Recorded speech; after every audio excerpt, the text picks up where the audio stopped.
Okay, I'm calling the June 17th, 2025 regular meeting of the Board of Education to order per Government Code Section 54950 et sequitur and Education Code Section 35140 et sequitur at the District Educational Center, 1301 East Orange Loop Avenue in Placentia at 5:01 p.m. Trustee Frazier will be participating via teleconference, so all votes tonight will be taken by roll call. Comments at this time are only limited to items on the closed session agenda only. And we will take those after I finish saying what we are going to be discussing. We will adjourn to closed session after public comment to discuss the following. 3.1, public employee discipline, dismissal, suspension, release, leave, assignment, non-reelection, non-reappointment, resignation, reinstatement pursuant to Government Code 54957, non-reelect probationary certificated employees. 3.2, personal matters, public employee appointments, employment pursuant to Government Code 54957. 3.3, conference with labor negotiations, Dr. Musarino, acting superintendent, Ms. Velasco, interim assistant superintendent, administrative services, and Ms. Mendoza, acting assistant superintendent, HR for CSEA, APLE, and PLUM. 3.4, conference with legal counsel, existing litigation, significant exposure to litigation pursuant to paragraph 2 or 3 of subdivision D of section 54956.9, general liability claim number 638681, McAlinden versus PYLUSD. 3.5, claims, general liability claim number 655084, general liability claim number 656888, special education settlement agreement for student identification number 1759 for $55,000. Looks like we have one person wishing to speak. Is that correct? Anyone else? Okay. You want to call them or you want me to? Thank you, Madam President. Our speaker tonight on an item on the closed agenda, Ellen Sagalev. Did I say that correctly? Yeah, that's good enough. Okay. Can I start? Okay, good evening, Superintendent and members of the board.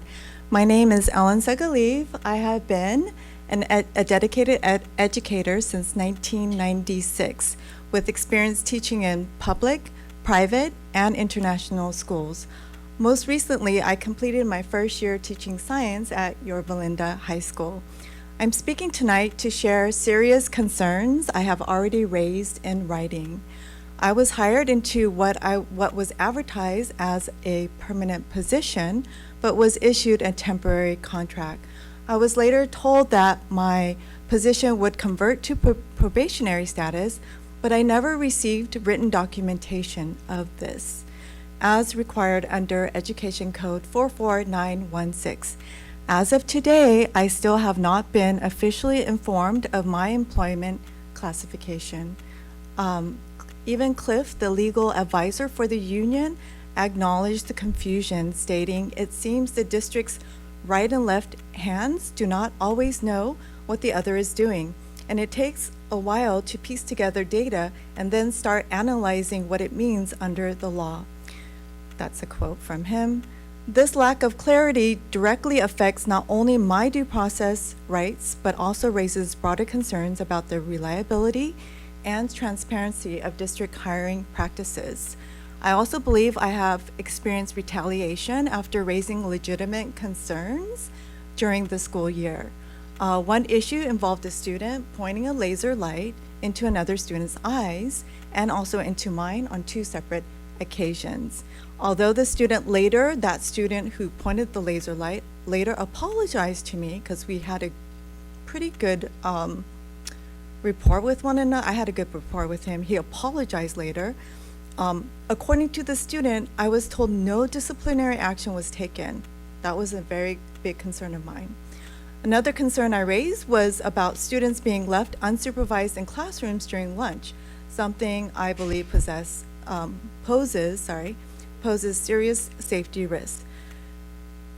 These experiences have caused significant professional and personal stress. I feel strongly that they must be addressed not just for my own sake, but for the integrity of the school system as a whole. I respectfully ask for transparency, accountability, and timely answers regarding my status and the district's handling of these concerns. The teacher I replaced, she had her stuff in her room when I had visited the room in August, and I talked with her recently. She said that she was led to believe that she would be called back. She was not giving any notice of, you're terminated, we're gonna replace you, we're gonna hire someone else for your place. And so that was also a very big concern of mine. Like, I think that's it. Thank you, Ms. Agaliv. That concludes our speakers, Madam President. Thank you. At this time, we'll adjourn to closed session at 5:07 p.m. Good evening, everybody. We're going to reconvene to regular session at 6:07. We do have a report out of closed session.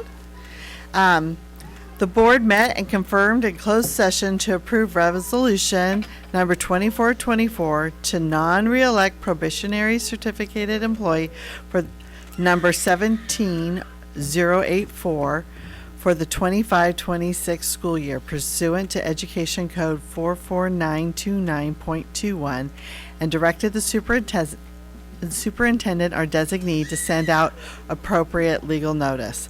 The motion was made by Mrs. Anderson, second by Mrs. Buck, and the vote was 5-0.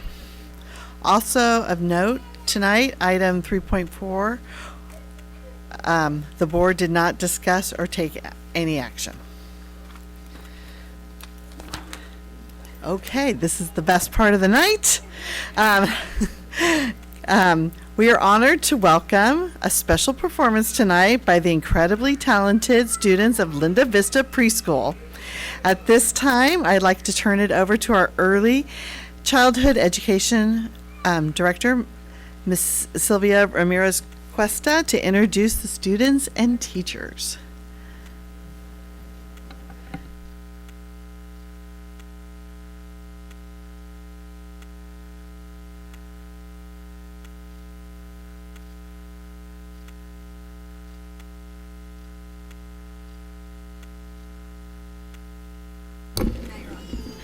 Okay.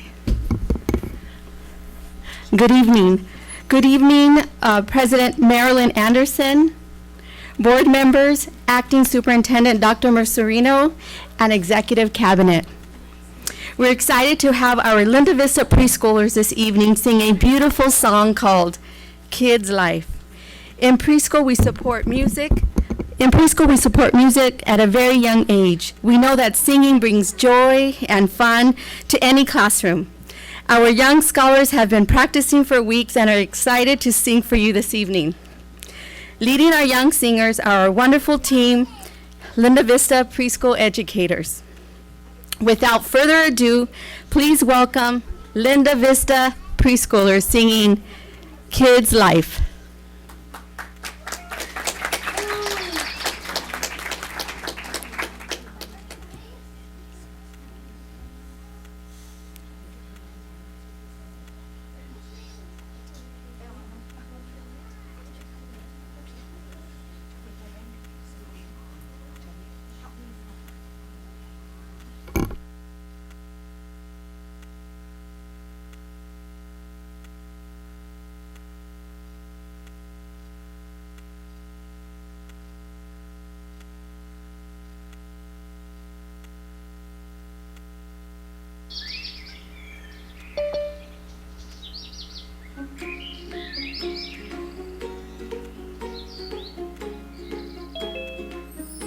Oh, we could be pirates sailing the ocean. We could be all you like we could be astronauts chasing a rocket, or maybe just counting stars. We could be dancers, jumping like monkeys, swimming like dolphins do. We could be colors, you can be yellow, we could be purple too. Call your mom, Call your dad. call your grandma. Your cat. Meow. We're gonna have some fun. Call your mom, Call your dad. call your grandma. Your cat. We're gonna have some fun. Kids like better than a playground. Kids like better than a playground. Kids like better than a playground. Kids like better than a playground.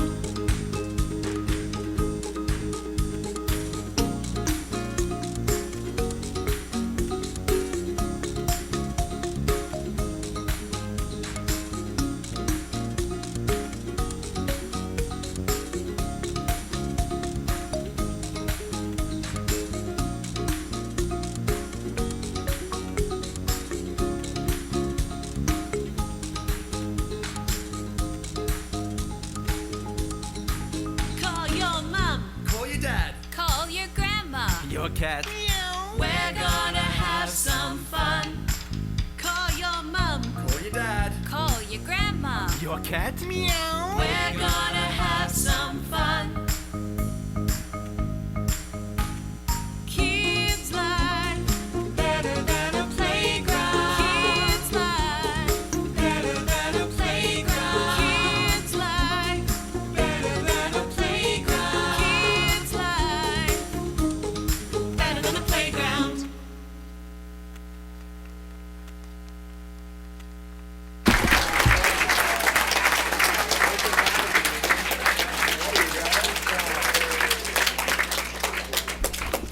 Wasn't that wonderful? Let's put our hands together for another round of applause for our amazing preschoolers.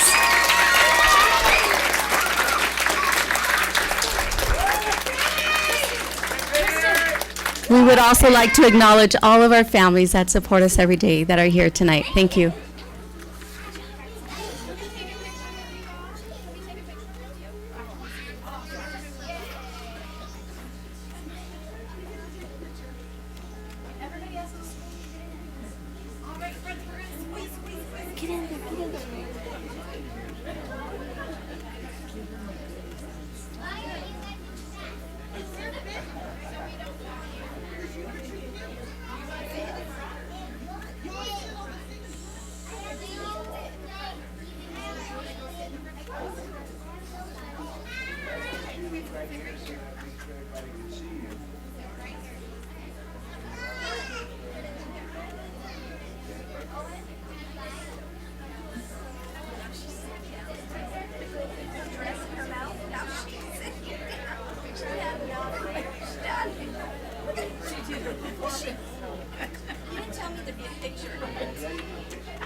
loud. Can you say something?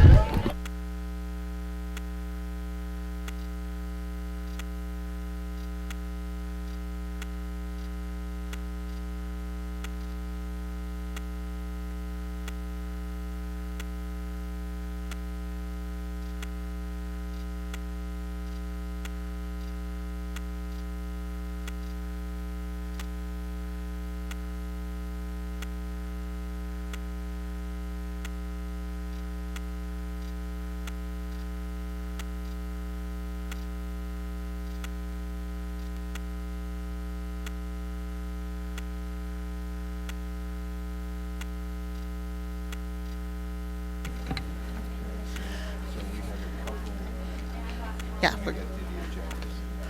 Okay, well, that was the best way to start this meeting, and perfect. So thank you to the teachers and to the coordinators for making this all happen, and to all the parents out there that brought their kids. It was a fun way to end the year. It was a great way to end the year. So, Mrs. Buck, will you lead us in the flag salute? Sure. Please stand and join me. Right hand over your heart. Ready, begin. I pledge allegiance to the flag of the United States of America and to the republic for which it stands, one nation, under God, indivisible, with liberty and justice for all.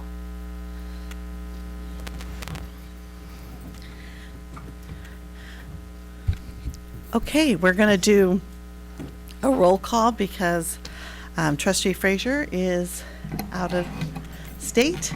So, our student board member, Present.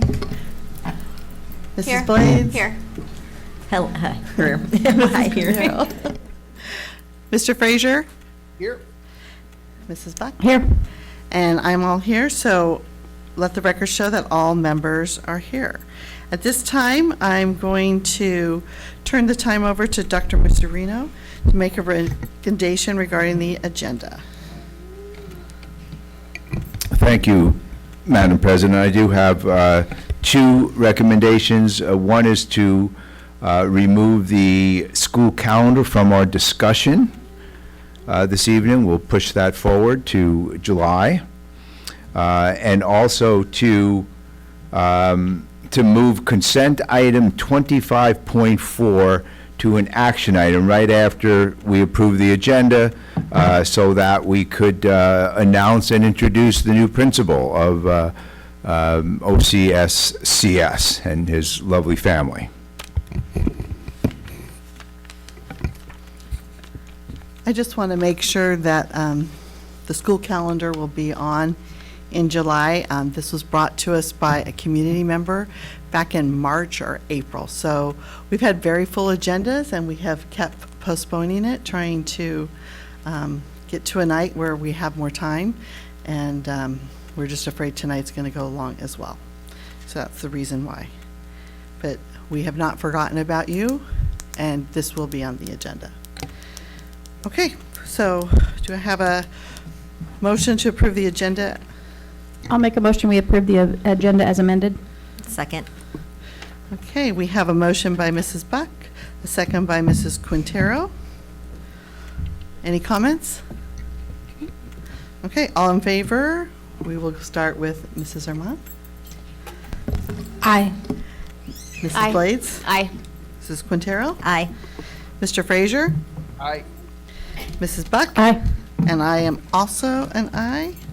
So the motion carries with a 5-0 with a stipulated from our student board member. Okay, so we are going to do item, before we go to 25.4, I just want to make a note that we are taking blue cards for comments before this action. If anyone would like to speak regarding the HR certificated report only, we'll give you a couple minutes to complete a public comment card. So is there anybody who would like to speak before we address this item? Okay, seeing none, we're going to move on. A motion? I'll make a motion, we approve the Certificated Human Resources Board Report 6/17/25. I'll second. We have a motion by Mrs. Buck, a second by Mrs. Anderson. Is there any comments? Okay. Mrs. Armand? Aye. Mrs. Blades? No. Mrs. Quintero? Aye. Mr. Frazier? Aye. Mrs. Buck? Aye. And I am also an aye. So the motion carries 4-1 with a stipulated vote from our student board member. So at this time, I'd like to turn the time over to Mrs. Mendoza to introduce the new OCSCS principal.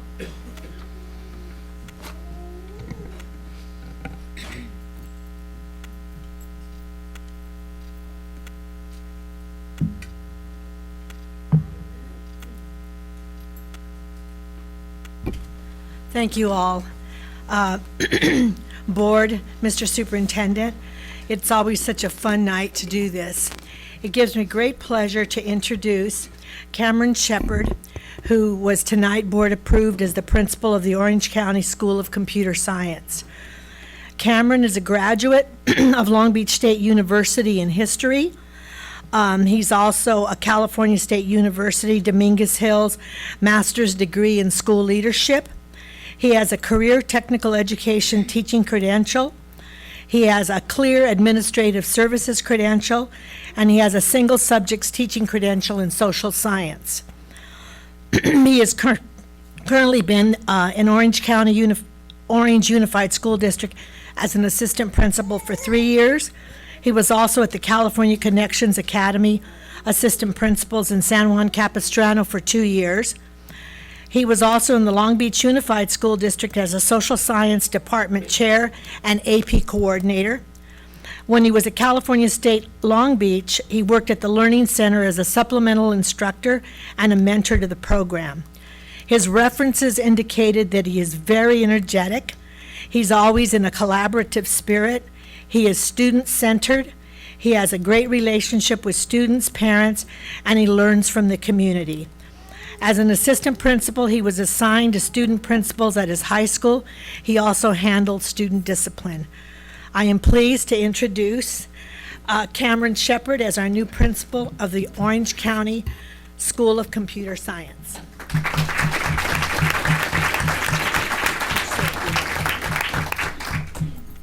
Sorry, I'm going to keep this up just for some notes in case I need them. First, I just want to start by saying I'm humbled and honored to have this opportunity.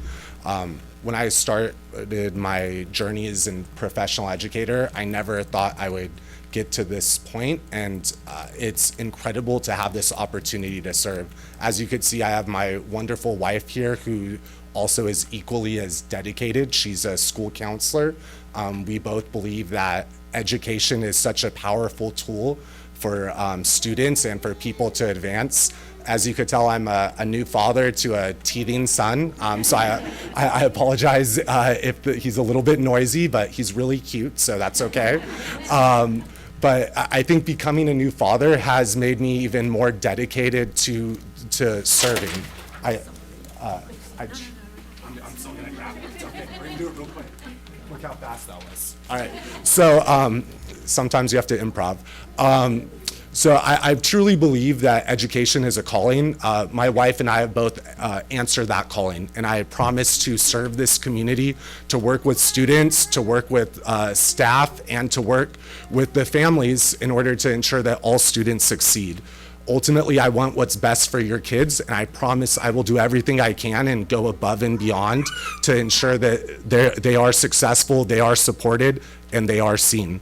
Ultimately, I'm drawn to Orange County School of Computer Sciences because they are future ready, and they're ensuring that students are prepared as they take those next steps. Again, I will do everything I can to ensure that your students are successful. And I'm just, again, extremely humbled and honored to be here with you. I look forward to continuing to work with the community and continuing to grow in this role, to work with the distinguished board as well as the cabinet. Thank you again, everyone, and I'll kind of let my son be my exit cue as he's starting to make noise. Thank you, everyone. Thank you so much. Thank you.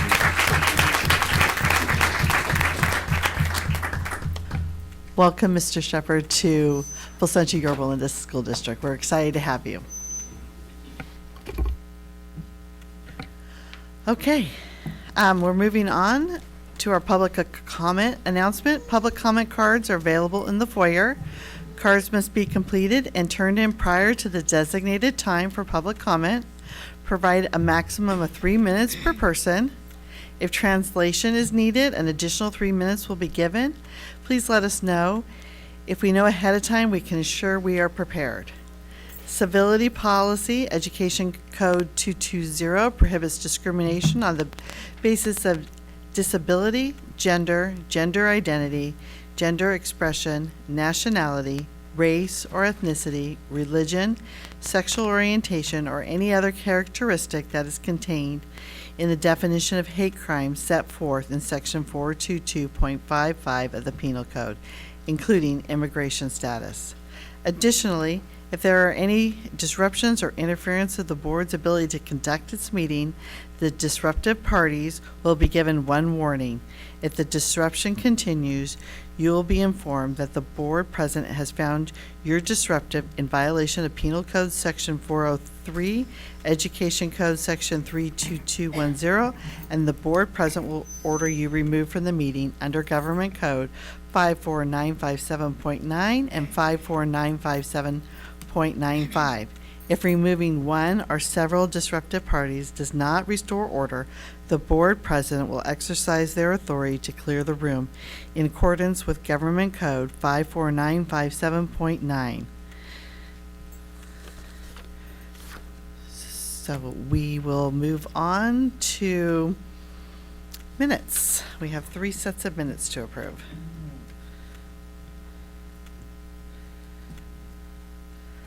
I'll make a motion, we approve the minutes of regular meeting of May 6, 2025. Second. We have a motion by Mrs. Buck, a second by Mrs. Quintero. Any comments?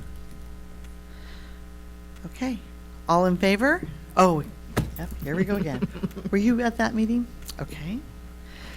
So we'll start with Mrs. Blades. Aye. Aye. Mr. Frazier? Aye. Aye. And I am also an aye, so the motion carries 5-0. I'll make a motion to approve the minutes of the special meeting of May 12th, 2025. Second. We have a motion by Mrs. Blades, a second by Mrs. Quintero. Were you at that meeting? Okay. We had a lot of special meetings. They, Mrs. Blades? Aye. Aye. Mr. Frazier? Aye. Aye. And I am also an aye, so the motion carries 5-0. Last one.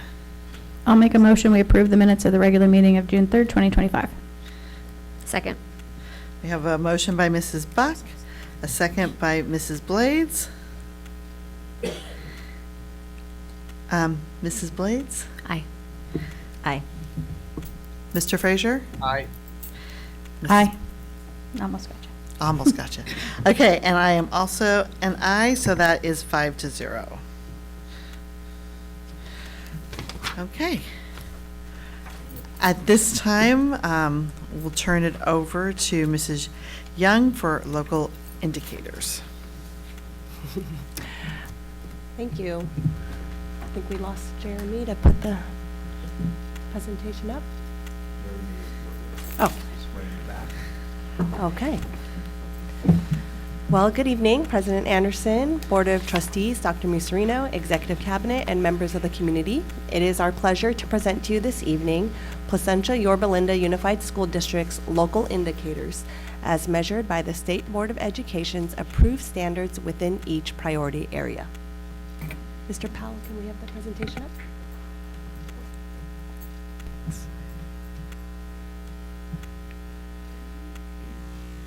All right, thank you.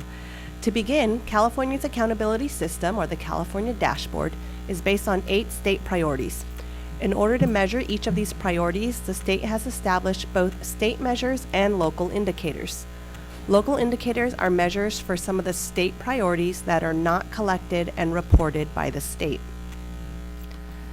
This chart serves to summarize the state's 8 priorities and shows the breakdown between what is measured by the state and reported on the California dashboard in a color performance system versus those that are measured by each district, or our local indicators.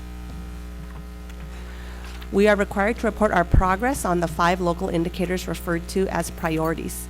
Priority 1 focuses on basic services. Priority 2 focuses on the implementation of the California state standards. Priority 3 focuses on parent engagement. Priority 6 focuses on school climate, which measures student perceptions of engagement and safety. And Priority 7 focuses on course access, which measures students' access to and their enrollment in a broad course of study. This information is collected based on either qualitative or quantitative data using local surveys, in-house reports, state reflective tools, and self-assessments. Our first priority of basic services specifically refers to appropriately assigned teachers, access to curriculum-aligned materials, and clean and functional school facilities. The results for the Human Resources Report reported that no teacher misassignments occurred. The Williams Compliance Report showed that all students have access to curriculum-aligned materials, and the overall rating from the Facilities Inspections Tool, or FIT reports, indicated that all school facilities received the highest rating of good. Our next priority focuses on the implementation of state standards. A self-analysis tool coupled with our stakeholder survey data were used to quantify the progress in the implementation of state standards. The self-analysis tool is aligned to a rubric that contains 5 metrics from Stage 1, which is research and investigation, all the way to Stage 5, which is full implementation and sustainability. The Educational Services staff has evaluated each content area in detail and reports full implementation for all subjects and moving into sustainability for English language arts and English language development, with curriculum and professional development offered in all areas. In order to provide an additional metric to quantify the progress for this local indicator, we use our stakeholder survey data. Results reported by responding teachers, parents, support staff, and students indicate consistent levels of satisfaction when responding to the questions pertaining to the communication of standards, high academic expectations for students, and effective classroom instruction.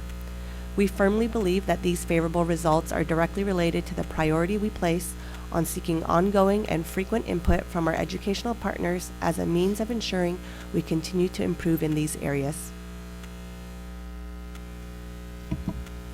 Next, I will present the results for Priority 3, which focuses on parental engagement. To quantify progress, the state requires us to use specific prompts to measure parental engagement. Thus, we have embedded these prompts into our annual survey in order to rate our outcomes. We created a crosswalk to correspond to the scale of the state's self-reflection rating of a score from 1 to 5, 5 being the highest rating on the state's 5-point scale. Survey responses showed that in the area involving the building relationships, the rating was a 5 out of 5, and building partnerships for student outcomes and seeking input for decision-making, the rating was a 4.5 out of 5. Priority 6 focuses on school climate and asks us to measure student perceptions of school safety and connectedness. Again, for this measure, we utilize our student survey data to collect responses for 3 different prompts on an annual survey from students in grades 5, 8, 10, and 12.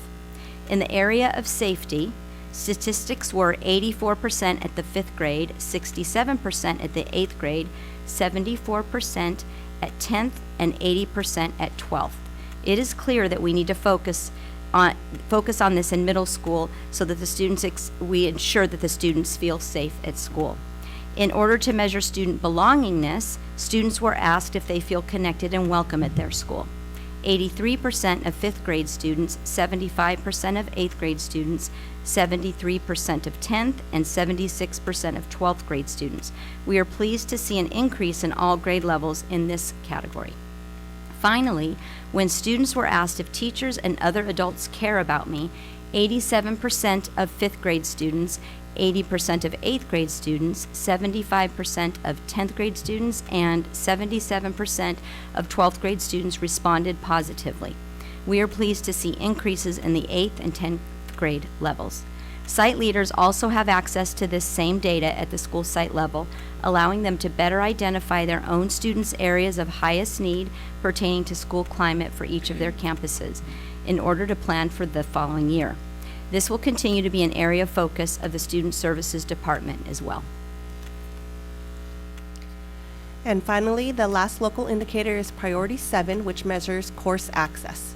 We are required to use our own measures to track the extent to which all students have access to and are enrolled in a broad course of study based on grade spans, unduplicated student groups, which includes our English learners, low-income students, and foster youth, as well as our individuals with exceptional needs. Starting at the elementary level, we're pleased to report that all students receive a broad course of study, including all of the 6 listed content areas, with increased access to visual and performing arts through dedicated arts and music funding.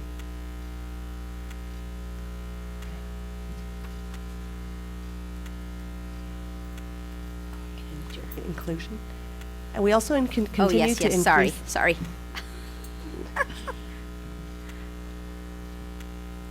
We continue to increase our inclusion efforts with mild, moderate students receiving education in the least restrictive environment. Using a variety of service delivery options, more students are receiving the majority of their instruction in the general education setting. And I know we had presented this earlier in the year, and so our whole team is working diligently with general ed to ensure that more of our students are included. An additional metric we use to quantify the progress for this local indicator for our secondary students is our stakeholder survey data. Results reported by our secondary students show that nearly 96% state that they have the opportunity to enroll in a broad course of study. Another metric we use is our A to G completion rates at the high school level.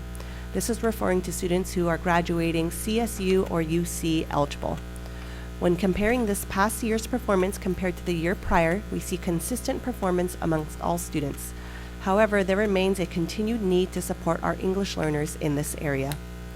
When we further disaggregated the A to G completion data for our English learners, we found that the biggest obstacles appear to be completing the rigorous core content course requirements, specifically with math and English being the most challenging for our English learners.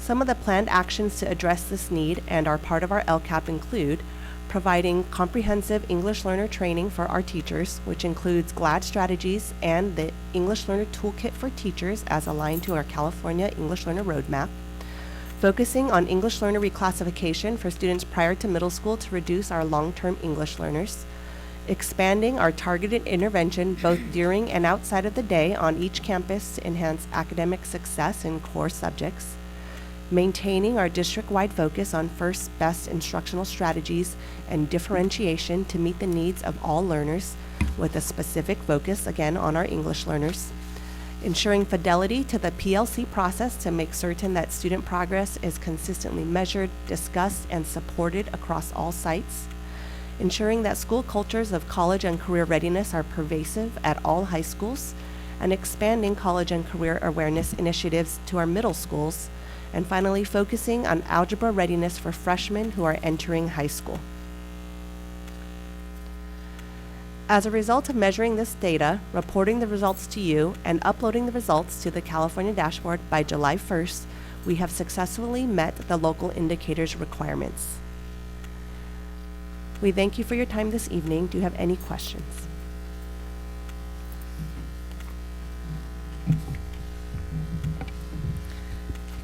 I have a question. What strategies are we implementing? I guess I'm concerned about the 67% not feeling safe in middle school. Do we ask like additional questions to the kids, like why they don't feel safe, or like a focus group, or ask them like what could we do different? I mean, have we done that? Has there been any feedback? We have actually gone out with the students with ed services and student services to all of the high schools, and middle, I believe, too. And we've been having focus groups with them and talking to them about the data and asking them questions. Next year, our plan is to actually do this more extensively with more schools and get more data, and then not wait until the end of the year to actually address some of these issues with them. So I think we need more data from them, and then probably mid-year decide as a team how we're going to address it. But, you know, some of the things that we brought forward to you this year about, you know, students not feeling safe because sometimes they feel bullied, or they don't feel like a sense of belonging, or maybe don't have friends. There are various reasons that we've seen. We have data that we're taking in the Student Services Department to disaggregate and find out, so we can create programs for that. But I can get you more data that does show you what exactly it is that, you know, is pointing to that. But some of the things that we are seeing is students maybe feeling unsafe because threats at school, or bullying, and there are other things too. I could call, I don't know if you recall Dr. Pedraza, but we could get that information to you too. There, you know, there's quite a, you know, I would say there's probably a top 5 to 10 reasons that students are feeling that way. That would be great to get in a board update. Thank you. And thank you for sharing that. Also, on the same token, the area of I Belong and adults are there, seem to be there for me.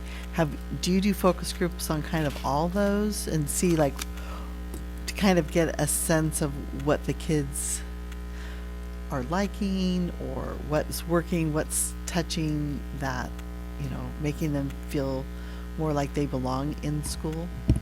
Yeah, along those same lines. I think, you know, it's hard to say.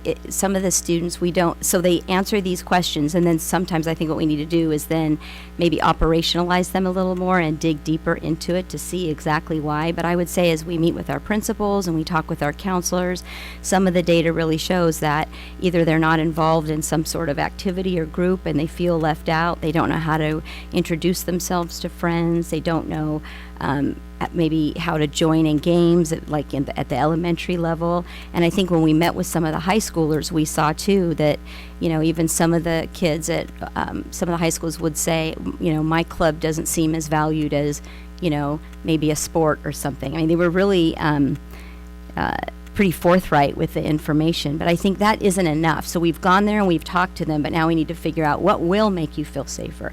What can we provide? What conditions do we need to create so that you can feel a sense of belonging at school? So we do need to do a lot more in this area. We've got the data, but I think we need more, and then we need to do something about it before the end of the year. Can I say something really quick about the survey? Since I've taken the survey a lot of times, I would suggest, I'm not sure exactly how it's structured, but I do remember that it's vaguely kind of like slightly disagree, strongly agree, Yes. this and that.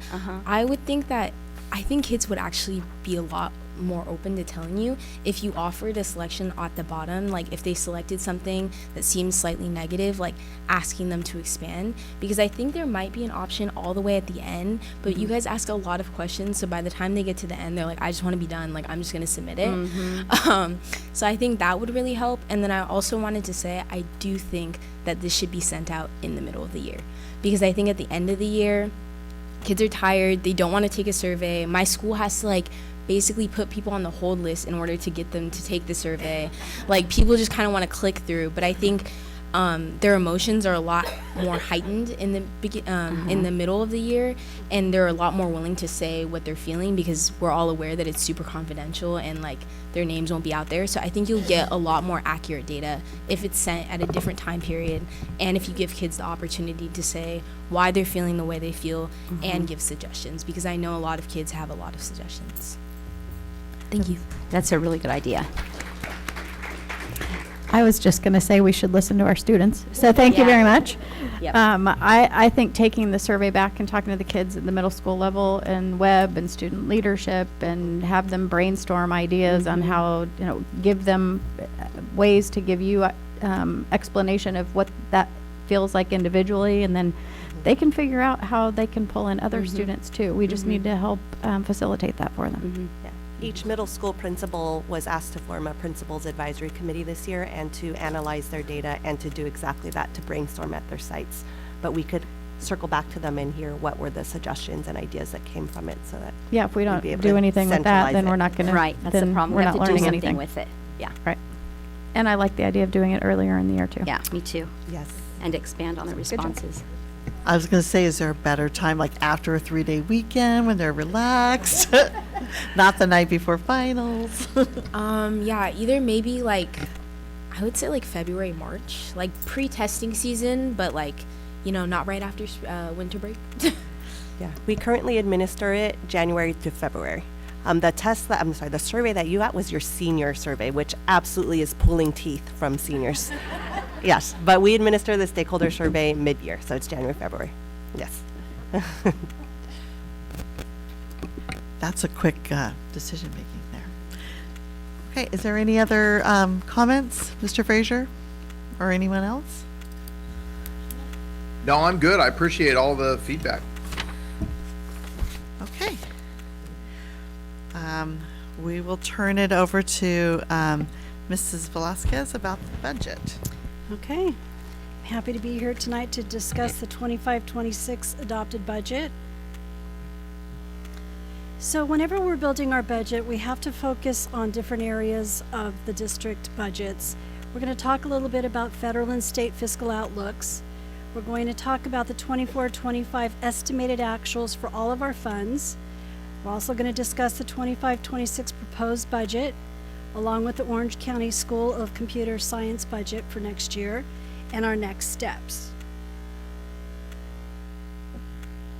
So, how do we spend the money? The district's budgets have to support all of these different focus areas in the district. So we look to use the money for academic achievement, effective instruction and leadership, engaging the community, safe and respectful environment, and obviously to optimize our resources. So what does that mean? It's a critical measure of a school district's performance is the effectiveness with which it utilizes and generates resources. We ensure that all fiscal and capital resources maximize educational opportunities. So now we're going to take a look here at our federal policies and our economic impact of what's going on. So you can see here, oops, let me click the thing here. Sorry. So you can see here that what we're looking at that's making an impact is the tariffs, our immigration policy, our federal workforce and funding cuts, and our federal income tax policy. So this is actually from school services. I felt like it really says what we're facing right now with the federal government. So the consumer sentiment, which is a key economic growth contributor, has reached notable low levels. The tariffs have contributed to supply chain disruptions, higher production costs, stock market volatility, and reduced demand for U.S. goods. The Fed is exercising caution towards benchmark rate cuts, citing the need for more data to assess the impact of the tariffs. Our trade deals have been reached so far with Britain and China. That might have changed a little bit because this was let go a couple weeks ago. And we have over 275,000 federal civil service positions being cut. That represents 12% of the federal workforce.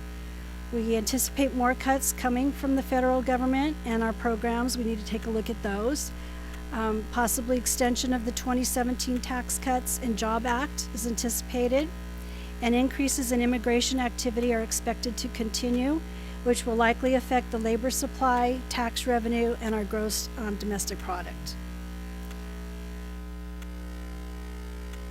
Looking toward the state of California, what affects that economy? So kind of going around in a circle here, if you look at number one, the big three sources of state revenue, which are personal income tax, corporate tax, and sales and use taxes, are projected to be lower by $4.8 billion over the 3-year budget window when compared to January. Number two here, our job growth has been downgraded due to weaker labor market conditions and federal policy changes. For 3, inflation assumptions are about 1% higher than the governor's budget estimates.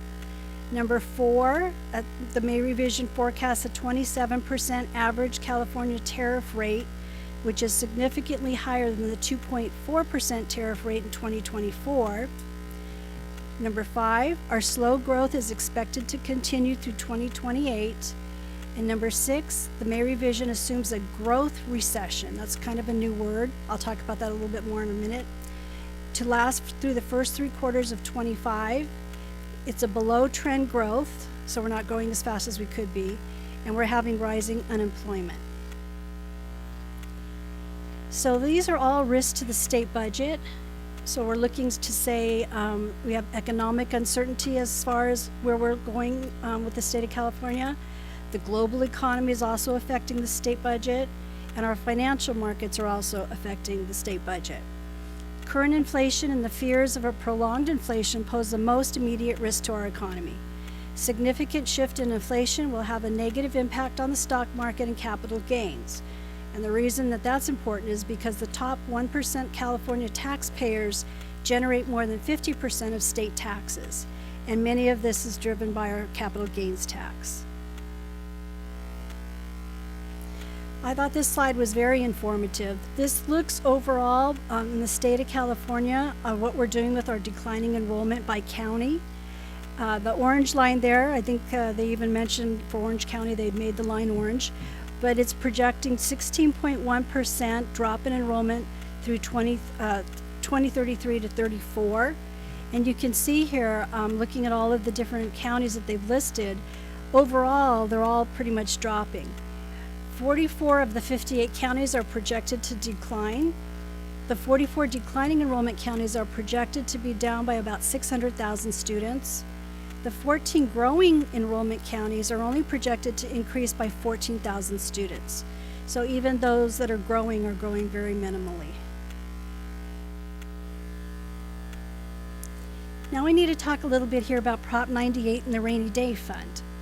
So just as a reminder, Proposition 98, we're currently in Test 1, and what that does is it ensures that K through 14 education will receive a minimum percentage of the state's general fund revenues.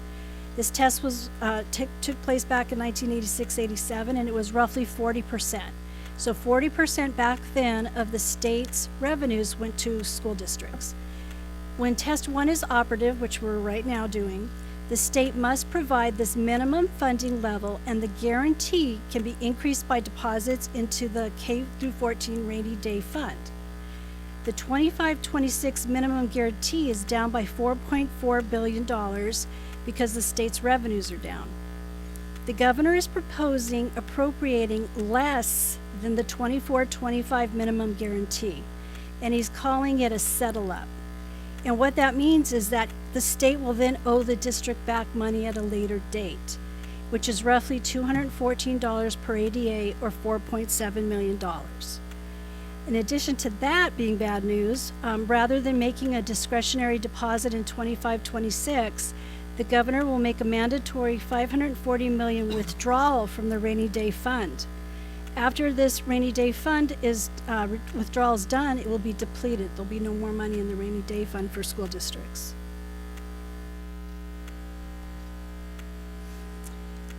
Now we need to look at our cash deferrals. So we've always heard cash is king. You have to have cash to pay your bills. And so the state is going back to what they used to do with all of these different cash deferrals. So a cash deferral is money owed to the district but not paid by the state within the current year. So we receive our apportionments throughout the year and things are good.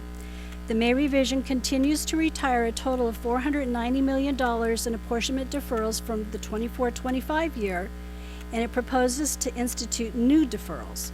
For TK through 12 agencies, the May revision proposes deferring $1.8 billion in local control funding formula apportionments from June to July.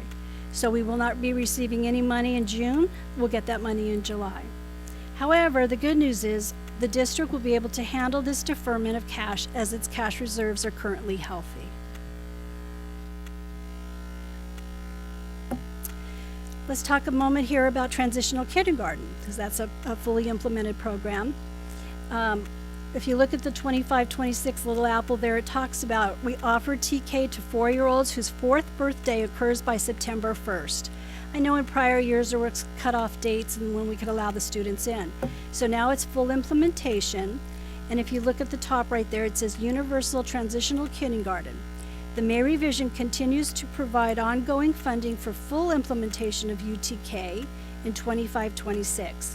However, this funding is reduced to $2.1 billion because of revised ADA estimates and the lower COLA. TK ratio LCFF add-on, the total ongoing amount for the TK add-on is revised to $1.2 billion. The per pupil amount is reduced from $6,404 in January to $5,545 now. If the governor fully funds TK, the district will receive an additional $1.8 million of revenue to the unrestricted general fund, and this will help offset some of the additional expenses for this program. So let's talk about estimated actuals. What we do at the end of the year is we go in and we start to look at our budgets and we adjust the budgets so that it matches more in line with where do we think we're actually going to end up come June 30th. And overall, this is the combined general fund revenue of $375 million, and you can see 74% of it, or $278 million, is coming from the LCFF funds. The federal funds we receive of $13.7 million is about 3%. Our state monies we receive are $66 million, or 17%. From the local, we receive about $15 million, and we receive $500,000 from a transfer in from our child care program. Looking at our expenditures for the ending of this year, overall we're spending $414 million. Our salaries are roughly 80% of our budget, and that's $329 million. Our books and supplies are $25 million, or 6% of our budget. Services and other operating expenditures are $34 million, or 8% of the budget. Capital outlay is $13 million, or 3% of the budget. And then we have small amounts here for other outgoing indirect of $8.7 million, 2% of the budget. And we do a contribution to our insurance fund for $3.3 million, or almost 1% of our budget. So what does this look like when you break it down? I like showing it broken down between unrestricted, restricted, and then the total column here. So when you look at the unrestricted, that's what we have control over, and that's what we're always trying to monitor. What we receive is what we should be spending for that year. So overall, in the green column, the total revenues you can see here of $301 million. The expenditures are $261 million. In other areas, we have transfers out to our insurance fund of $3.3 million, where we're getting some income back from Fund 12. And then we're making contributions to the restricted programs of almost $47 million. So overall, we have a deficit now of $10.2 million. When I brought second interim to you before, it was $14.5 million deficit, but because we're dropping all these budgets for people didn't spend all their money, this is what we're looking at now. For the restricted programs, the blue column here, again, what we receive, we have to spend according to those instructions that we're given. And so overall, you can see at the very bottom here, we're still in a deficit situation, but that's totally okay. We'll be getting more money next year for these expenses, and eventually this will all zero itself out. So looking overall at the last column here in yellow, our revenues are $374 million, our expenditures are $11 million. A little bit of transferring out, receiving $500,000 for the child care, leaves $2.8 million and other, and then overall deficit of $39 million. So we always want to take a look and see, well, what does that mean to our ending reserve? So our reserves are like our savings account. So looking again at the green column, we have a deficit of that $10.2 million. We started this year with $72.9 million. So our ending balance in the unrestricted is $62.7 million. For the restricted, we had a deficit of 28.8. Started the year with 71 million, ending up with 42 million at the end of this year. And overall, $39 million deficit, 144 million beginning balance, ending up with $105 million in our ending balance, which is a 15.1% ending reserve percentage. Then we come in here and we say, okay, in our savings, what are we saving money for? How are we allocating this money? So if you look at the green column, you can see non-spendables, our revolving cash of $169,000. We have some stores or inventory items of $103,000, prepay a few expenses for $2,800. And then we've committed to certain expenditures here. Our departments and site carryover is almost $1.4 million.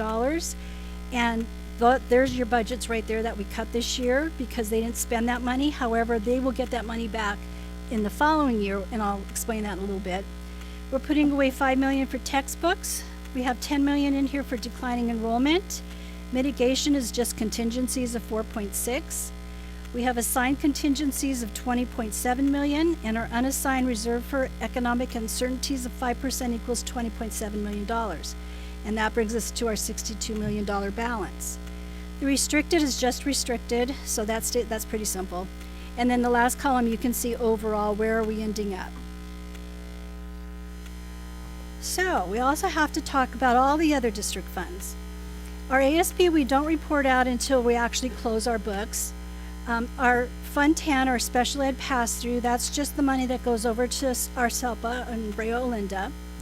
Fund 12 is our child care. We started with $4 million, received $13 million, spent $12 million, ending up with $5.3 million. Our cafeteria, our nutrition program, Fund 13, we started with $15.8 million. We raised or received $15.7 million. We spent 15.6, so we're ending up with a reserve of almost $16 million. Deferred maintenance account, we started with $3.3 million, received $1.6 million, spent $2.5 million, and we're ending up with $2.5 million. Our capital facilities fund, Fund 25, that's money we receive from developer fees and redevelopment agencies. We started with $12.8 million, received $5.2 million, spent $8.5 million, and we're ending up with $9.6 million. Our county schools, this fund is actually closing at the end of this year. There's very minimal amount left in here. We had $686,000 to start, received $7,800 in interest, and we spent it all. So zero balance at the end of this year. Our capital outlay, Fund 40, the money that we received from that is from the City of Yorba Linda settlement. We started with $15.7 million. Received $8.8 million, spent $9.5 million, and we're ending up with $15 million in that fund. Bond money, this is being put in here, we received this. So bonds is held outside of the district, and so they actually sent us this money, and this is how we pay off our bonds. And so we started with $23 million, received $15.7, spent $16, and ending up with $23 million. And then our self-insurance fund, that takes care of our health benefits, our workers' comp, our property and liability. We started with $17.9 million, received $53.4 million, spent $56 million, ending up with $15 million in that reserve. Okay, so that's finalizing this year. Now let's go and talk about next year's budget. Can I ask a question quickly? The balloon payment for all of the bond payments outgoing that we held in reserve, can you tell us where we are with that, and are we?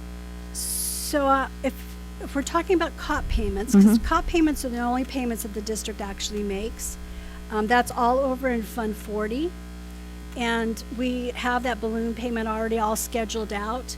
So that money is basically being reserved in Fund 40 to make sure that we continue making all of the COP payments until the very end. Okay, so we won't have some No. payment that shows up. Thank you. Okay. So how do you build a budget? We have to look at current year, which is going to be 25-26, and then the 2 out years. And we have to stay fiscally solvent when we're looking at these numbers.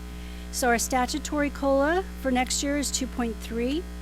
Following year is 3.02, and the year after that is 3.42. I'm not sure if those 2 out years are going to hold. We'll see how the economy does. Our enrollment, and this year's going to be a little bit different with how we budget.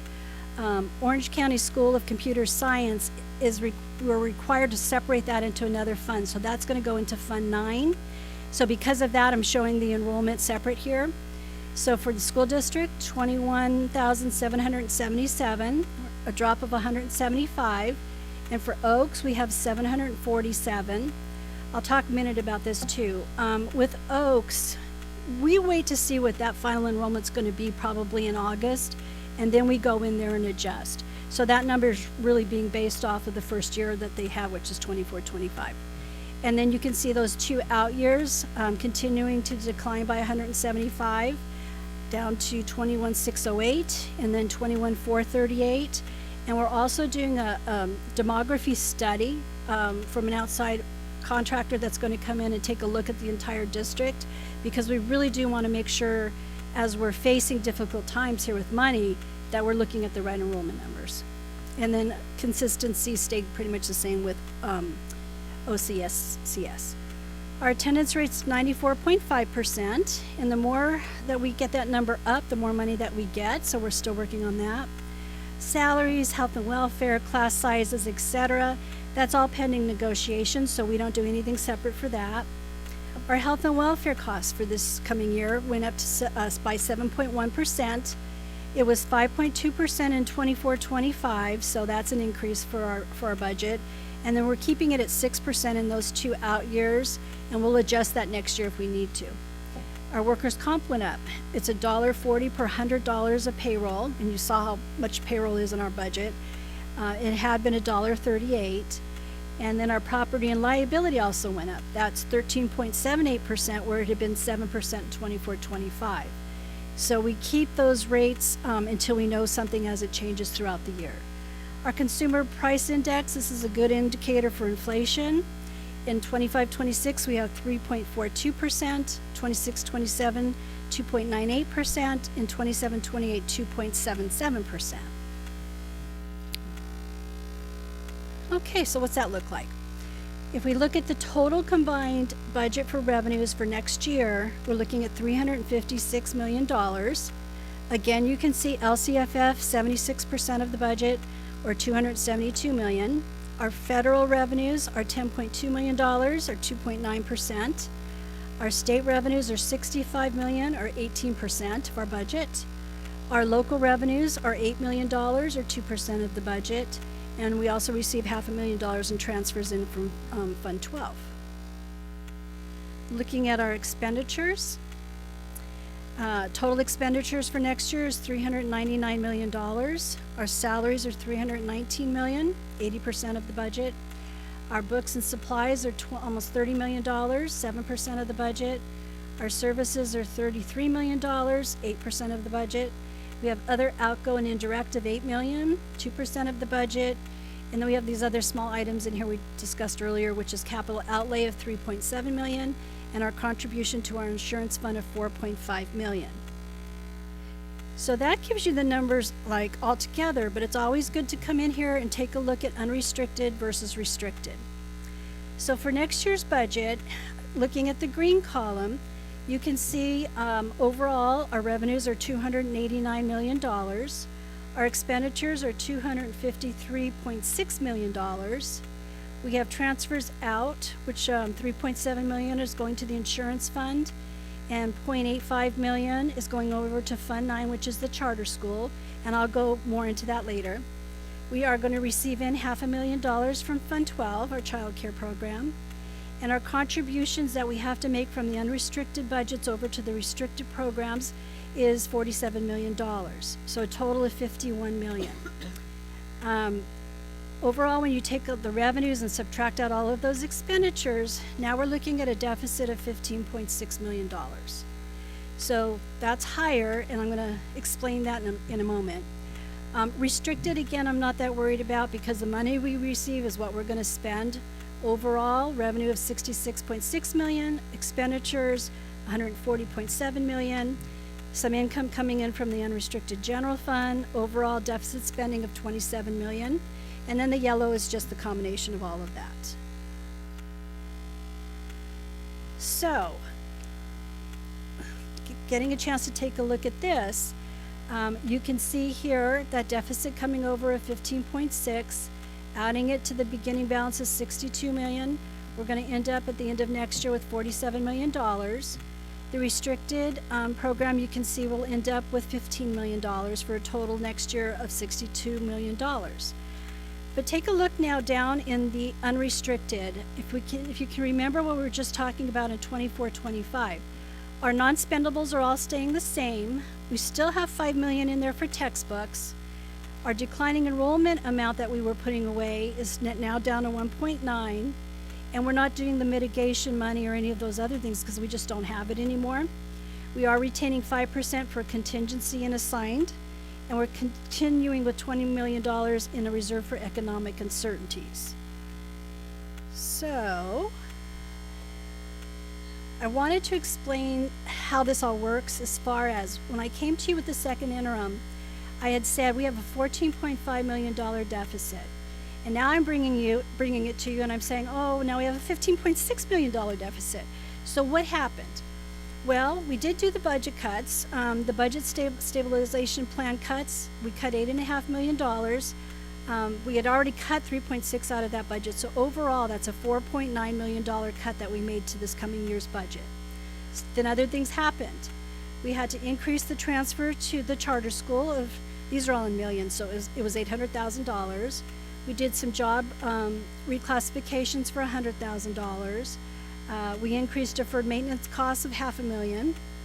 Our carryover budgets. So if you remember, I was saying we took some money out of the 24-25 budget because people weren't spending it all, but we don't just take that and put that into reserves. Some of that money was in there to buy buses, but we couldn't get them in before the end of the year, so we have to take that money that was allocated and give it back to them this year. Our school site budgets, the same thing happens. So that's where we're coming up with that $1.4 million. We did an additional drop in ADA after looking at our data, and that was a drop of $500,000. The health and welfare and the workers' comp increases, you saw those go up, that's $1.1 million. Our in lieu CRLA, that's an outside independent charter that receives some of our LCFF money. Their ADA increased, and they are getting an additional $200,000. Increase in special ed contributions went up by $200,000. Our restricted routine maintenance account is a minimum of 3%. So as our total expenditures go up, we have to increase this account, and that's another $200,000. And we're looking at a 5-year master facilities plan cost of an additional $1 million. And we're hoping, a little bit of background on that one.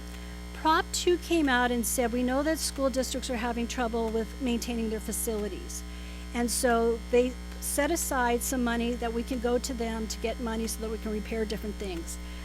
But to do that, they require this master facilities plan in the hopes that if we get some of that money, we'll come back and offset this $1 million. So we're in the process of doing all of this. The other thing that they require is a match. So if we want to go and get Prop 2 money after we get our master facilities plan, we have to come up with some matching funds. So if we go and ask them for $5 million, they expect us to have $5 million or some percentages within that. So that's what that $1 million came from. And so overall, you can see that hits our $15.6 million of a deficit. Now let's look at all the years. So this is combined, so it's the unrestricted and restricted together. I already went through the green column, so we can look at the blue column here, which is 26-27. Overall, the total revenue for that year is $363 million. Expenditures of $379. Transfers out of 4.7, transfers in of $500,000. So overall, we're going to have a deficit in that year of $20 million. Looking at 27-28, we'll receive $371 million, expenditures of $382, transfers out of 4.9, again receiving that $500,000. Overall, then the deficit falls down to $15.6 million. So, here's where it's not looking very nice. The ending reserve percentage, if you look at 25-26, at the end we have $62 million. That's an 11.8% reserve. If you look at 26-27, it's going down to 8.9. And if you look at 27-28, we're now down to a 5.7% ending reserve. And so that's a little worrying because if you see now, we have no more money. If you look in the blue column, the textbook money is gone, the declining enrollment money is gone, basically everything is gone. And now you're looking at the assigned contingency line there. So for 25-26, it had been at 5%. In 26-27, it's going down to 3.8. And we have very little left in 27-28, which is 0.7. However, we are maintaining our 5% reserve for economic uncertainties, which is that $19 million going across. So because of that situation with our deficits, we have to include this fiscal solvency statement, which says, in preparing the 25-26 adopted budget, the board acknowledges its fiduciary responsibility to maintain fiscal solvency for the current year and the 2 subsequent fiscal years. District staff will be preparing a budget stabilization plan for board review prior to the adoption of the 26-27 school year budget. This plan will include established timelines for ongoing budget planning and actions. Reductions presented may include tighter staffing at school sites, position reductions, and non-personnel cost reductions. Under these assumptions, the board projects the need for $15.6 million in budget reductions in 26-27 in order to maintain fiscal solvency. And the County Office of Ed will ask that I put that in there to make sure that we're all aware of what we need to do. And then we still have to look at our other budgets. So again, ASB we do at the end of the year. Charter schools, so this is the first time Fund 9 is in here. And so beginning balance was 0. Projected revenues for the charter school is $9.2 million. Expected to spend it all with an ending balance of 0. Our special ed pass-through started with a negative $2,400. 6.6 million comes in and goes out. That's just our money that goes over to Brea Olinda for their SELPA. Our child development started with 5.3 million. Anticipate 8.8 million in revenues. Spending 13 million. Now you can see child development fund is going down to 1.1. We've got to keep an eye on that fund. Cafeteria is still doing well. Started with 15.9 million. Anticipates 15.6. Again, we're keeping an eye on this fund too because we're not sure about federal money coming in or being taken away, but right now everything's okay. They're going to spend 16.6. They'll end up with 15 million at the end of the year. Our deferred maintenance account starting with 2.5 million. They will receive 1.5 million. They're going to spend 4 million if they spend all their money with an ending balance of 0, and that's okay. Our capital facilities money started with 9.5, receiving 4.7. Spending 5.6, ending up with 8.6 million. Our capital outlay started with 15 million, receiving 8.7, spending 7.9, and that's the COP payments in there, ending with 15 million. Our bond, this is the money that we get from the outside, from our property taxes that pay our bonds, started with 23 million, receiving 19.8 million, spending 24.5, ending up with 18.2. And our insurance funds, starting with 15.3, anticipate receiving 55.9 million, spending 57 million, and ending up with 14 million at the end of that year. Okay, I have a question. Going back to the 24-25 estimated actuals on page, it's 18 on this one, but it's looking at child development. So for that one, there was a projected revenue 13 million, projected expenditures 12 million. And then when we go back to this more recent one, it is I'm trying to find it on here. 8 million revenue, 13 million expenditures. Why is there such a significant drop in revenue in the child development column or in the category? It's actually just anticipating what we're going to be receiving. I know that there's discussion on possibly increasing the price for that for the following year for like the parent program that's paid for. But our costs are going up. We have step and column costs, the benefit costs are going up, health and welfare costs are going up, so. It goes up by $1 million, but the revenue, it goes from 8.8 to 13.3. The following year. Yeah. And it could be too that the way that they receive their funds, and I don't know, George isn't here, but I know that when they go to receive some funds, there could be a timing difference where if there's any federal monies that they're receiving, we don't book federal monies until we actually receive it. So I can get more detail on you on Yeah, that. it's a $5 million difference in the revenue, so I'm just curious why.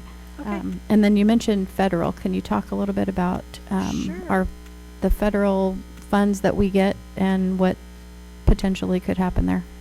So for our federal funds, and you saw how much money we were getting from that. So far, what we know that we've been told is our special ed federal funding is going to stay. Our Title I monies are going to stay. They're looking to take all of the other federal monies that we have and possibly put them into a block grant, and we might be losing some of that money. But they haven't come out and said anything. So we're just gonna make sure that we budget based on what we know now, and we will have to adjust it later on down the road if they end up changing it. The total of special ed, both of the entitlement and the grant, and then the Title I basic, is all of that's approximately $8.5 million. So the ones that we may have a little unknown about is that's approximately 2 million. Yeah, I mean, I have it in here somewhere if you want me to 1.5 maybe. find it. I have it from your notes. Is that, from the notes from earlier? Yeah, I'm just kind of, Yes. 10 million minus the 8.5 we know is pretty solid. Yeah. So $1.5 million. the other $1.5 million is a little questionable, or we don't know for certain. We don't know for certain what they're going to do. We're still waiting to see, so. We have a lot of unknowns coming our Better way. than 10. Okay. All right, let me get back to going into the next budget that we need to talk about. Sorry, there's no easy way to do this.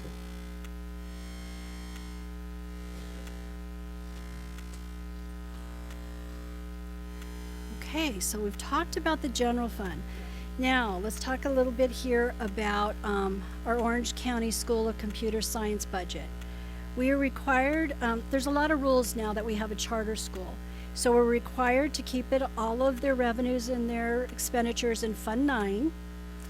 And so overall, here's what the budget looks like for them for next year. So I'd like to talk about the first line here. Our LCFF 708 ADA, that is coming from 24-25. Whenever we're looking at LCFF, how you calculate that is you go back to the prior 3 years, take an average, and that's what we have to base our current year revenue on. Because they were only in business, or I shouldn't say business, but they were working only in 24-25. We are sticking with that ADA to come up with what their revenue will be for next year. In addition to that, they're going to also receive some other state revenue, which is from special ed and mental health of $985,000. So that total revenue is 9.3. Looking at our expenditures, we have certificated salaries of $4 million. We have classified salaries of $600,000. Our employee benefits are $2 million. The books and supplies are made up of two different numbers here. So direct support for the school, they'll receive $404,000. And then there's support costs that are district paid costs, and I'm going to talk about that on the next slide, which is roughly $3 million. Then we have some expenditures in there for services and other operating of $27,000. So overall, their expenditures are $10.1 million. That leaves a deficit of $848,000. And you cannot, according to the laws, we can't, because this is a dependent charter, we can't let it go negative. So we're moving money from the general fund over to the charter school of $848,000. So let's talk about that $3 million. What is it for? So just to be clear and very transparent here, we have to look at what is being paid out of the district money that's not being like a direct charge to the charter school. So business services office salary costs are $247,000, and we're following the formulas that we have to follow to break this up. So pretty much you go in, you take for this one, you go in there and you take all of the business services office costs. What is that total up? Divide it by the 22,000 something students that we have, and then allocate how many students they have. Looking now for the educational, student, and HR services, their salary costs are $149,000. To use our facilities is $451,000. Liability insurance is $120,000. Transportation costs for their students is $152,000. We're estimating utility costs of around $300,000. Some textbook adoptions of $259,000. And then they also have to contribute to the special education programs of $1.3. So that totals up to $3 million. Okay, now moving on to next steps. So, After the governor finalizes the state budget, staff will bring back any material revisions within 45 days of the signing of the state's budget. We'll be closely monitoring the federal and state fiscal conditions and adjust district budgets as needed. We'll be presenting the 24-25 unaudited actuals, which is the final close the book numbers, to the board. And then we're going to continue working on the 26-27 budget stabilization plan in order to reduce our deficit spending. Any questions?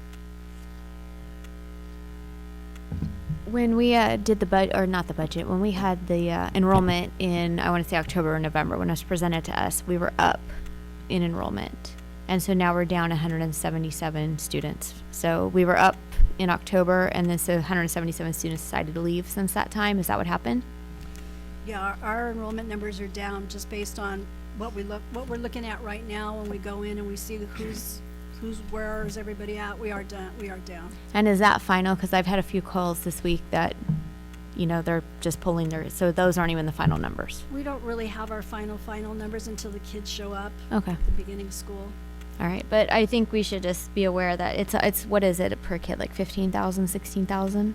Of revenue that we receive, it's around 12,500. Okay, so we're losing like $2 million because our enrollment declined in the last few months. Okay. I'd like to say, Joan, thank you so much for all your work. This is a heavy lift, and especially with all the things that we're looking at and the potentials that we don't know what's coming down the pike. I know this is a lot, very thorough. I understand we got a lot of work to do still. And the thing that I'd like to reiterate is that this is a budget. This is an estimate of what we're going to be at, and the anticipation of what we're going to do with all this to make it work. I have no doubt that the team's going to do well in making sure that this happens. But there are a lot of concerning things like Leandra just mentioned, enrollment and things like that. We have to make sure that we're attracting students and trying to do things to bring a positive representation of what's going on in the district for sure. Yes, we are. Another thing too, I think I was talking to Alan, and then I was also talking to a couple other people from other districts, and from what they were saying is that if COVID hadn't happened, this would have hit us a lot earlier, because we got so much COVID money that it kind of like we were moving money around and it kind of like padded all this stuff. But is that also true? Because that's kind of what people have been saying, is this would have hit us in maybe 2019, 2020. Had COVID not happened, everything was open, but all that money we were just getting pumped full of money, you know, every year. And then the ESSER funds, this is finally the time the ESSER funds have run out. So there's nothing to pad any of these accounts and like, you know, have extra money. And Well, it depends on how you look at things, but when they gave us COVID money was mostly all restricted money. You can have this, but you have to spend it on that. So most of our budget is people. We tried not to spend money on people with COVID money because it was restricted more for materials and supplies and the plexiglass and all the stuff we needed. So really what every year's budget depends on, at least in the state of California, is how is the economy doing in California? And to go back and say how it would have been without COVID, I hope it would have been more positive back then. But we just judge it on this year and what we see in the near future and go from there. right, because I mean we had $300 and something million, and you know I find it hard that we use that all on masks and plexiglass. It's a lot of money.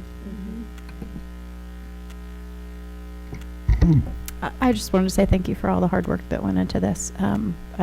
Deferrals are not fun, and I hope that things change within the legislature, that doesn't come to fruition, and that would be even more impactful. But I appreciate all the work into this and the detail and the follow-up backup that you provided.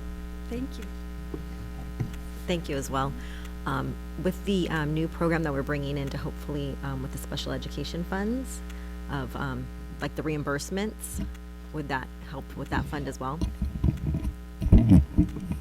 Yeah, CYBHI, should California Youth Health Behavioral Initiative, should help with that. That isn't counted at all in the budget. But if it's not special ed funds, it's actually money that's coming down from the state that they're going to give us to reimburse for services we're already providing.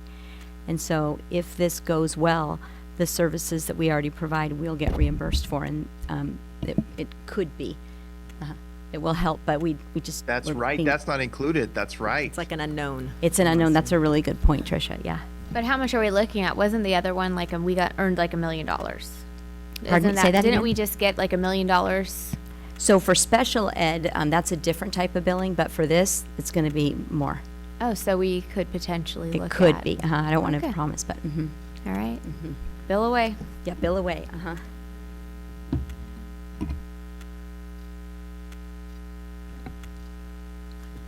I have a question. With the declining enrollment, are we staffing appropriately for the fall? I'm just worried that this is a lot lower number than I anticipated, and I just want to make sure we're not overstaffing, because that was one of the key areas with this year that we were overstaffed, and that's why we had so many budgetary issues. Well, I can't speak to what happened before because I really wasn't here Right. before. But I know for this year, all of us did a lot of work. Thank you very much, everybody sitting over there too. Looking at classrooms and how many kids were in classrooms and what is our, according to contract language, what can we staff to? And then looking at our secondary, what was the master schedule? Are there kids in those classes? After doing all of that work, we were able to meet what we had recorded in that budget stabilization plan that we brought to you. And we're gonna keep doing that. We have to. So we're gonna start working this summer on possible cuts for the year after. And even though it's a deficit of 15 million, even if you can get 8 million in cuts, it's gonna help, because you basically have 2 years before you hit that 5% at the end of the third year.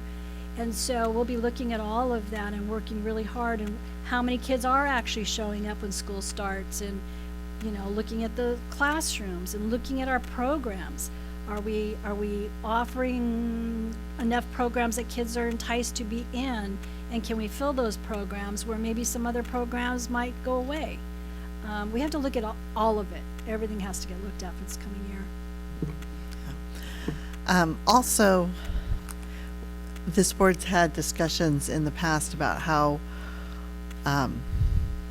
we didn't really feel comfortable with the 5% reserve for economic uncertainty. We kind of felt better around the 10%. So I think that's still kind of our board's opinion. So I just want to make sure that we keep that in mind, that we feel comfortable with the 10% reserve for economic uncertainty between the two layers. That's something we should be looking at, because the out years don't look great, and I'm very nervous about that, especially with the things that are happening at the state and the federal level, and the rainy day fund being depleted potentially for next year. So that could really impact us, and I just want to make sure we're doing everything possible, even starting as soon as the fall, making cuts and making sure we are being really judicious about keeping our expenses down where we can, and really evaluating programs. And this is a ton of work, and it's great information, and there's a lot of really good additional slides that you've added, and I really appreciate that. This must not have been fun to put together, because it wasn't really fun to read. I have a wonderful staff. Thank you to my staff too. So, I just had a question. According to the chart, how you were saying that with the enrollment declining, is there any information? I know you said we're going to hiring demographics team to come and look at it, but is there anything in that chart or in that information that is saying where the students are going? Are they just leaving California? Are they going to different districts? Is the birth rate down? Like, is there any reason behind it? Because if they're leaving California, there's like nowhere to pull them from either. So. We have a harder time trying to find where they're going to once they leave us, because we don't really track that. But I think when we have the outside company come in, we'll get a lot more insight into where, which schools, what class, what grade levels, and all of that. And we'll bring that definitely back to you in a report so we can show you a lot more information. But it's difficult because a lot of times when our students leave us, they're gone and we don't know where they're going. They don't tell us and we don't require it, so, yeah. Just to follow up on that, we don't have to send them our records or anything like that? Is that how we they- try to track, or is that not a requirement? If they request a CUME file from us, their files, their records, then we will send it to the school. But I don't think we put anything, I mean, unless I'm wrong, I don't think we have like a tracking of, oh, this, they're asking for this and they're going to Orange, so let's mark that down. I don't think we do that. I think we just send over the data, but we're not tracking it, and maybe we could do more work on that end of it too. Is that correct? That's correct. Yeah. And Oh. go ahead. Well, and I know we're not permitted to drop a student from our enrollment until another district requests. Yeah. This would be really good data to start tracking. So I know we ask a lot. Yeah, well, I think it's a reasonable request, to say the least. So we have commissioned, as Joan said, a organization to come and provide us a full demographic study with everything from birth rates to where our students are, where bubbles are, which will give the board an opportunity to really look at long-term and short-term implications. There's two ways primarily to improve your budget, and that's by increasing enrollment and increasing ADA. So getting our children to come to school every day, which has a lot to do with the survey we heard earlier about making sure our schools are places that children are welcome and feel like they belong. But ultimately, yeah, we want to track students to our district. We also have to look in the demographic study to help us with this at the number of students at all of our schools, because the cost to educate our children is not the same in every school. It depends just on how many kids are at that school, because the standard costs, the operating costs, are about the same at all schools. So there's a lot to look at. But Joan, I'm confident that you and your team will be able to lead that work, and I want to thank you for this work and the entire team, because everybody provided input. But yeah, let's increase enrollment. That's the best way to solve problems. Okay, one more question regarding OCSCS's budget. It shows that they are also going in deficit. Does that include, this budget, does that include the dual language program, the proposed material revision, or is what, there's been a lot of talk about. Yes. And so I'm just curious what is covered in this budget. So as far as the dual language goes, there was 3 teachers. I'm looking at Leandra because you said that last time when we talked, but 3 teachers were kept in, but what was not kept in was there's like a teacher support, but that's only a 0.5. So that will have, if that program's kept, that will have to go back into this budget. And then do you want me to go into other things, or are you just asking about dual language? The only other thing that I'm aware of, I know you need to talk and vote for others, which programs are gonna look like and all of that. Whatever is decided by the board, we're gonna go back and fix this budget, depending on which programs you still want there or whatever. And then and I might need some help here because I always mess the names up, but the teacher release time and the aides or teachers, sub-teachers that came in to support that, that's also not in this budget. So that's the 2 things that I'm aware of that have to get added in depending on what you want, what you vote on. Will you repeat the second one and about approximately how much that is?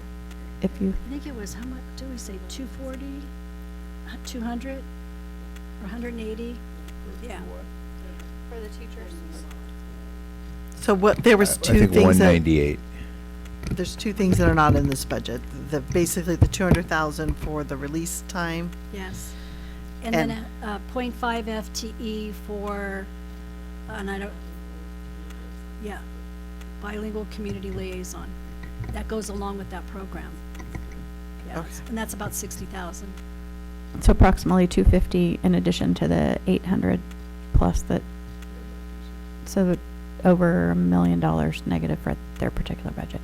Potential. Okay, thank you. Okay, thank you so much.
FYI, we're going back to closed session eventually. We forgot something for like 5 minutes, just a few minutes. Thanks why we figured that out and we double checked our notes. Okay.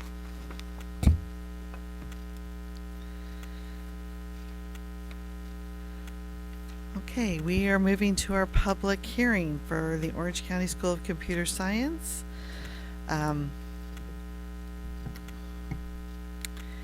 So for the material revision, and how many speakers do we have? We have 5 speakers, Madam President.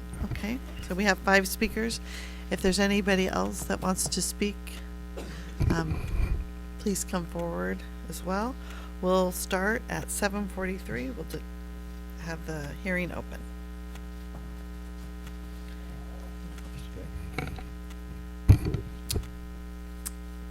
The first speaker, Dawn Miller, Patricia Hanzo, Leslie Alexander, Julie Suchard, and Sam Milovich. Please feel free to come up in the first row.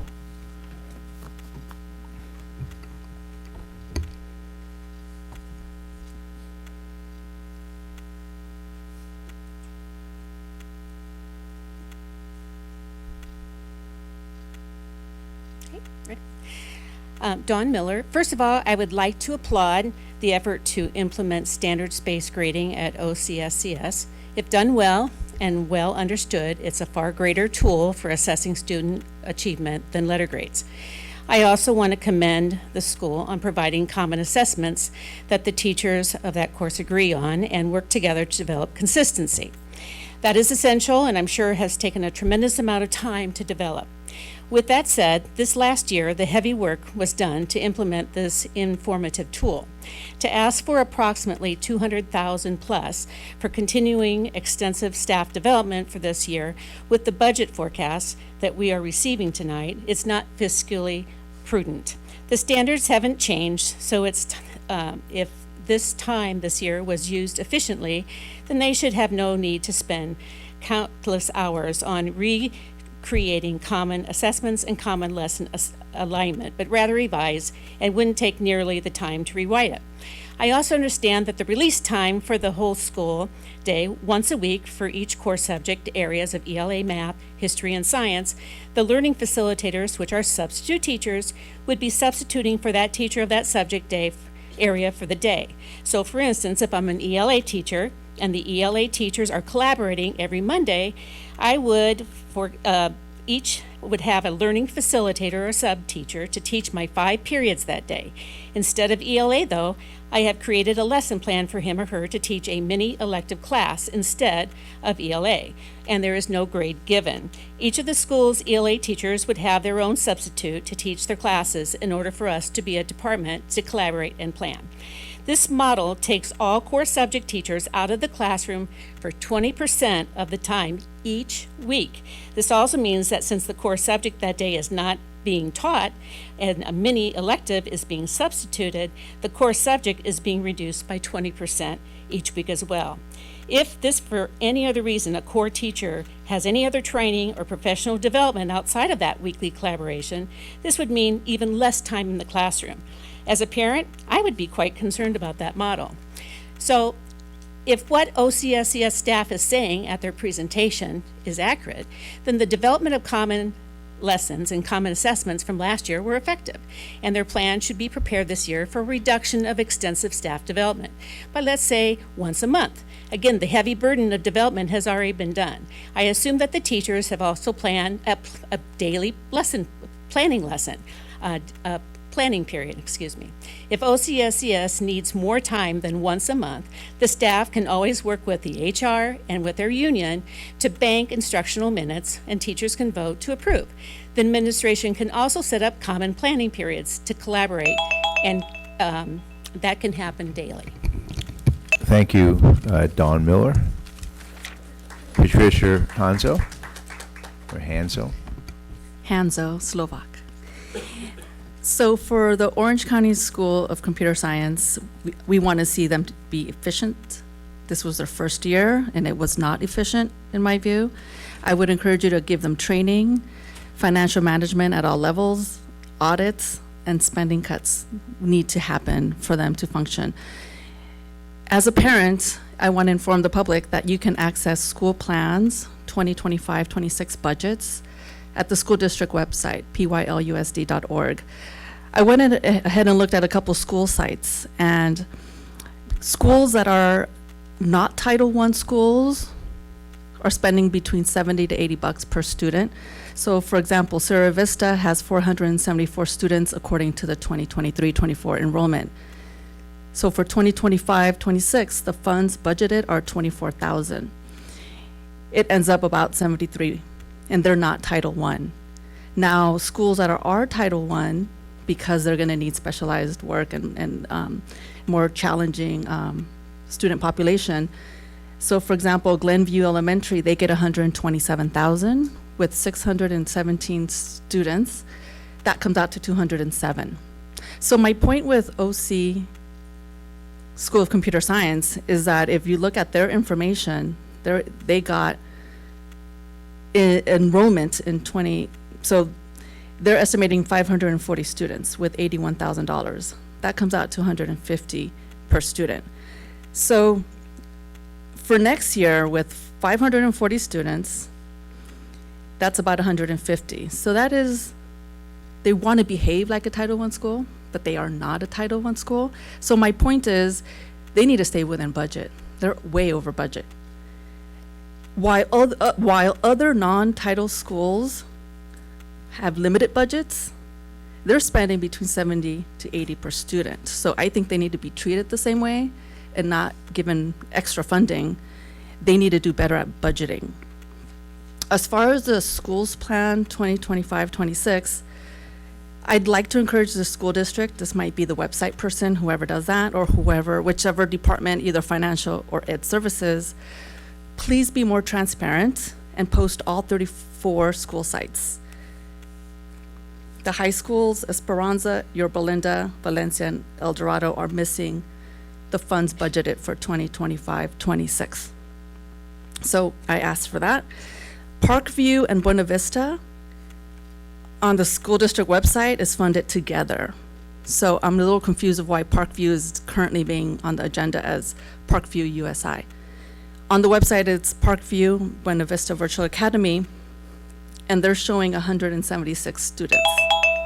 Thank you. Please check up on that. Thank you, Ms. Ansel. Leslie Alexander.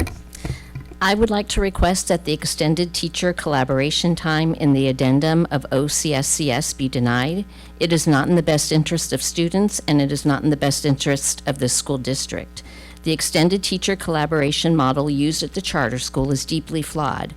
The model, which is wholly reliant on substitute teachers for its success, was not financially sustainable at its inception and still is not financially sustainable. In addition to the financial drain this model would continue to impose on this district, I do not believe it is in the best interest of students.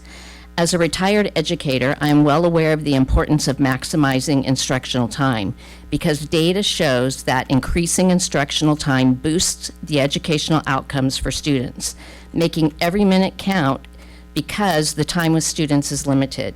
So I was shocked to learn that the charter school is surrendering 20% of its instructional time every week.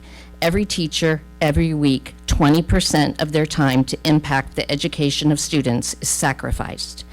Every other middle school student in this district receives more instructional time with their highly qualified teachers than the students at the charter school receive with their highly qualified teachers. This serious deficit has the potential to negatively impact OCSCS students. As an educator, I find this model to be ill-conceived and the loss of instructional time unacceptable. Perhaps OCSCS should consider following the early release, late start schedules of the other middle schools for collaboration time. It requires no substitute teachers and is far more equitable than the proposal in the addendum. Thank you. Thank you, Ms. Alexander. Julie Suchard. Good evening. At the June 3rd OCSCS study session, Trustee Blades and Frazier said that they wanted to give the school an additional $1 million in funding to pay for release days for teachers once a week, even though all the other school sites were directed to cut 4% of spending. Per the proposed budget tonight, the school will be operating at a deficit of $848,645 for the 25-26 school year. The charter petition before you asked for, quote, release days as frequently as once a week, end quote, something that no other schools in our district provide for their teachers. All other schools are expected to operate within their means, but for some reason, Trustees Blades and Frazier want to increase the deficit spending at OCSCS. Our district started the 24-25 school year with $144,174,859 in reserves.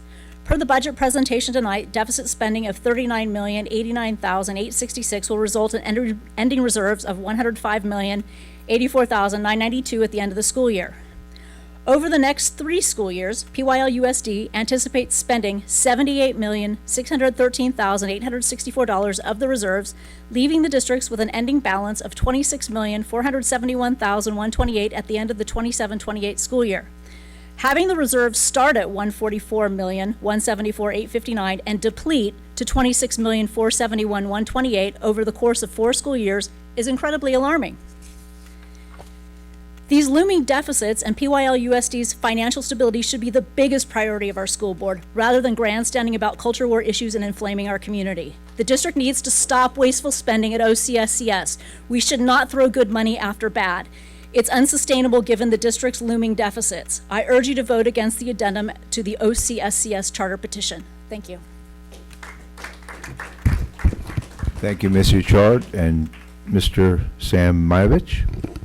Hello, my name's Sam Myovich. Dawn Miller asked me to finish reading the statement she had prepared because she knew it was going to go over the time limit, so I will do that. Again, on the topic of funding the OCSCS professional development hours. It is absolutely not too late to make these adjustments to the funding for what would still be considered extensive staff development and have adequate time, more than any other school in the district could ever dream of.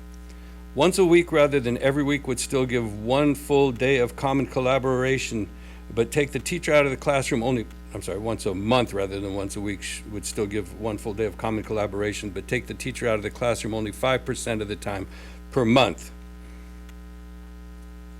The mini elective time would be reduced, but from what was said at the staff in the study session, it's not for a grade anyway, and students haven't been very receptive or take the class seriously to these classes, or that very reason, as well as it's not taught by their core teacher. This would also reduce the substitute rate from a long-term subrate to a daily rate. Again, a reduction in expenditures, yet providing more than adequate professional development time. It was also shared in the study session that there was a lot of scheduling issues that would need to be made if the staff development time was reduced. That is not true. I called the school to verify, but they are not creating a new class for the mini elective class, but substituting it for the core class. No new adjustment to the class needs to be done. I would like to emphasize that it is very difficult for teachers to develop assessments that are accurately aligned to the state standards. That's why there are companies that create benchmark assessments. It's the instruction that also needs to be aligned. We should all be looking forward to the results of the SBAC for this year.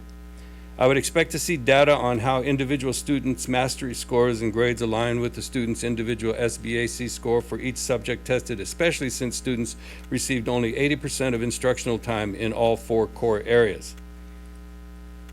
It would have been better to have had these parameters determined earlier. Unfortunately, there has been such skewed district priorities recommended by the former superintendent and approved for funding by the prior board majority, as well as the current political grandstanding by no other than the person who hijacked 20 minutes of the study session and continues to try to derail the board and their work as a team, and that, of course, is Leandra Blades. Ms. Blades complains loudly and points fingers to blame others for the actions that she herself is doing. It's an embarrassment to the district. Either be a positive contributor to this school board or resign and run for whatever office you think deserves the chaos you cause.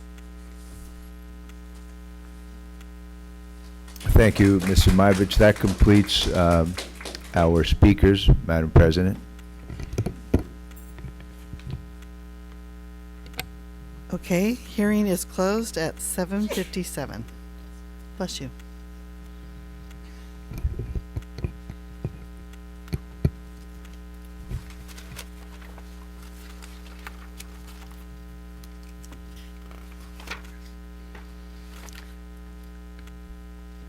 Okay, it's time for our student board report.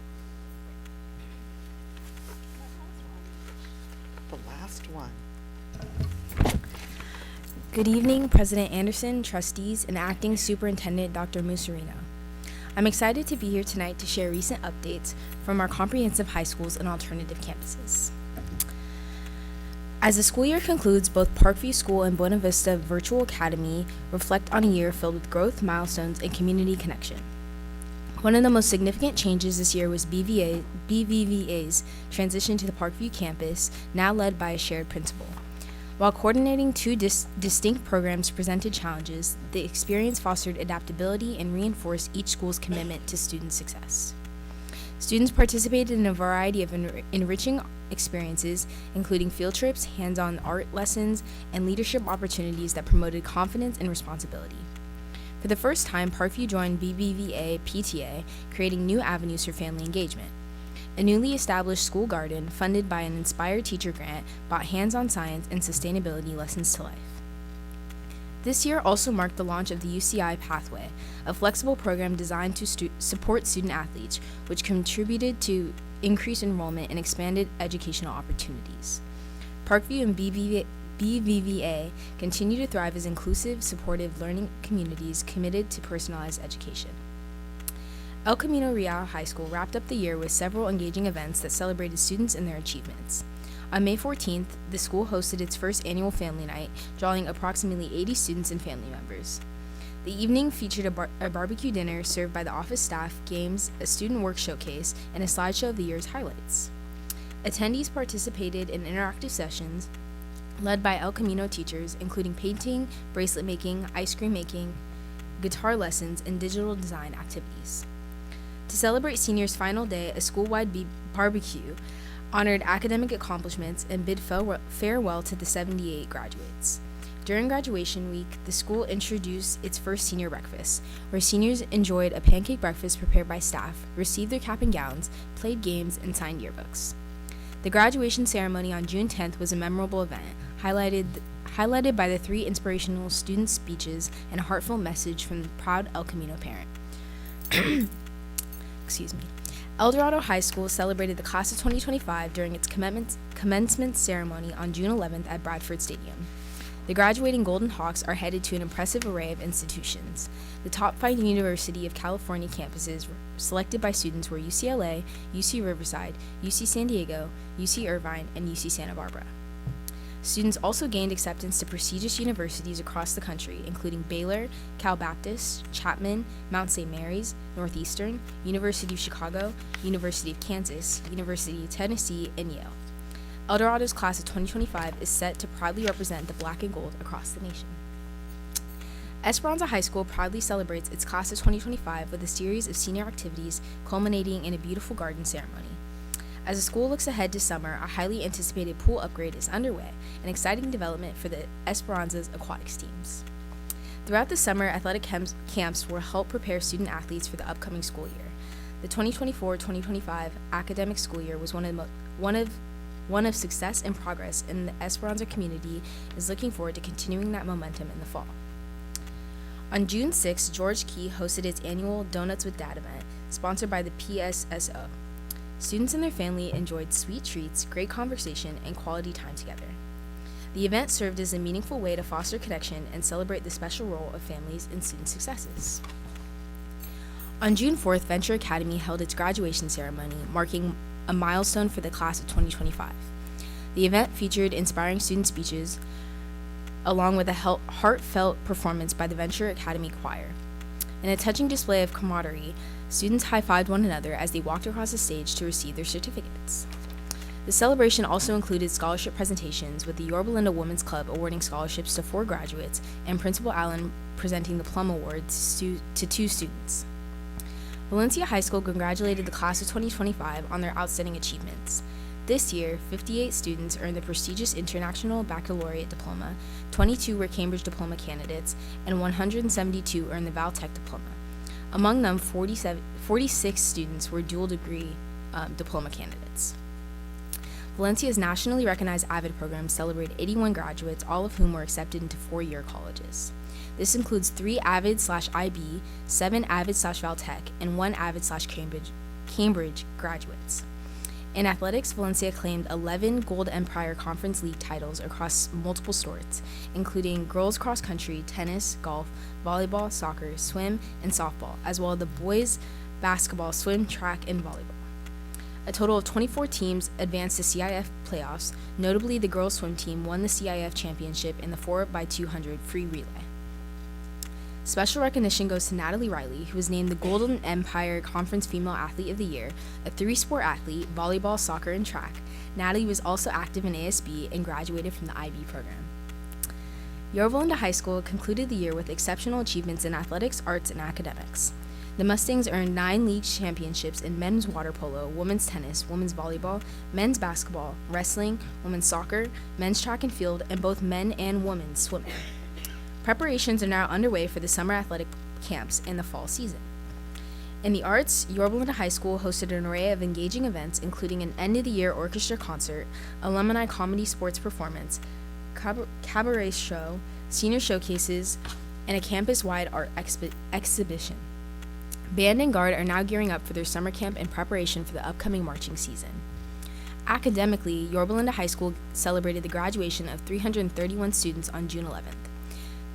This accomplished class contributed to more than 32,000 hours of community service and earned $2.5 million in scholarships and grants.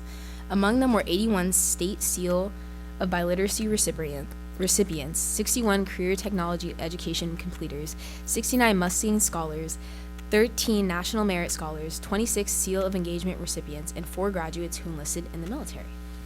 That is all.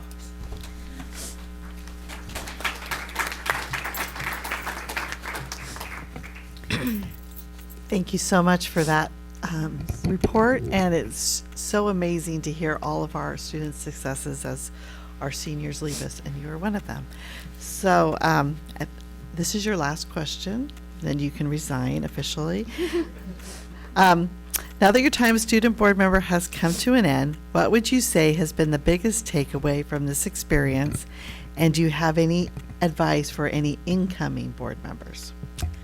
I would say the biggest takeaway from this experience is that people care.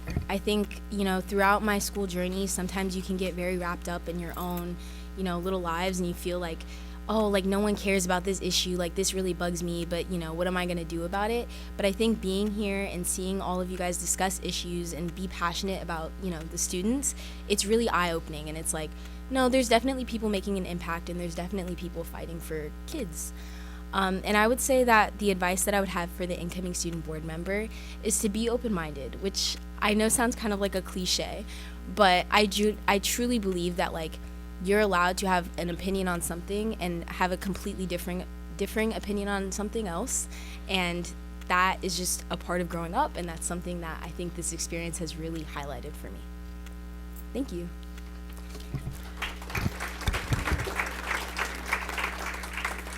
Thank you. That's really good advice. At this time, I'm going to turn it over to Dr. Musarino.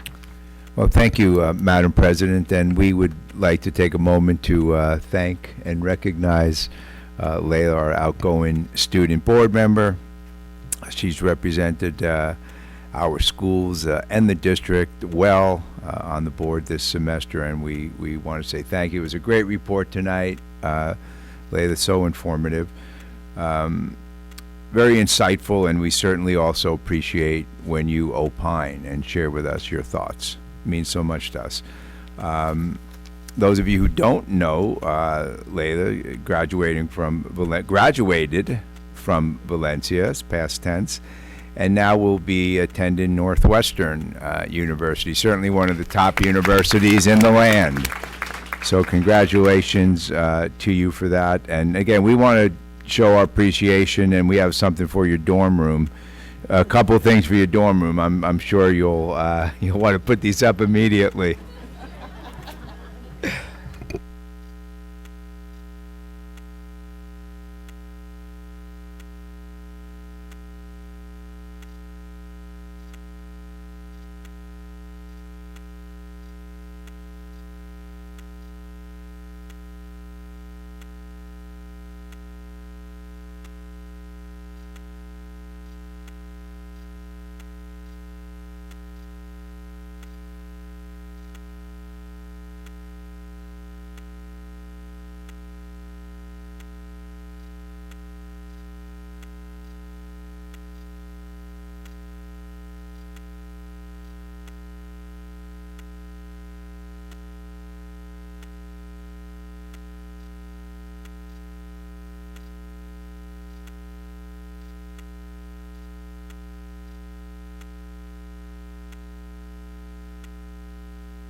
I just want to tell you, Layla, it's been great having you on our board. You are one of the most busiest women I know, and that you made time for board and being prepared. We're just so grateful for you and the example you've set, and I know you're going to do amazing things, especially at Northwestern, so please come back and share. I definitely will. Thank you so much for having me. Does anyone else want to say anything before I move on? As someone who lived in Chicago for a while, it's going to be so much fun. Eat lots of pizza. I definitely will. Yeah, one of my favorite cities, so enjoy. Thank you.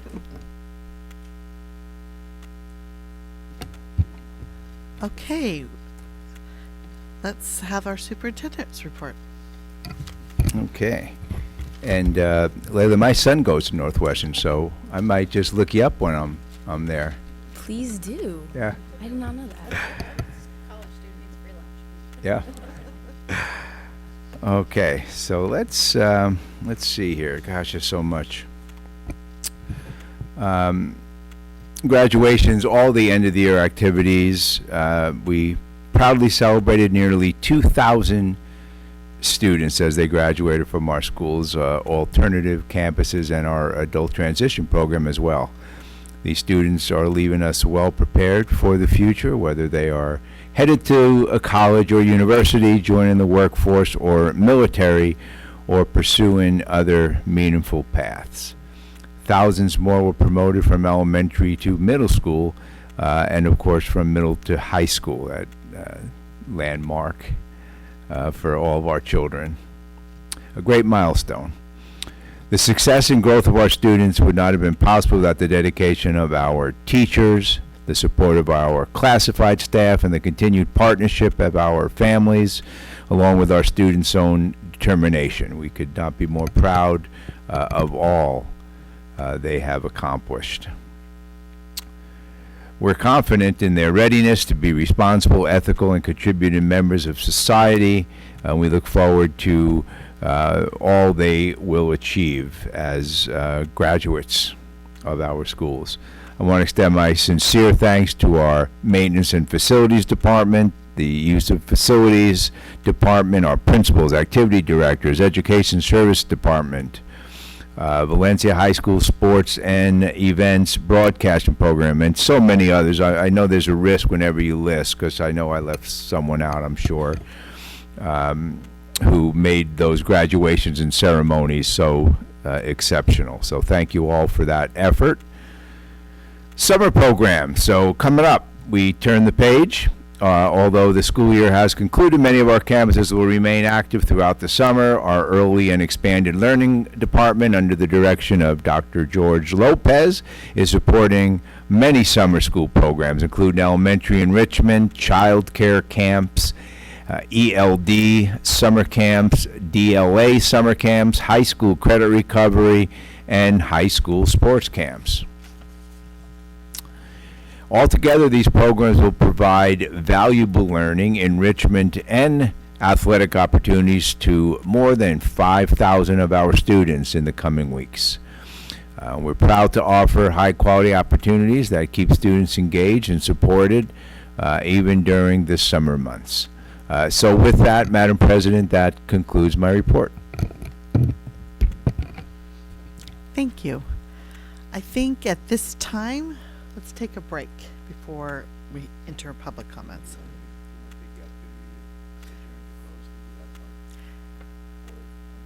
Yeah, let's adjourn to close. We'll take care of that. And then from there, we'll just go on a break. Or do you want to come back? 2 minutes, yeah. And well, I would say 10 minutes, but it seems like we're always 15. Is that correct? Yeah, we'll go do close and we'll come back at 8:30.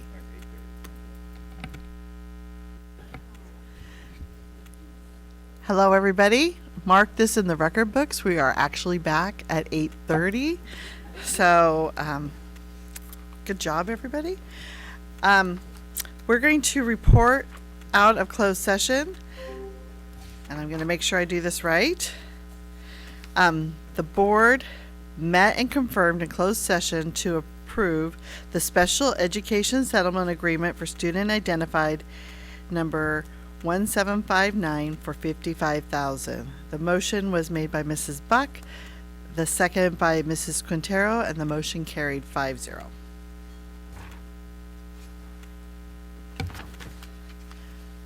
Okay, now we are moving to public comment. How many people do we have?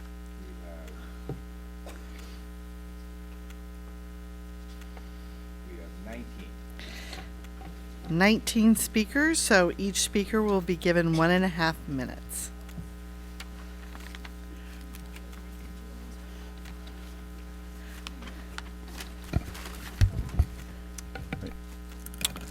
Thank you, Madam President. The first group of speakers, please come to the front row. Linda Yaxin, Ellen Sagaliv, Jen Bremer, Dawn Miller, and Lynn Nettie.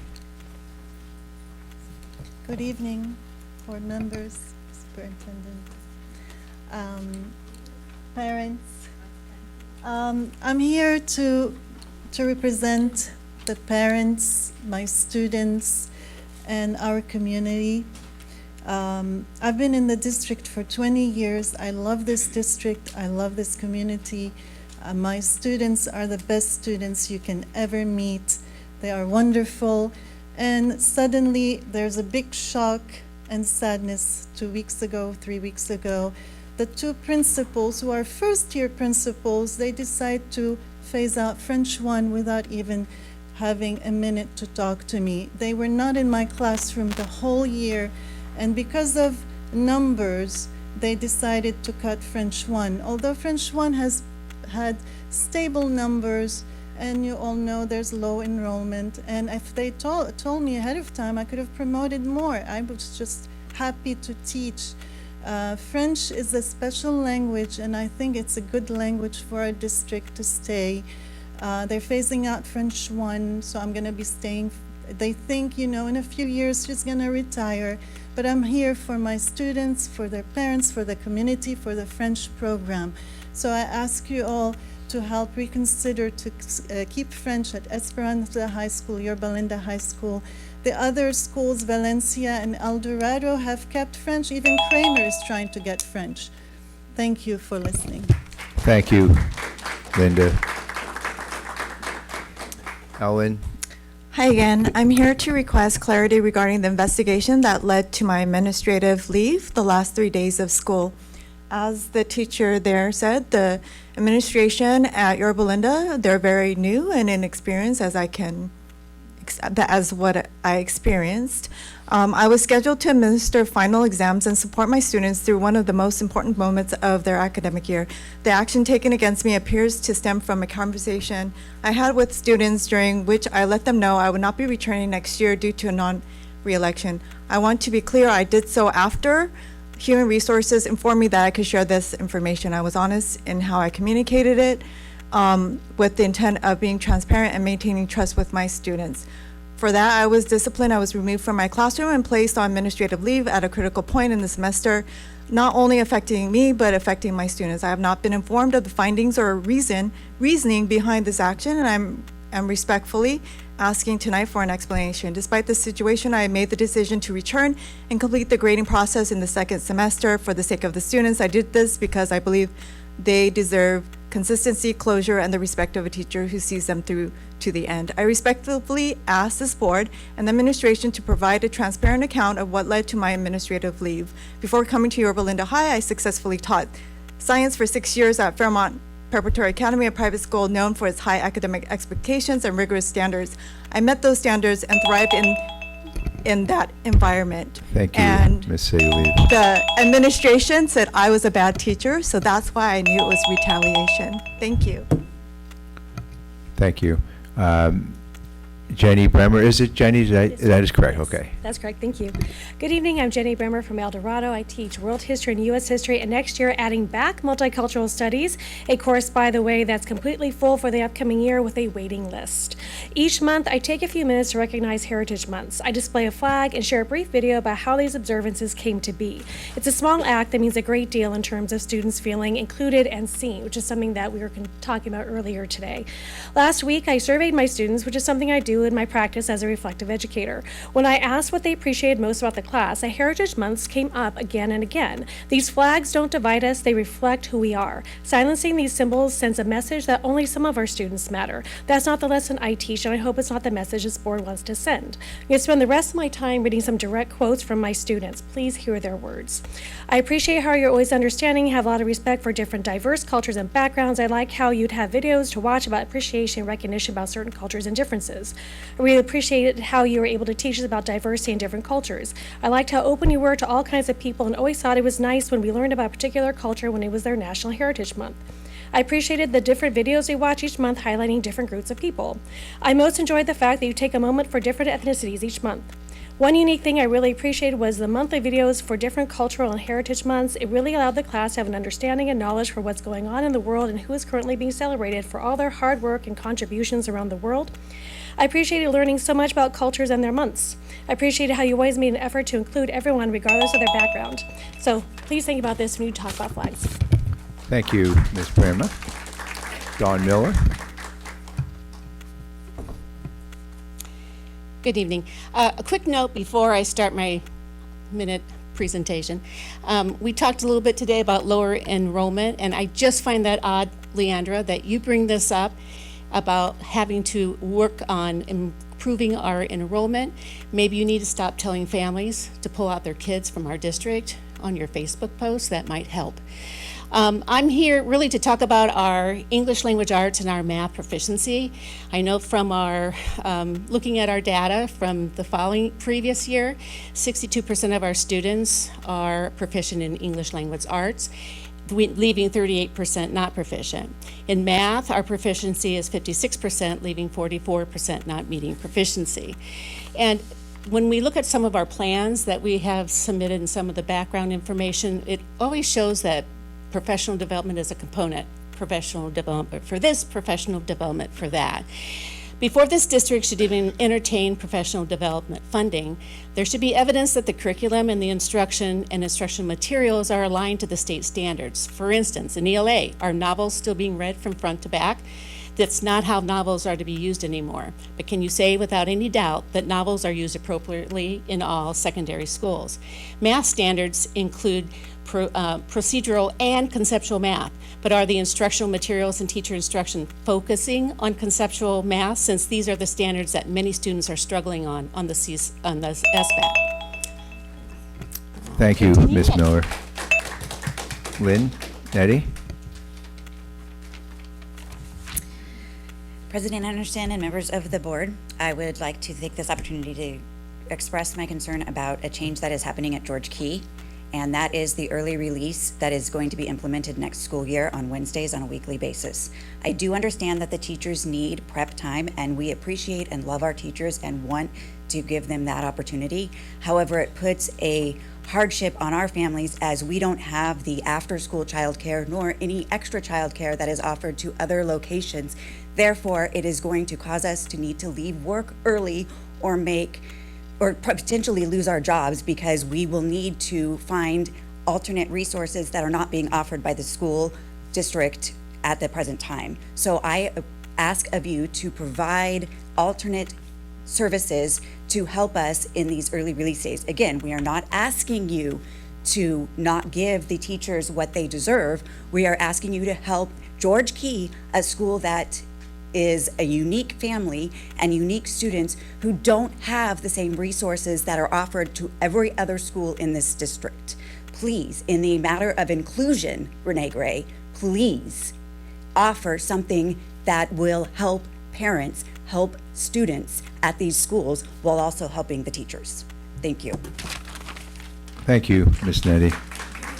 Our next group of speakers, Eileen Medina, Sarah Phillips, Patricia Hanzo, Samuel Penrod, and Sam Maivich. Please move up to the first row, and Ms. Medina, you're up. Thank you for taking this time to hear me out. I'm voicing the concern of the planned major change for the George Key Wednesday dismissal at 2:15. This is, as Lynn was talking about, a strong hardship in terms of the family and how we're going to accommodate the change. In a letter to the parents by George Key, it was explained that the early out Wednesdays would align with the other schools of PYLUSD. As mentioned, we do not have the resources for after-school care. We are a unique bunch in terms of how we do not have after-school care for whether it be private school, after-school care, district, YMCA, carpools, or anything like that. That is not part of our equation in terms of being a George Key student and family. In regards to access to resources that we do have, our families do have IHSS and respite hours and such. However, it is finding these qualified individuals who are dependable and committed to our hours that we need as families so that we can go on with our lives. A lot of us are working individuals with inflexible schedules, and so something that is 4 to 5 times a week regularly is going to be putting a strain on many family. We are not doing this to voice any concern in minimizing the need for the teacher's PLC time, which is our understanding. It's just if there can be a deeper dive by the school, by the district, to look into our needs and the family and the students that are being served by George Key, it would be appreciated. Thank you. Thank you, Ms. Medina. Hello, Sarah Phillips. Hello. In regard to the flag ban discussion, I have some questions. In the library, do I need permission to have flags as part of my monthly displays? I have flags for Hispanic Heritage Month, Arab American Heritage Month, LGBT History Month, and others. Permission, should this flag ban pass, do I need to get permission every year, or is it once it's approved, is it always okay? Personally, I don't think discussion about flag bans does anything to help our students increase learning or test scores. It just feels like an attack on our diverse populations. And speaking of diverse populations, I would also like you to consider looking at and reversing the CRT ban. Please focus on uplifting all of our students. I do hope everyone has a lovely and relaxing summer and reads lots of great books. Thank you, Sarah. Ms. Anzo? So, as far as the future of our school district, one of the big things is respecting our employees. And so it looks like the school district had to give back some money to 2 athletic directors from Esperanza High School, who the previous superintendent, Alex Shernis, removed or pressured out from their positions last year. And I'm sure Blades cheered him on, which is very unfortunate and very unprofessional, and you're a disgrace. We ask that employee harassment prevention training and practices be used and encouraged. Step up, support all employees. We need to combat retaliation and make them feel welcomed and respected. We lost dozens of administrators, teachers, specialists when the previous HR guy bullied them and intimidated people during his tenure. Professionalism, ethics, and compliance with labor laws is required. Also, please understand that diversity, equity, and inclusion are programs that are legal. And I want to see that at my schools. I want my son to learn about diversity. I want my son to understand different cultures. He is both Colombian and he is also white, Slovak background. My husband's white, I'm Latina. I need him to understand that it's a good thing. And sadly, television right now and all these ICE raids are making everyone nervous. And so I really encourage this board to remove the CRT ban. Thank you, Ms. Hanzo. Samuel Penrod? Hello, good evening. I'm speaking today as a concerned Orange County citizen and a board member of Lavender Democrats Orange County. I strongly oppose the flag ban proposal, which would ban all flags except the U.S. and California state flags in this district. This is a pride flag ban, plain and simple. Context matters. The ban supporter, trustee Leanda Blades, who attended the January 6th rally in Washington, D.C., when someone who aligns themselves with an attack on democratic values now moves to ban a symbol of inclusion and safety, we should ask, what values are being proposed and promoted here? The pride flag is a valued symbol of inclusion. It tells LGBTQ students they belong. Removing it is an illegal attack on LGBTQ students and will negatively impact school climate indicators. The pride flag should not be banned. So I urge this board to vote no on the proposal. Thank you. Thank you, Mr. Penrod. Sam Mayovich? Transphobia is a social pathology rooted in willful ignorance and the darkly energizing emotions of anger and hatred. People like Trustees Blades and Frazier represent its less lethal forms. The Minnesota assassin Vance Bolter exemplifies the more lethal form of transphobia. The lines from Blades and Frazier to Pastor Bolter is nevertheless a direct one. Slogans like Save Girls Sports, XX does not equal XY, and the refusal to address transgender people by their proper pronouns characterize the ignorance and bigotry of Trustees Blades and Frazier. Merchandise with such hateful slogans appear on our campuses as some of the unfortunate consequences of free speech rights. If we authorize a superintendent to censor speech on campus, that censorship should begin with merchandise like that. Pastor Vance Bolter is a Christian terrorist who is an adherent of the New Apostolic Reformation, a movement that justifies using violence in the quest of achieving a totalitarian order that rejects any beliefs other than its own. In a sermon in 2023, he asserted that people, quote, who don't know what sex they are, unquote, were destroying America. He claimed, quote, the enemy has gotten so far into their mind and soul, unquote. From Blades to Frazier to Bolter, the message is the same. Transgender people are not part of the godly order they perceive. The pride flag is a symbol of peace and acceptance for those who do not fall within the binary world of those who would deny their very existence as normal and natural. Transphobic merchandise and the pride flag are components of the social discourse of our time. Thank you, It is a part Mr. of free Bivich. speech. Our next group of speakers, Leslie Alexander, Shani Murray, Perla Castillo, Ms. Brodowski, and Colleen Wood. Ms. Alexander? Yes. Protect, serve, advocate, and safety is a top priority. These are all campaign statements from Mrs. Blades. Mrs. Blades, would you say those statements were true when you rushed the completion of the walls at Travis Ranch? The answer is no. You risked the safety of students by rushing the completion of the walls and willfully skipping the legally required safety approval from DSA, an approval that exists to prevent injury and protect students' lives. Our district is spending hundreds of thousands of dollars to fix the unsafe environment you created.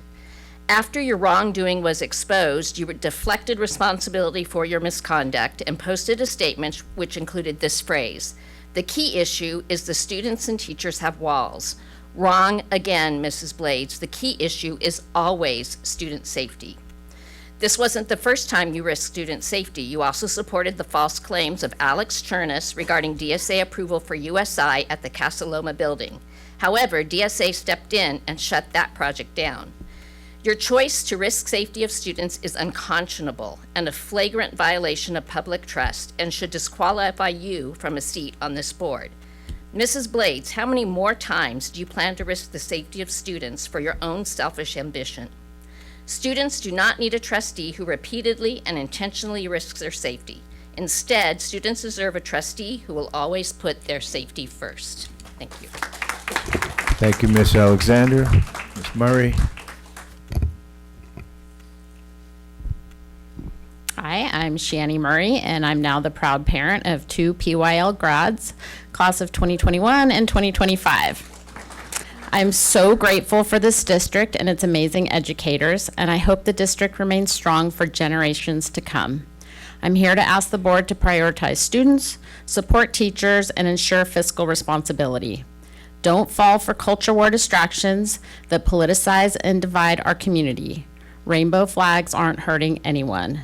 Instead, focus on addressing the unchecked funding pushed through by Chernus and the previous board majority. Protect district resources from outside charters. Meet the needs of our students, but transparently work within our budget constraints. Marilyn, I love that your leadership errs on the side of kindness. Please keep fighting for all PYL students, especially those most vulnerable in our community, as you deal with this financial instability. Thank you. Thank you, Ms. Murray. Perla Castillo? As someone who has moved my child to an affiliated charter school and considered leaving the district entirely, the reason has not been the availability of specialized programs. Again, it's not the specialized programs. Instead, it was the hope that someplace else my child would receive the promises made by our district, and these promises that they would be empowered through relevant experiences that were ethical, responsible, and to help them be contributing citizens. It's summer, and it's the time where parents realize just how important school staff is. The people who are at the front lines of our schools, who the decision makers spend 5 minutes at. Despite being overworked and underpaid and having to jump through impossible hoops, certified, classified support staff and admin ask themselves every day, has this child eaten? Do they feel safe at school? How can I help this child learn, and what is their behavior trying to communicate? Students are in a mental health crisis everywhere in the United States, and this district is no exception. Our kids see us adults arguing on items that sanction their individuality and personhood. Until as a district, we support all of our students who will grow up and govern and vote for for items that will affect their generation and our generation, we will continue seeing a decline in enrollment and an increase in absences and bullying. Our employees put our differences, egos, political beliefs, and ideals aside to serve our students, but we cannot do it alone. Tolerance and kindness starts with you. So you cannot seek belonging and safety if we do not provide inclusion and tolerance. Thank you, Ms. Castillo. Ms. Brodowski?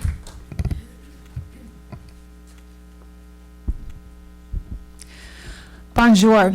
As you heard from Madame Yaxon, the French program is being taken away from both Esperance and Yorba Linda high schools. This is a travesty, not just unfortunate, but unjust and deeply wrong. There are other programs with lower enrollment that remain untouched. The French teachers should have been brought in to collaborate and find solutions. I haven't seen this decision on any board agendas, which suggests it was made without your input or public vote. That's deeply concerning. It appears the executive cabinet is thinning enrollment at Esperanza. Are they trying to shut the school down or give away the entire campus to a charter? Esperanza is being gutted. The executive cabinet took away the teacher pathway program. Now French is being cut. They've moved the Spanish DLA from its feeder OCSCS, and the sand volleyball courts approved and unanimously are indefinitely delayed. Why isn't Esperanza getting the support it needs to grow and thrive? Also, why isn't Isaiah Gates back? How long will he remain on paid leave? This is an irresponsible use of student funds. We could balance our budget better if we weren't double paying interim executives. We're talking about all this waste of money, but we're double paying people. Please stop dismantling Esperanza and please fight for French. Merci. Thank you, Ms. Brodowski. Colleen Wood. I am the proud parent of a newly promoted middle schooler and an elementary student. First, I find the timing of the flag display resolution troubling. It comes shortly after Trustee Blades failed to acknowledge a video comment posted in response to one of her social media posts, a video that appeared to show a pride flag being aggressively taken from an OCSCS student. While she interacted with posts surrounding it, she chose not to comment on this incident, nor did she speak up for the student who seemed to be taunted and bullied. Rather than condemning that behavior or showing support, we are now faced with a proposed policy that would appear to prohibit the display of such flags altogether. How does this align with the Tinker versus Des Moines decision, which clearly affirms that students do not shed their constitutional rights to freedom of speech or expression at the schoolhouse gates? One has to wonder, does Trustee Blades truly care about student safety and expression, or is this resolution a distraction from the USI presentation, also on tonight's agenda? In that report, it is noted that $3.7 million was spent last year on that pathway program. Interestingly, on September 19th, Trustee Blades posted on Instagram calling it a lie that that program cost $3.6 million. If anything, we underestimated by $100,000. Thank you, Ms. Wood. Our next group of speakers, please come to the front. Priya, Joan Herrick, Linda Cohn, and Valerie Mendez. Priya, you're up. There's a young person that came in just as we were starting who wanted to speak, so I asked that you all let her speak like we've done for many people before. Good evening. Nearly 1 week ago, our family cheered as our eldest daughter graduated from PYL-USD after 13 years in the district. Congratulations as well, Trustee Blades, to your son, who graduated along with her and 330 other students at Yorba Linda High School. Trustees, it would have been so easy to send our younger daughter to the same school as her sister. Instead, I drive 40 minutes at least round trip twice every day to a school outside of our district because we made that decision and because we believe PYL-USD is not safe for LGBTQ plus kids. There was no infrastructure to support these kids prior to 2020, and since 2020, we have seen relentless attacks on this group of students, teachers, and families. I don't have time here to list all the ways in which the bullying of these students was modeled by board members, but we can all easily reference the last few months in which some trustees have been involved in bullying of a specific transgender child, in fear-mongering around trans girls, in the refusal to even acknowledge that trans students exist by using their correct pronouns, and now bringing for consideration a clumsy attempt to ban the pride flag. We have seen an uptick in the bullying of LGBTQ students, and I won't go into it because it was just, okay, please do better. Thank you. Thank you, Priya. Joan Herrick? I hate to start this way, but the last several months we heard Trustee Blades and Frazier promote a resolution to ban trans athletes in high school sports. The campaign to, quote, save our girls is misguided, ignorant fear-mongering. Girls don't need to be protected from a trans athlete. Instead, they need to be protected from you and other adults who bully minors and children.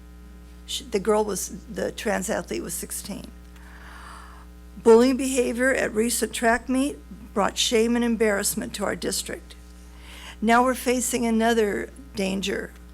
Our immigrant population. They're living in fear right now, and we need to be proactive in protecting them and helping them feel safe. Changing the subject regarding the flag ban. It appears to be, as others have said, a ban on the pride flag. What about this flag? This flag is a combination of LGBTQ, black and brown individuals. And students see this as a representation that they have allies, that they're seen, that they're heard. PLUSD is a community of positivity, possibility, promise, and progress. We hope that that will continue. Thank you, Ms. Herrick. Ms. Cohn? I'm going to try to clear up some confusion about the discussion that's been going on, and it's not the first time it's been talked about the kind of bonds that are being paid off. Ms.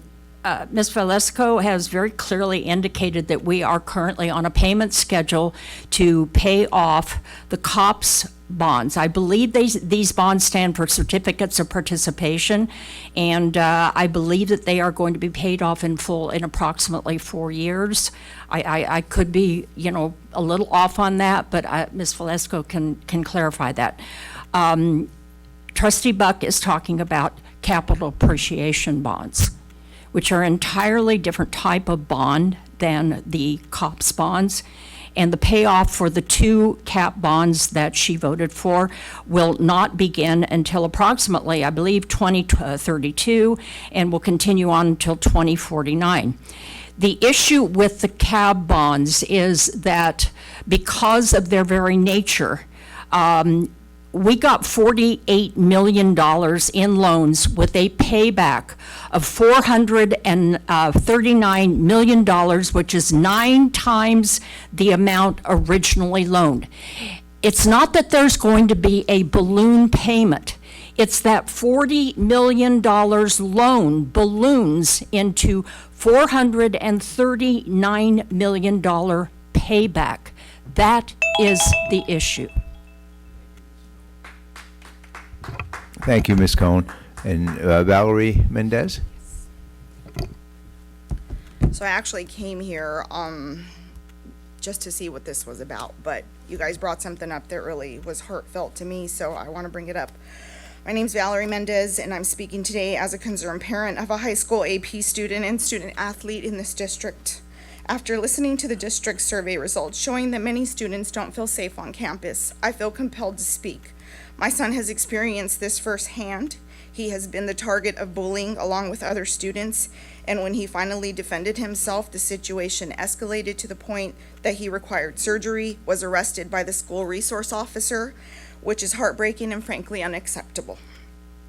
What's even more troubling is that despite this serious incident, the steps that were taken to address the bullying were inadequate. The problem was not resolved and the safety concerns remained. No child should ever feel unsafe at school. No parent should worry that their child's well-being is at risk just by showing up to learn. The message these experiences send is that bullying can go unchecked, is deeply damaging to students' mental health and trust in their schools. I urge the district to take meaningful steps to strengthen safety protocols, enforce anti-bullying policies with accountability, ensure that when students report being threatened, that they are heard and protected. Our schools must remain safe environments where every student can actually thrive. Thank you. Thank you, Ms. Mendez, and that concludes our speakers who filled out a blue card. Do we have a student who would like to speak?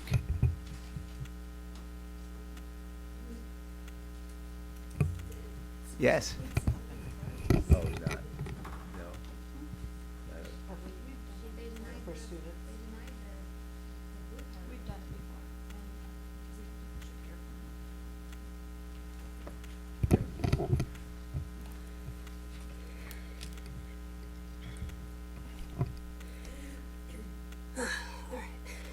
Hello, school board. My name is Rin, and I'm speaking on behalf of Pride at the Pier and the LGBTQ+ students in your community.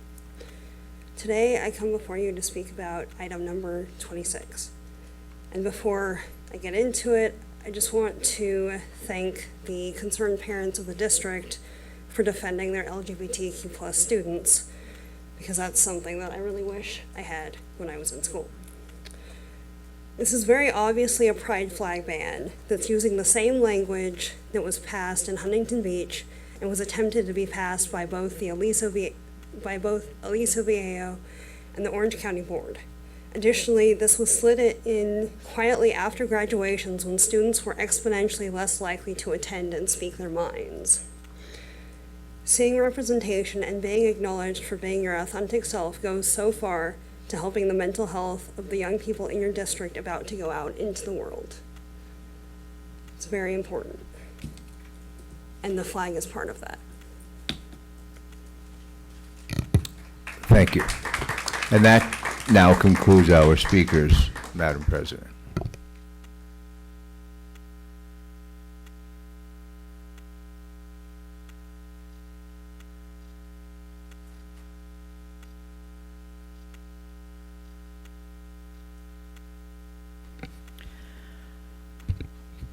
Okay, we are on to motion 16.1.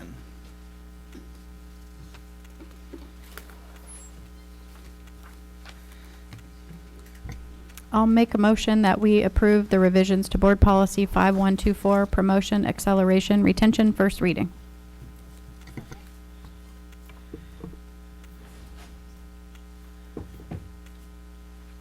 We have a motion by Mrs. Buck, a second by Mrs. Quintero. I'll turn it over to Dr. Leon. Thank you. Good evening, President Anderson, members of the board, Superintendent Dr. Musarino, and Executive Cabinet. This evening, we are proposing a revision to Board Policy 5124, Promotion, Acceleration, Retention, to include language consistent with gamut pertaining to criteria and proficiency measures school districts need to incorporate. Changes were made in order to update and streamline our process. Some of those changes were the removal of high school information, since retention is not a practice in high school. Rather, credit recovery is a process followed. In addition, since the last revision of this policy was in 2009, some of the intervention options, such as Saturday school or mandatory summer school, may not be available. Instead, we added Education Code 48070.5, which references offering an appropriate program of remedial instruction to assist the student in meeting grade level expectations. Thank you for your consideration of this proposed revision. I welcome any questions you may have at this time.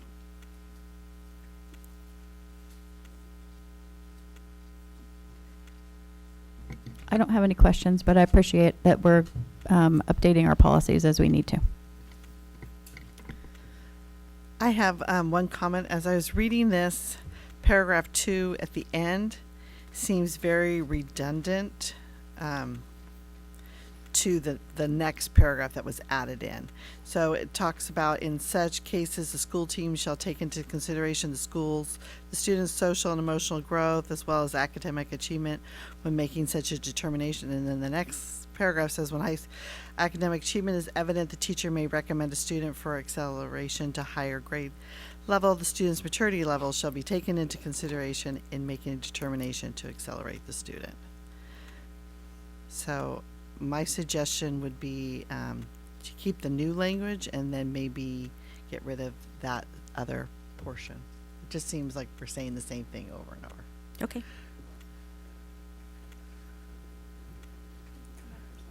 Yeah. That was it. Thank you. Okay. Oh, I should have asked Mr. Frazier, did you have a question? No, ma'am, I'm good. Okay. Perfect. Okay, we'll do a vote. Mrs. Blades? Aye. Mrs. Quintero? Aye. Mr. Frazier? Aye. Mrs. Buck? Aye. And I am also an aye, so the motion carries 5-0.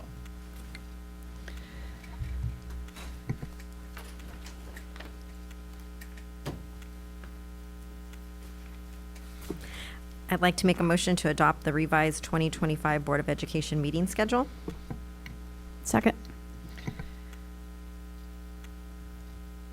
Okay, we have a motion by Mrs. Quintero, a second by Mrs. Buck, and I'll turn it over to Dr. Musarino. Yeah, the recommendation is, oh, thank you, Madam President, I'm sorry. The recommendation is to add a July meeting. Currently, there is not a meeting held in July. And what is the justification for adding it? Well, primarily, we will hire people over the course of between this board meeting and the time school starts, and to ensure that we have everyone in their rightful place by the start of school, we would like to add that meeting.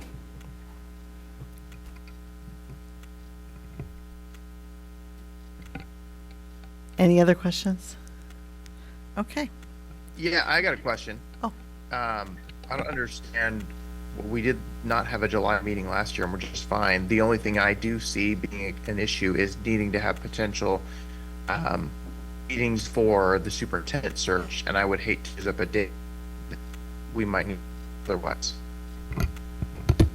Yeah, and we certainly could have that on there, or it could be separate. We have the material revision from tonight for OCSS. So there are some other items that could also be put on that board, but primarily it is for hiring purposes, staffing purposes. So we could have. Yeah, I'm just going to say I don't think that we need to add another meeting on calendar, specifically seeing we'll probably have to add one when we need it. Anyway. I understand what he's saying. Remember when we met with the consultants and they said that we would have probably more July meetings and stuff. And so I think what he's trying to say is if we have to do something in that meeting, we could just piggyback on top of it. I like to have this one because it's blocked off now. We could always add the superintendent piece to it and those. I mean, having it on the calendar now will make it easier versus later when we're trying to put a calendar together with all of us. Yeah, because we could ask them to come back and report from all of the, kind of move up the superintendent search by having them, instead of reporting out what they found in their community meetings and input sessions, instead of having them report in August like originally planned, they could come in July, potentially. I understand, but we haven't done a meeting in July specifically because trustees were gone for vacation. And so vacations have been planned now for July.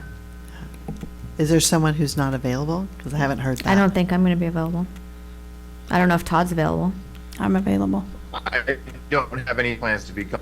I was just saying more from a practical standpoint of if putting something on the calendar just potentially limits us. That's all I'm saying. I'm no personally. Because we can always cancel it. I don't think it I think it locks us into at least one date. Oh. Okay, any other comments? Okay. We ready for the vote? Okay, Mrs. Blades? Aye. Mrs. Quintero? Mr. Frazier? No. Mrs. Buck? And I am also an aye. So the motion carries 4-1.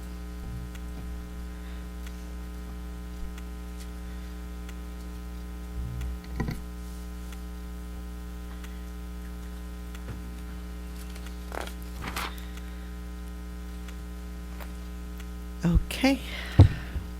I'll make a motion that we adopt the local control and accountability plan, LCAP, and federal addendum for the 25-26 fiscal year. Second.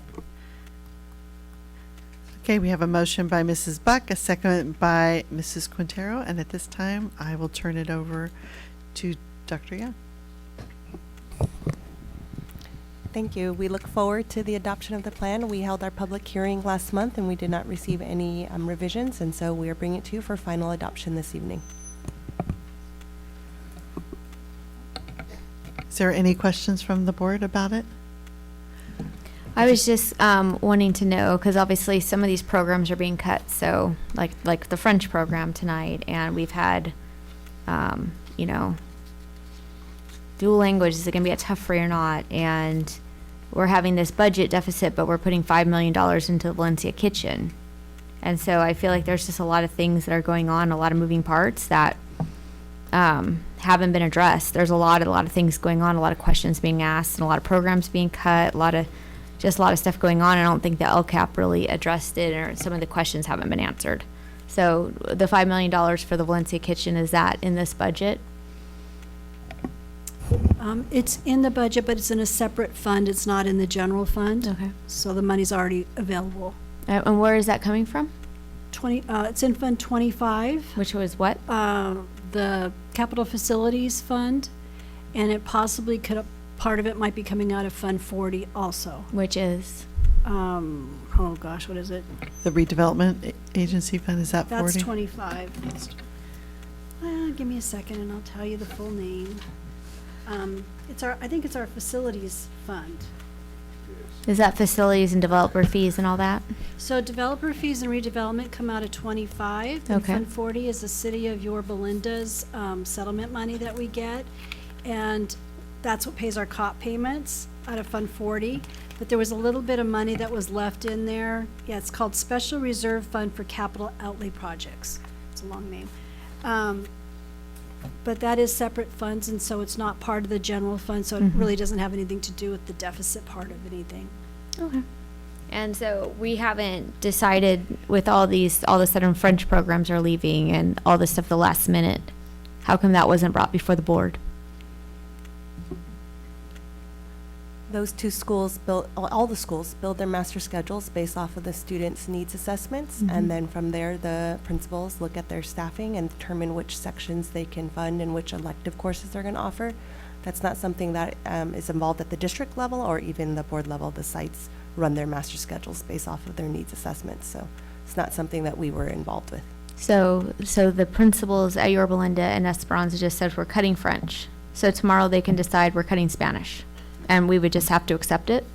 It's based off of the needs assessments, and so when the students are putting in their course requests, if they don't have enough numbers to run a full section, then it's a decision that they had to make based off of tighter staffing. So when they got rid of the video production, that was because there was only like 8 or 10 kids in there at Esperanza. And same with the teaching pathway and The teacher things like that. pathway was a request from the principal at the time because there were too many programs at the site, and that was a low enrolled one. So it was a request from the principal to who, if the principal has that discretion to just cut it? Who did she have to The bring principal this at from? the time was a, Pathway is an ROP program, so Right. there's more to it than yeah. that. So that was a request because it was through ROP. Okay. And so they met with ROP and discussed the different options, and that's where the decision was made to phase it out and bring it into El Dorado instead. So my question would be is, did they say they were trying to get a French program at Tuffrey or Topaz? Where did they say? A middle school? I'm sorry, a French Kramer. program? So they're trying to get a French class in Kramer, but we're taking away from Esperanza and Yorba Linda. We are not taking away from Esperanza and Yorba Linda. They've been provided their staffing for next year, and they built their schedule based off of what the kids are interested in taking. It appears that not enough students express an interest to continue with French, so they are going to continue to offer the courses for the kids that are in it, but they have chosen not to allow French 1 for the coming year. So someone just said, did the counselors offer it, or was this just removed and so there wasn't a course offering? I can't speak to Okay. what they did or did not do as far as counselors at their specific school. Next year, if the students decide in their survey, that they want to have an additional language, French or otherwise, will that be factored in or considered from the site? Yeah, that's definitely something that we could talk to them about, is if it's not being added on there, to consider adding it on to see if they have a strong interest, and then from there make their staffing determinations. I'm not suggesting that, like, we dictate to them now. I just Mhm. want to make sure that then in the future, they also are making that consideration. Mhm. Because if it can come back, if that's the interest, then that would be great. Right.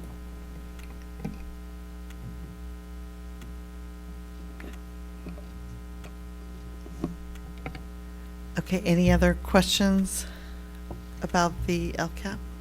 It's nice to have this wrapped up for the year.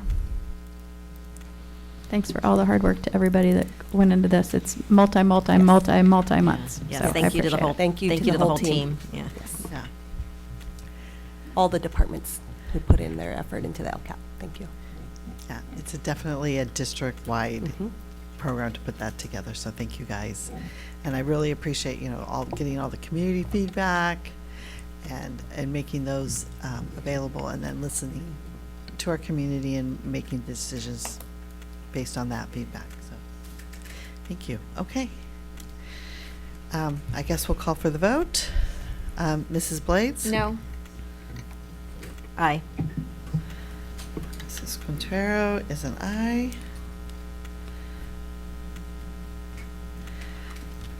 Mr. Frazier? Aye.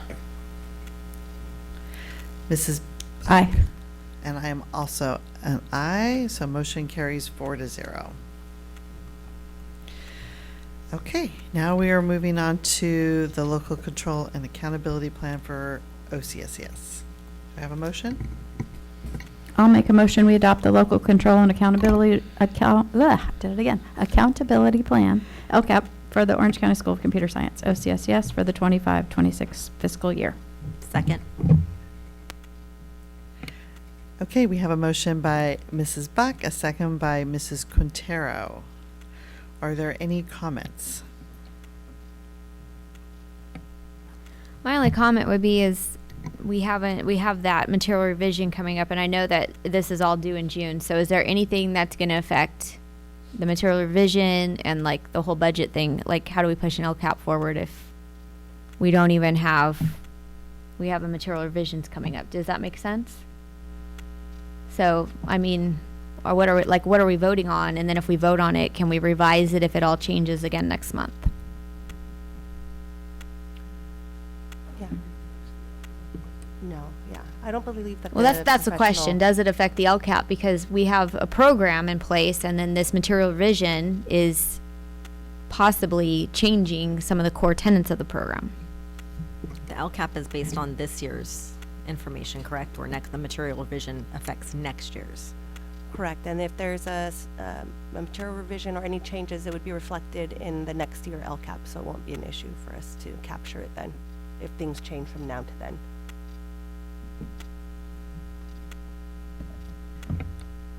And as I read it, it seems like it pretty much almost follows identical to the district's improvement plan. It was just a question. That's all. I was just asking a question because we don't want to submit something and then go completely opposite. That's all I'm saying. Are there any other questions? Okay. Mrs. Blades? Aye. Mrs. Quintero? Aye. Mr. Frazier? Aye. Mrs. Buck? Aye. And I am also an aye, so the motion carries 5-0.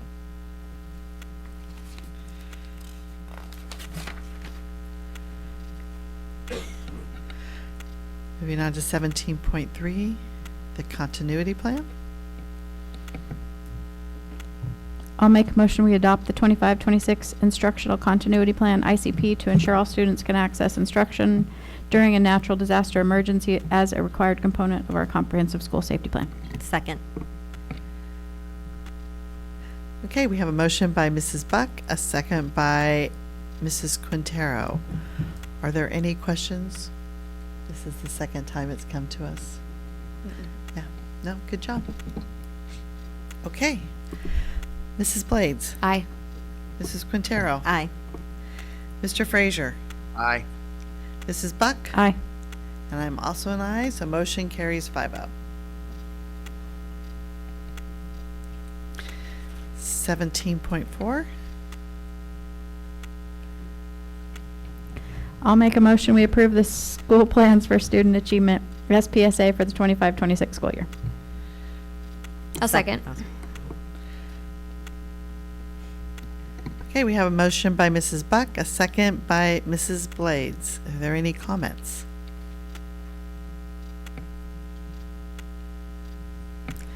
I just want to thank all the school staff for putting these together.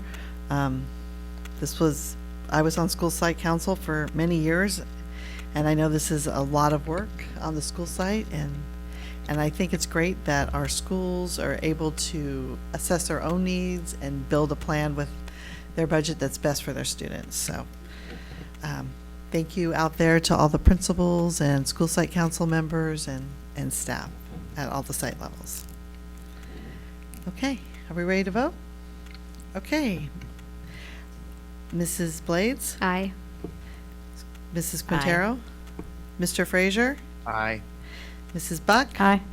And I am also an aye, and so motion carries 5-0. 17.5. I'll make a motion we approve, or we take action to approve 25-26 programming for the Universal Sports Institute. Second.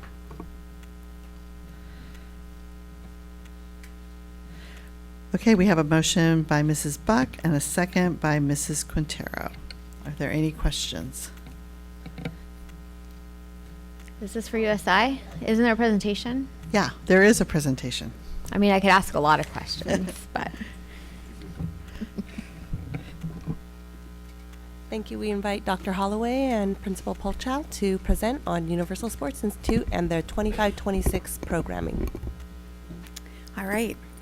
Good evening, President Anderson, trustees, Superintendent Dr. Musarino, and Executive Cabinet. Thank you for the opportunity to share an update on the Universal Sports Institute at Parkview School. At the February board meeting, we shared the goals of the USI Pathway, which are to attract and retain students, provide flexibility for student athletes, and become a training hub for the district. That mission has remained unchanged, and we are thrilled to share that the first year of USI was a success. As you see here, families have shared how USI has been life-changing for them, helping their students build confidence, improve their athletic abilities, and develop a stronger mindset. Parents and students have praised the supportive environment, personal growth, and sense of belonging that their students experienced through the program. We've also seen strong academic outcomes, with the average Parkview GPA being 3.3, with 57% of our secondary students taking honors or advanced placement courses. During a time of overall declining enrollment, USI has proven to be a powerful draw. This year, we saw a 99 student enrollment increase due to USI, with 30% coming from outside the district. For this coming year, we are already seeing strong interest, with 74 additional students enrolling, 45% of whom are coming from outside the district. This graph shows the overall enrollment for this year and next year. The gray represents students from in the district, while the yellow signifies students coming from outside the district.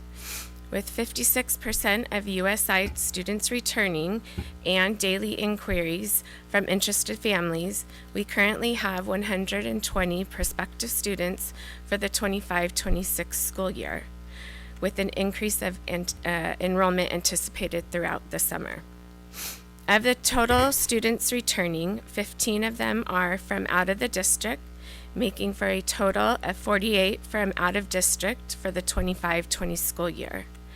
Of those not returning, a small number have either graduated or moved out of state, while the majority are transferring back to a comprehensive school site within PYL-USD or a private school. Within PYL-USD, representation comes from 5 of our 6 middle schools and all 4 comprehensive high schools. While we've seen strong engagement overall, we're working closely with Valadez, Kramer, and Valencia to strengthen participation, including recent collaborations with our site administrators. We believe there are valuable opportunities to extend similar resources to more students across the district. To guide next steps, we administered a parent survey and formed an advisory group with diverse voices, from parents and students to site and district leadership.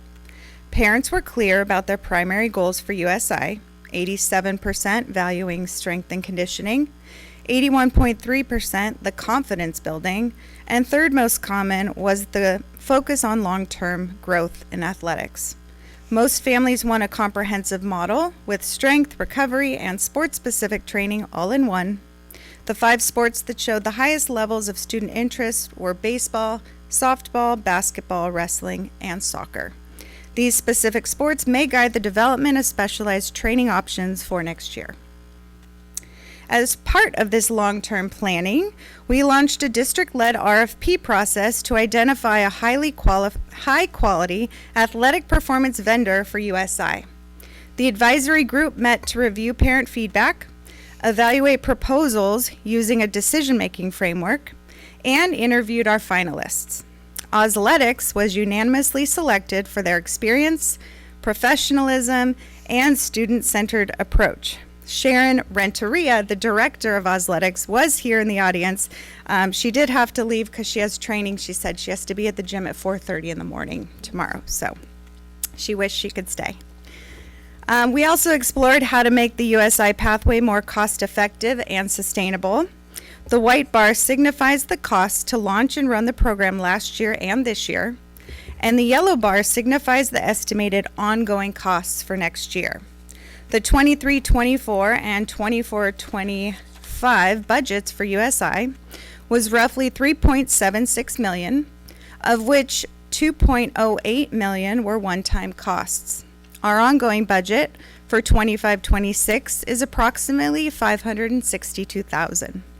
This budget includes the proposed vendor, 2 supervisors, a part-time custodian, a part-time instructional assistant, and secretarial help, along with a few walk-on coaches, performance software, and a minimal number of materials and supplies.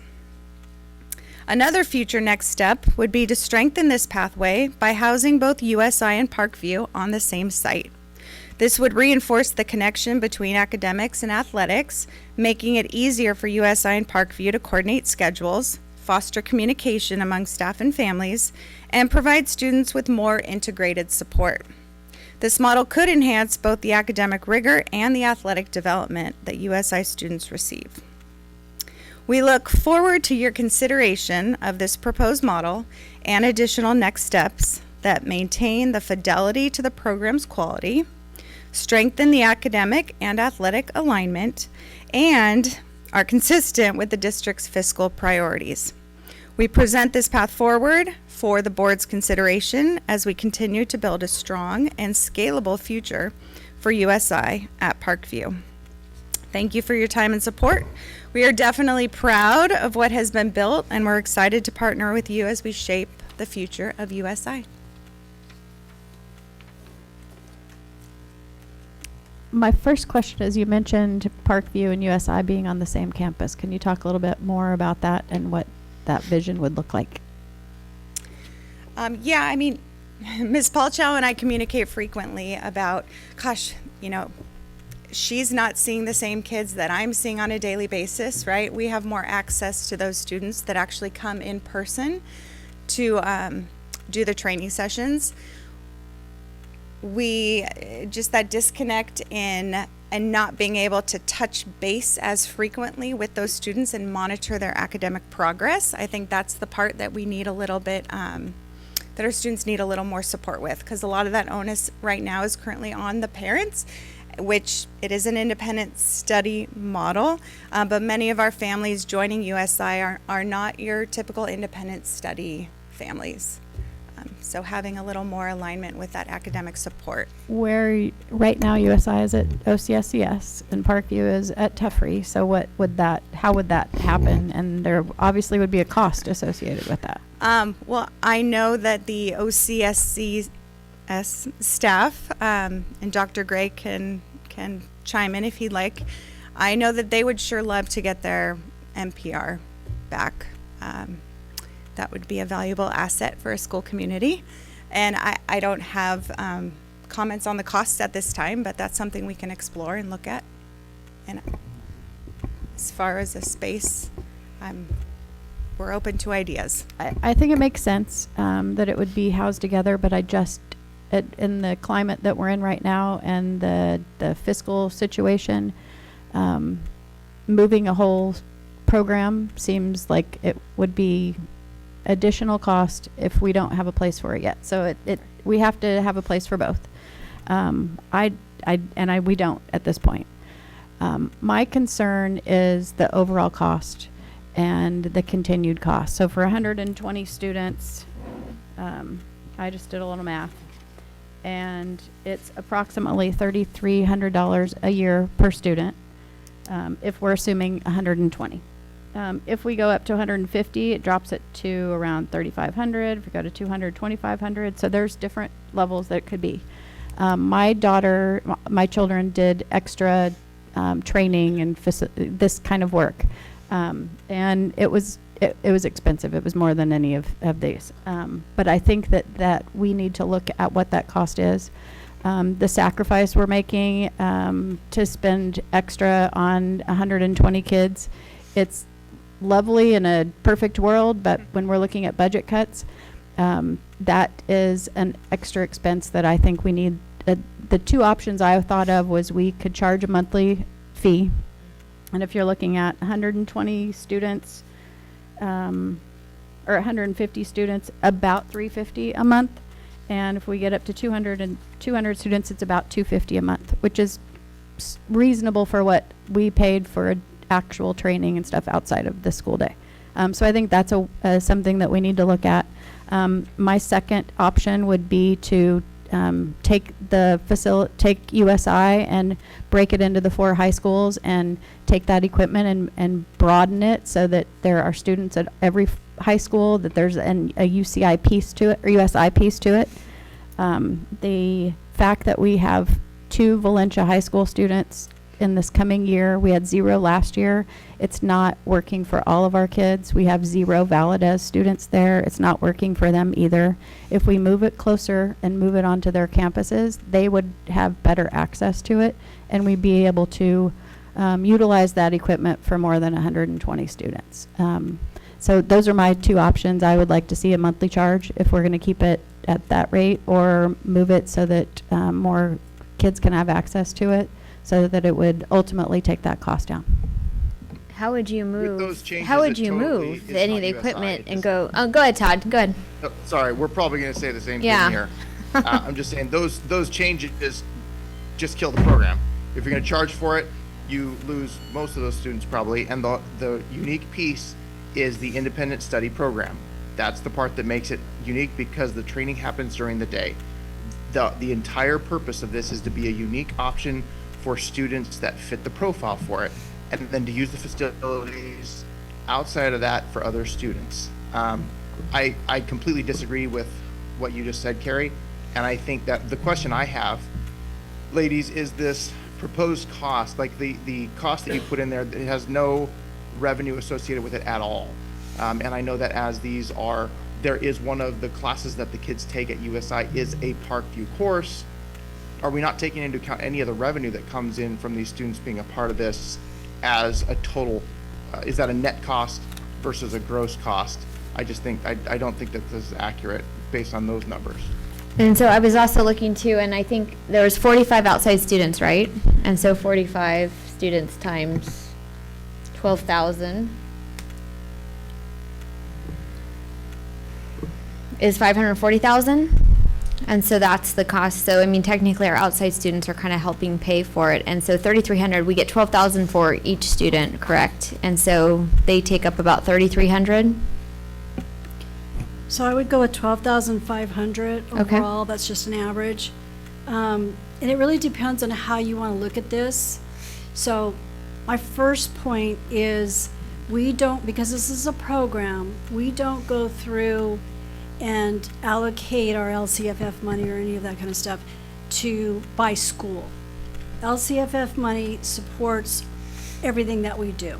But with that being said, another way of looking at this is you're right. You could take actually 120 kids, let's just go the whole program, times 1250 gives $1.5 million. So you've got that money. So what could that money pay for? We have roughly 3.5 teachers that cost about $420,000. The USI expenses we just saw was about $562,000. Estimating all of the other operational costs around $3,400 per student would be like another $411,000. And then what that ends up doing is basically zeroes itself out. Again, going back to, I get very uncomfortable with allocating direct money to a school program. So if you look overall at the entire district, where I'm coming with this, I actually was making some notes too, was if you take the total unrestricted general fund money and you divide it by the total enrollment that we have, it costs around $14,000 per student. If you want to look at it that way, where we're only making $12,500, that's why we kind of have this deficit that we're looking at. So that's total big picture. But if you wanted to start to look at it that way and look at the program, what's that program raising, you could also go that way, and then it kind of averages it all out. Because my question would be is, we have, obviously these are kids in Parkview, so it's 120. And so how many other students are in Parkview that aren't in part of USI? I would say about 200. So we have approximately 320 students involved in Parkview. Correct. And so I would say if we have 120 and we think it's going to rise, that is just going to USI by itself, BVVA only has 96 students. And so we're getting outside money. So if we get rid of USI, we could potentially, those 45 students could leave. And so that's $500-something thousand that could leave versus. So, I mean, I think we should look at that. But I also think, too, when you talk about moving a program to a high school and, like, dividing it up, how are you going to divide up that equipment? There's not 4 or 5, pieces of equipment that you go, here and there. I mean, there's usually 2 of each thing. So how would you divide it up at the high schools? It just doesn't make sense. I was looking at so we're keeping a few coaches, and then we have this I'm sorry, I can't ever remember their name, but this program's coming in with the coach. Right. And it seems like it's very well-rounded, strength, conditioning, things like that, which is proven that the athletes should have a different focus a lot of time, not just into their one sport, but they should be well-rounded. So we're bringing that in, but then we also have a few of our coaches that have the specialty in the baseball, football, all that stuff. Okay. I would just thank you for the extra backup information. I requested the weekly schedule. And so when you're looking at, for a middle and high school student, they are at USI for an hour and a half a day, and elementary students are there for an hour a day. So the rest of the time, they're doing Zoom classes. They are at, we have 50 of those 120 that are at comprehensive high schools as well. There's not anything in this budget that talks about the classes that they're taking at the comprehensive high schools. So, I mean, we're filling it, we're giving it all to Parkview, but we're paying for teachers at the comprehensive high school. So I don't feel like it's all complete. And when we're looking at 120 students, and I don't remember the breakdown between elementary, was it 20 elementary students? Roughly. So 20 hours, like 20 students for an hour a day, and the rest of that, 100 students for an hour and a half a day. It's a huge investment for that little amount of students. So splitting it up, when you look at the 4 different programs that you talked about, baseball, softball, basketball, soccer, wrestling, maybe there's a strategy to do it there, and so that the USI piece for wrestling might be at Esperanza, and basketball might be at Yorba Linda High School, wherever it might fit, and then those students that want to do those specific sports could go there, and then have a floater, the person that works on the specific strengthening and those kind of things. That would be great for every student athlete at each of the high schools. So how could we utilize that better? So I'm that is just trying to that reach out to other students and make sure that they're getting the ability to get in touch or connected to that. Yeah, can I address a couple things? I think we need to address concurrent enrollment as well. So we have a couple ideas to actually extend that outreach to Valadez Middle School and Valencia High School. You know, if we'd like you to consider, if we do adopt athletics and we are allowed to continue as is, we really would like to, like you mentioned, bring USI to them and offer a morning class at potentially even Kramer. So Kramer, Valadez, and Valencia High School, and doing a morning, you know, speed and agility type workout, even potentially soccer. Those were very popular classes for our high school students to attend, you know, currently at USI. And then as far as the equipment, I just want to make one note because it's really important. There are 10 pieces of Kaiser equipment. They are the pieces of equipment that are on the perimeter of USI, and they're on the walls because they are connected to one air compression system. And so that air compression system itself, it is one system connected to those 10 pieces of equipment that's housed in the server room in Oaks. So I mean, that would be very difficult to divide. As far as concurrent enrollment, Parkview has always had concurrent enrollment within our comprehensive sites, so that isn't anything new. Right. You know, our athletes, of course, take the sport or something in addition to that. Right. So. And so I guess that was my thought, is like, this is nothing new. We've always had concurrent enrollment, and we've never like divided it up versus where our Parkview students are going into their classrooms. It's never been done that way. And also too, you gave us a sample of what could be, but I know I've been in USI a lot, and I've seen a student take a class for an hour, and then I've seen them go into, you know, the room, I don't know what's break room, whatever it is. Team room. They go in there and they, you know, study for an hour. They're doing their homework, and then they come back out and they do another class, and then they go back in. And like, so sometimes they can take like 2 or 3 classes a day. So I wouldn't necessarily put people in a box that says, you know, like, oh, we're just doing an hour, because a lot of our Parkview students, like, I remember that one morning when there was a class of like 10 or 12, and a few of them were ice skaters. And so we know that they go in and they do a strength and agility, or like the stretching, whatever it was. And then they went into the room and they waited to get picked up, and then they were being taken to an ice rink to go, you know, to another practice. And so Parkview is, for homeschooling, to have the type of option for these kids to, be able to do the independent study. It's not like they're on Zooms all day. That would be more BVVA style, correct? It is difficult to generalize the schedule because of the independent study, and that's the beauty of the program, is our families really love the flexibility of it. And so providing you with a sample schedule was difficult to do, and so it was my best guess. But students can, they attend USI anywhere between, some only come for an hour to an hour and a half of training. Others will come and take a couple different classes, sit in the team room, do their homework, go get lunch, eat their lunch in the team room, and so they might be there for 3 or 4 hours a day. It really just depends on that student's individual schedule. I just had a couple questions. I'm in agreement with the equipment. It's kind of hard, but it would be great, like you said, to have the company itself, the athletics, go out to different school sites and provide classes that way to get everyone involved. I do like that idea.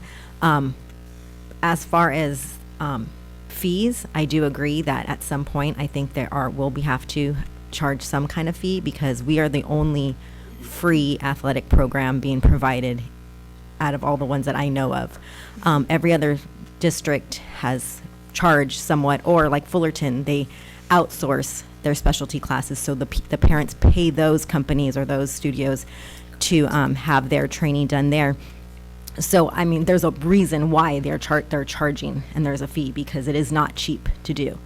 My second question is that, our second statement will be, what is the walk-on coaches? As right now, as of this year, they were being paid more than a regular coach's stipend at any other high school. Is it the same, or has it changed? No, we adjusted that model after we received a demand for bargaining from the Classified Employee Association. So our model will be in alignment with our high school walk-on coach stipends. Can I jump in real quick? A couple things. This is Todd. Joan, back to Joan's comments, which I appreciate. It's hard to, when I ask a question about the revenues coming in from students, it's hard to differentiate because it is a program. It's a pathway. If we did the same thing with engineering at Esperanza, or with cooking at Yorba Linda, or business at Yorba Linda, or any of the pathways, there is a cost associated with that. Based on the fact that it's a pathway, it's unique, and the fact that it's tied to Parkview, it's unique. As soon as you start charging, you want to talk about limiting it, you just limited it even further if you start charging for it. So that totally defeats the purpose of what you're trying to do there. As far as the program itself, I think that there's a lot of value to this, and it's a program that, based on the numbers, it's growing, not by a lot, but it's growing. It brings in outside people. We need these kind of things to be able to attract students, and I'm just going to continue saying that because that's what needs to happen. I think if you break it up, it's not USI, and there's no reason for kids to enroll in it because it's just PE at a school. So the purpose of this is to be unique, and it is to draw students in that are specifically geared towards athletic achievement, and there's no reason to break it up.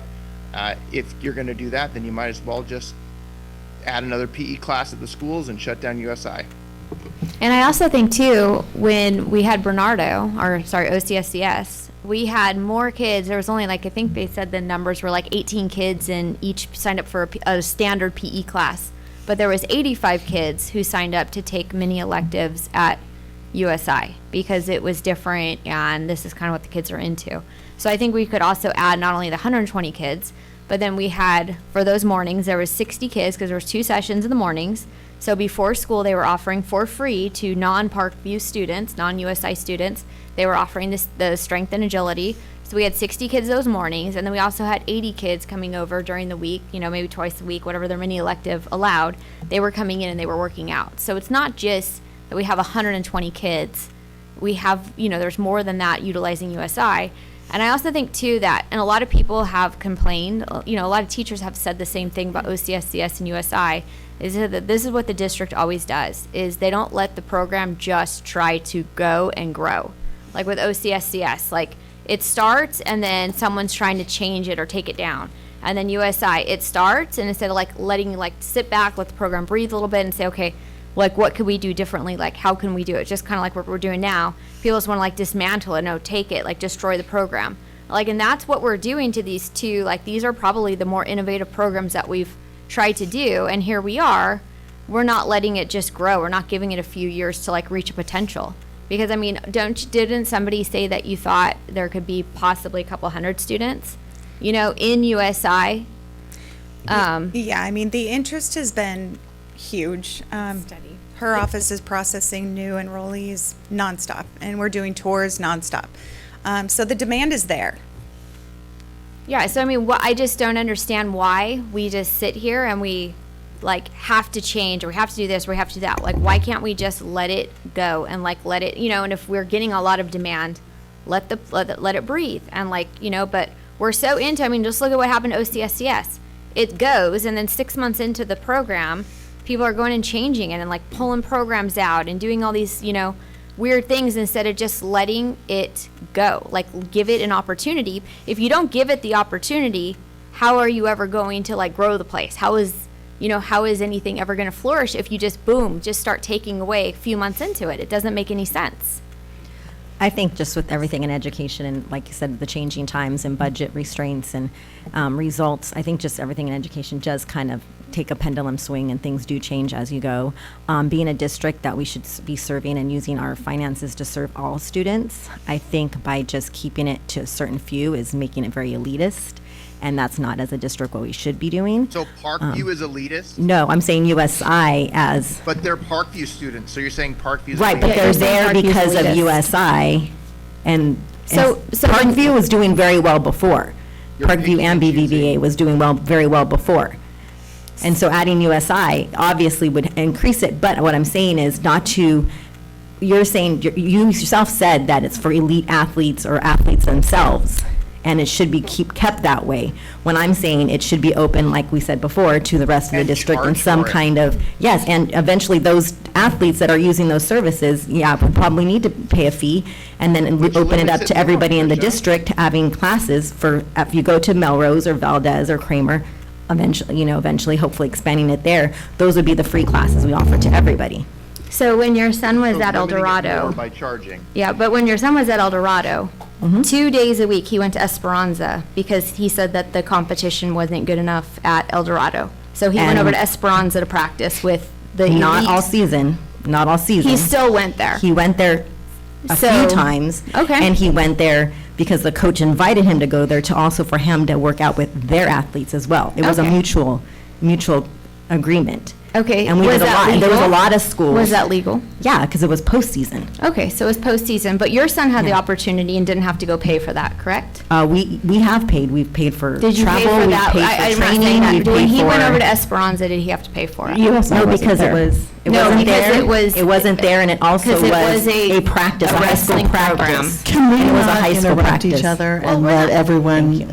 I was just making the point. I was a Yes. high school practice, so Let her- obviously Right. those aren't charged for because it was through the school. Right, so when we go to USI, we shouldn't charge for it either because it is a district. But you're bringing in a specialty program, athletics, don't to you run break that up the program, media not just a program high and school put it at all the coach schools and high school assistant from coaches. Eldorado? There's a specialty Todd, we program can't for hear that. you. What's that? Why don't you break up the media program from Eldorado and put it all the high schools if that's what you're saying you want to do? You want to spread it around. Well, there are media programs at the other high schools like Valencia, they add in their own. Not like at Eldorado's. Can I recommend You maybe, compare. since everybody really likes the agility class, we look at expanding at the high schools, having a PE, but also having an agility class as a PE option. Okay, I actually have some comments. First of all, I asked for the breakdown from the 23, 24, and 24, 25 year, and we did receive it, but it's actually short about $2.3 million. So if someone could please send that to me, because this budget here is saying that those 2 years were 3.7 million, and the budget you sent me is only, I guess it's short like $1.5 million, so it was only 2 million. So it adds up. So I would like. I think you're referring to the initial startup fee that they said was the first time fee of the 2 million, and then the rest is what it will cost each consecutive year. It's right here. They're saying this. So, and then they're saying that this was the 23-24 years. And if you add those two numbers together, it comes out to 2.3 or almost 2.4. And here it's saying 3.7 for those 2 years. So it's off about 1.3 million. I think They're just different, and I just would like clarification, and you don't have to do the math tonight, and you can just send it to me later. Also, we are making cuts in every program, and it's maddening. It's very frustrating. Everyone is having to make cuts. I mean, everyone hates to lose a program. We all like to be building and increasing opportunities for kids, but it's not practical. And looking at our deficit spending for the next couple of years and the changes on our budget from the feds to the state, we're going to have to make some really hard decisions. And at this time, I don't feel comfortable spending this kind of money for USI. I think we need to look at a pay model where our students can pay into it. Also, the athletic program, looking over it, I was trying to calculate the costs, and for the $90,000, it looks like we're having six employees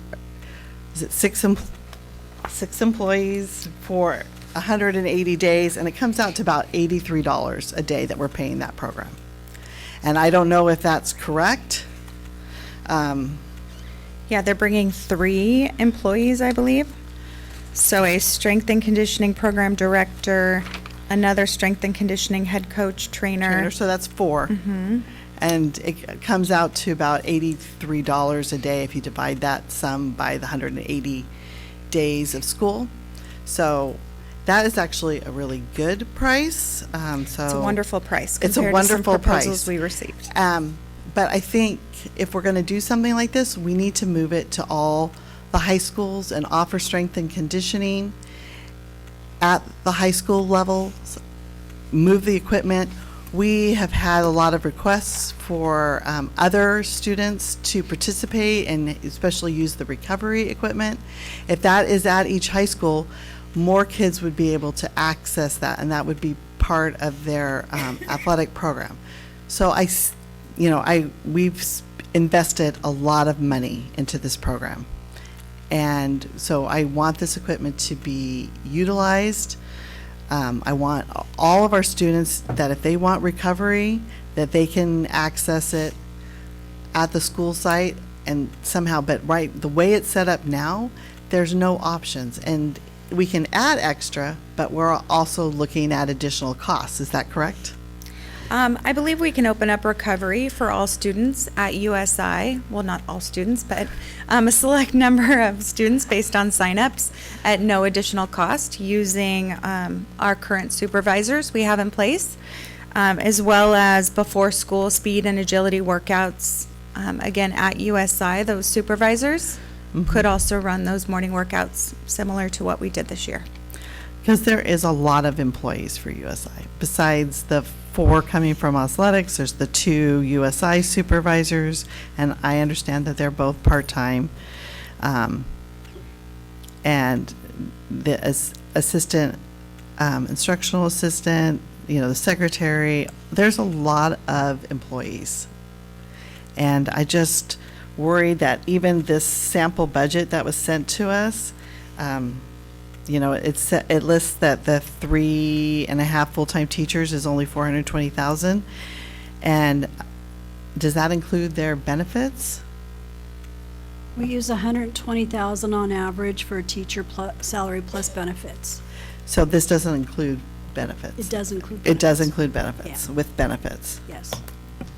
Because on something else I read today, it was like $200,000 with benefits in the budget. Well, we take an average because you can't, we don't go by the exact people that are in there.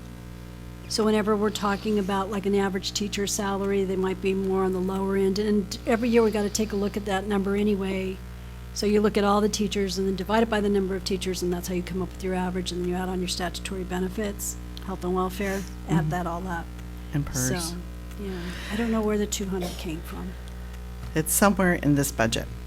Okay. And also, to kind of address Todd's comments, I looked at, I have so many notes here, excuse me, I want to make sure I get the number correctly, that in our budget on page 119, it lists the cost for all CTE programs at 3.1 million. And there are over, I think I asked, there was like 3,500 62 students in CTE programs, and so that averages out for a total cost per year of $871, which is way different than $350 a month for USI. For established programs, For 10 Marilyn, months. This is a new program. This is a new program. Those are established programs. There is, you have to give it time to grow. That's part of the issue here. You're just looking at dollars as opposed to looking at big picture and what it could do for the district. I think you're missing the mark, and I think if you want to shut it down, just say you want to shut it down. Don't try and put numbers to it. I think you just want to shut it down. I think too, if you look at it like the manufacturing program, all that welding, the car lift, all the things that they have in there, that costs a ton of money. But that was a one-time expense, and that was what this whole, the 2 million or whatever they were talking about, that was a one-time expense. So you have to, create a program, it takes money, but it's not like that's going to be year to year to year. So if you want to look at all the programs, and if we're going to start going like tit for tat, then every school should have a $5 million kitchen upgrade. And every school should have access to a culinary program. And every school should have access to manufacturing. And every school should have all of the same options. We should have an IB program at every school. Because right now, people are having to determine if they want to go to Valencia for an IB program, or do they want to go here, or do they want to go there? There's that option. And so I understand that, Valencia and Valadez aren't utilizing USI, but they have a plan to try to, promote that and to promote the classes. But to just tear it down, and as they explained, they can't move the equipment. It's not feasible. Like, I don't think you actually understand the program from what you're saying. But so you just have to let it go. But then we have to charge. So if we're going to start charging for this program, then we have to start charging for manufacturing. And then we have to start charging for all these other ones. Because you have had a target on this. Your campaign material targeted this program. And so you can't just target one program and say, you're going to pay because we don't like it, or whatever this is that you don't like. You don't like athletes. I don't know what it is. But we have to start talking about charging for the culinary program, charging for manufacturing, charging for all these programs, because you can't just target one program. My son took woodshop his senior year, and we did pay a fee for woodshop. So they do ask. How much was your fee? It was minimal, like 50 to 100 a Okay, year, but and you I do pay a paid, fee. yeah, okay, and so you have a minimal fee if you pay it, but some kids don't even pay it and they don't get kicked out of the class. Okay. Okay. So, I think we've said all that we probably need to say. Is there any other comments? I'm looking up at Todd. I thank you guys for doing this, and this was like, obviously, you did every single thing that we asked of you. You got, the pay that the coaches were getting, people were upset by, so you cut that pay. You problem solved that. You went and found another program. You're doing this. And I know, too, we need to talk about, I know that there's programs at Yorba High School. There's like the flag football coaches. They want to be able to bring their team in the afternoons. There's a lot of different coaches at all the campuses who really want to start utilizing USI because there's not enough room at the districts. There's lines for the weight room, and they can't get in the weight room. So they're like, oh, well, we can come now use USI.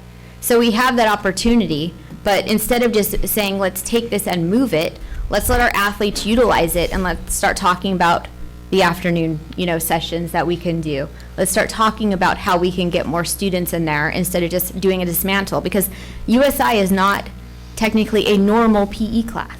It's not. I mean, you have your standard PE, but then you have people who come in and it's very specific to their, you know, to their sport or whatever it is they're doing. And so I think what we should be doing is let it go and then also sit here and say, okay, we have people who want to come in the afternoons now, and not necessarily needing to utilize the trainers, but letting our athletes come in and utilize the equipment, you know, under supervision of, you know, some of our USI staff, that's, you know, district staff. But that's a way that you can increase people to come in. That's the way you can increase all this. Like the wrestling teams can come use this. I mean, there's lots of teams. The softball teams are interested. Even too, when people were walking through, I was there with one, and they saw that whole room, and it has mirrors in it. You know, and so they were like, man, our dance team can come in here and they can utilize the weights, and our cheer teams can come in here.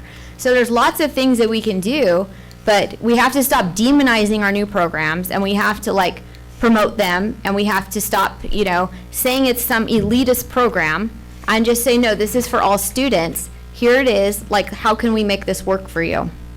I have another comment.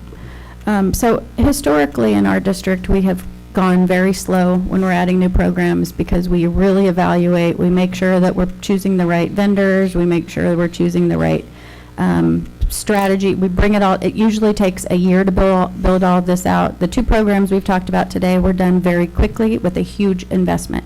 And we've seen changes as a result that are now reduced. I mean, the cost of $500,000 versus what we were paying last year is remarkable. If we would have done a little due diligence then, we would have had another $1 million now to be able to look at the future. So we make choices, and if we do it too fast, then we pay the price.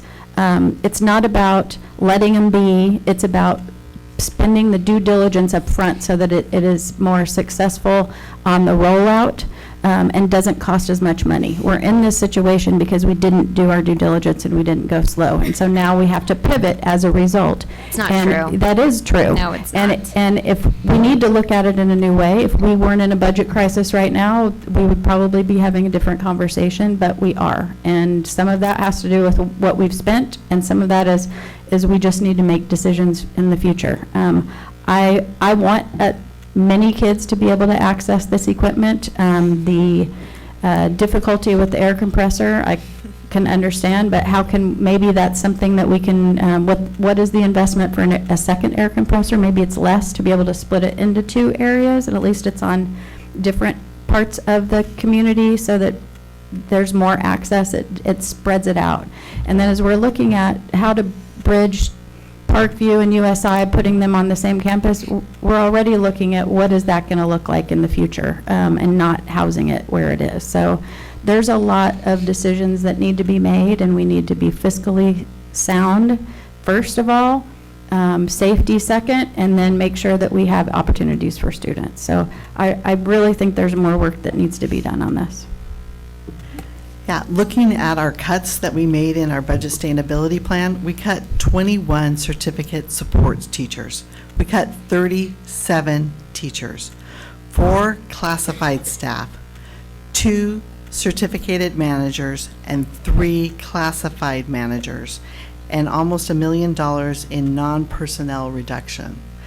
And this is costing $500,000. And I would rather have that money go back into the classroom and focus on education. You have Isaiah Gates out on admin leave. You're paying 2 acting superintendents. And how much did the investigation cost? And you're talking about $500,000? Madam President, give call me for a the vote. break. Oh, we don't like the truth out here, do we?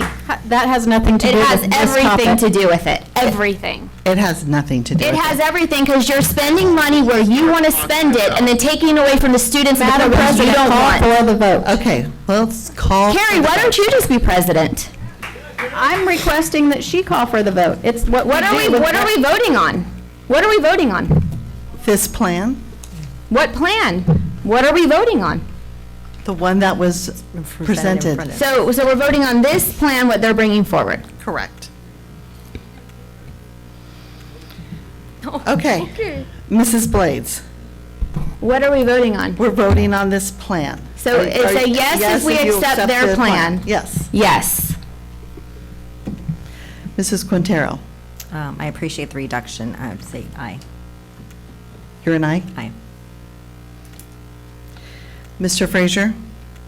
Aye, great job, ladies, thank you. Mrs. Buck? No. And I am also a no, but the motion carries 3-2.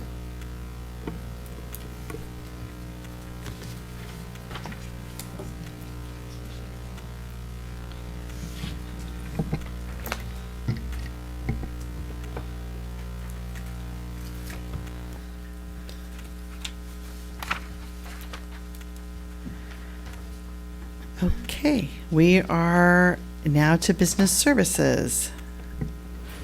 I'll make a motion, we certify AB 1200/2756, report for the California School Employees Association, Placentia Chapter Number 293 as proposed. Second. We have a motion by Mrs. Buck, a second by Mrs. Quintero. I'll turn it over to Mrs. Velazquez. So this report is looking at CSEA's 2% increase, and we have to turn it into Orange County Department of Education to show the cost effects on our budget. So we're asking for you to approve this. Is there any questions? Okay, I'm very excited that we're moving forward on this. Mrs. Blades? Aye. Mrs. Quintero? Mr. Frazier? Aye. Mrs. Buck? Aye. And I am also an aye, so the motion carries 5-0. 18.2. I'll make a motion, we approve the 25-26 adopted budget. We have a motion by Mrs. Buck, a second by Mrs. Quintero. Any questions? I think we asked them all during the presentation, unless somebody has something. Nothing else. Okay, Mrs. Blades. Aye. Mrs. Quintero. Mr. Frazier. Aye. Mrs. Buck. Aye. And I am also an aye, so our budget is approved 5-0. I'd like to make a motion to adopt Resolution 2425 to approve the Education Protection Account for the 25-26 fiscal year. Second. Okay, we have a motion by Mrs. Quintero and a second by Mrs. Buck. Is there any questions?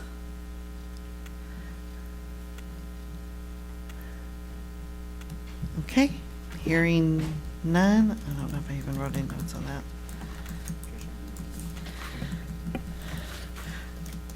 Just a second, let me go to my notes.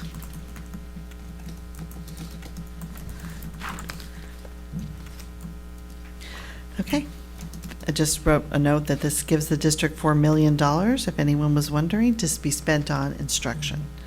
Okay, so Mrs. Blades. Aye. Mrs. Quintero. Aye. Mr. Frazier. Aye. Mrs. Buck. Aye. And I am also an aye. Motion carries 5-0.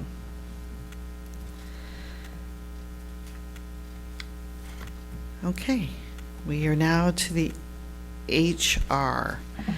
Do we have a motion? I motion to approve the extension to the employment contract for the acting assistant superintendent of human resources. Second. Okay, we have a motion by Mrs. Quintero, a second by Mrs. Buck. Any questions? Nope. Okay. Mrs. Blades?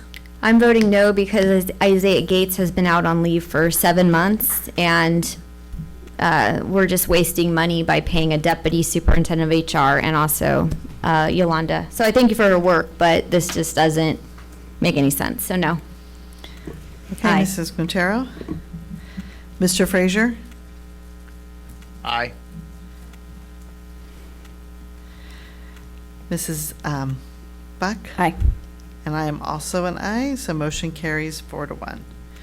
I'd like to make a motion to approve the extension of the employment contract for the interim assistant superintendent of business services. Second. We have a motion by Mrs. Quintero, a second by Mrs. Blades. Is there any comments? Did I second that? I seconded Mrs. Buck. Oh, you said Mrs. Blades. Oh, so I'm I was sorry. just making sure. I wrote Buck. I- Okay. Mrs. Blades. Aye. Mrs. Aye. Quintero. Mr. Frazier. Aye. Mrs. Buck. Aye. And I am also an aye, so motion carries 5-0. Okay, 19.3. I'll make a motion, we approve the employment contract for the interim superintendent. Second. We have a motion by Mrs. Buck, a second by Mrs. Quintero. Are there any questions or comments? I have a question.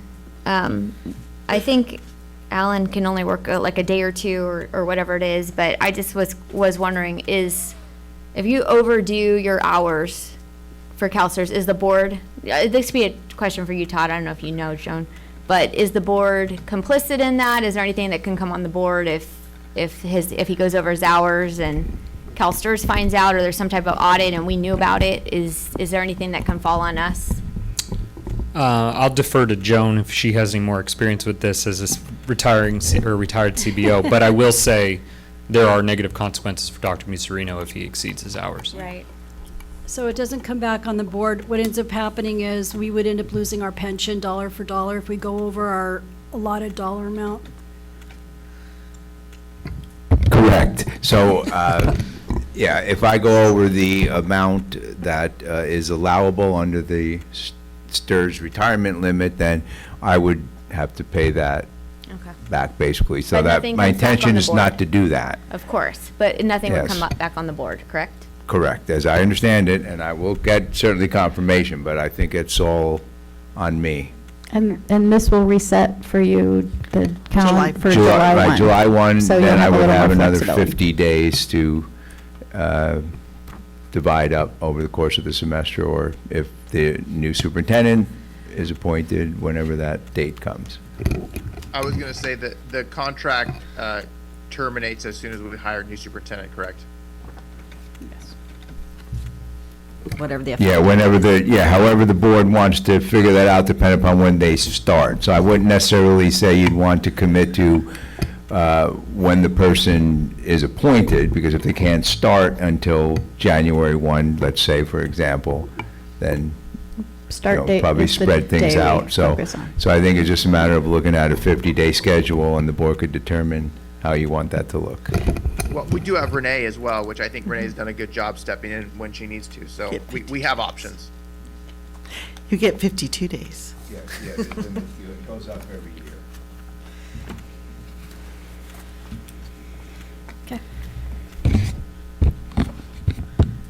Okay, any other questions?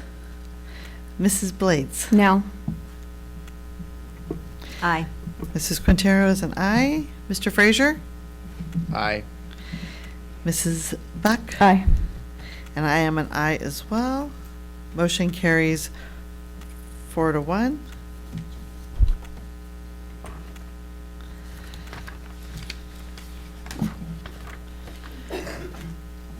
Okay, we are to the consent calendar.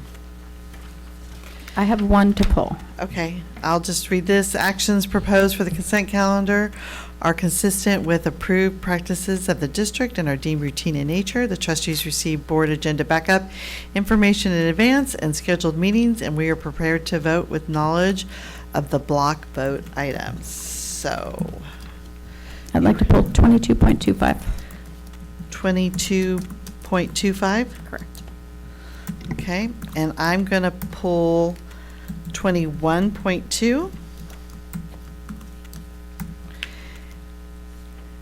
23.17.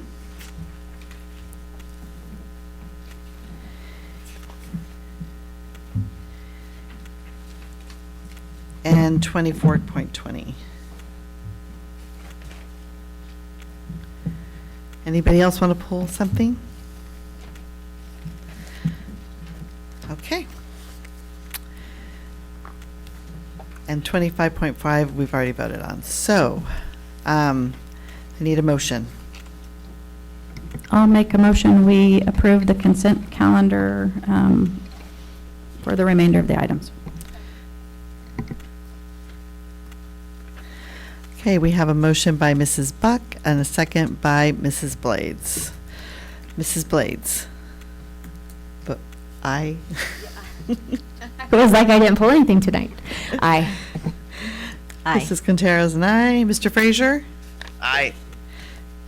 Mrs. Buck? Aye. And I am also an aye, so motion carries 5-0. Okay, so I think 21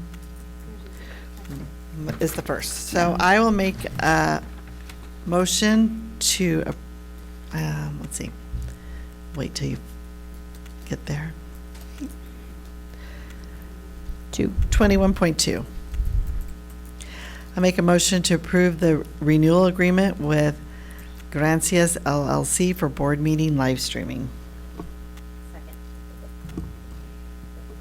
Okay, we have a motion by Mrs. Anderson, a second by Mrs. Quintero. And I pulled this because this is the first year that our live streaming has come out of our general budget. And it's $30,000. And we need to make cuts. And so I pulled it so that we can start looking at alternative options for next year. And I know a lot of districts use their students, and we do have a couple programs that focus on live streaming. And in fact, one of our programs live streamed the graduation at Bradford Stadium this year. So maybe this could be worked into one of our CTE pathways and save us $30,000 as a suggestion, but. Is that using students for labor though? Since we pay for a fee and then we transfer it over to their, I mean, we're paying $30-something thousand, and then we say, oh, we're just gonna make the students do it after hours and be here till 10:30, 11:30 at night on a school night? Yeah, that doesn't seem to make sense. That doesn't Can you make ask any Jeremy sense. about the purpose of the, I mean, I think that Jeremy would be the one to answer that question. I think there's specific reasons we have it this way.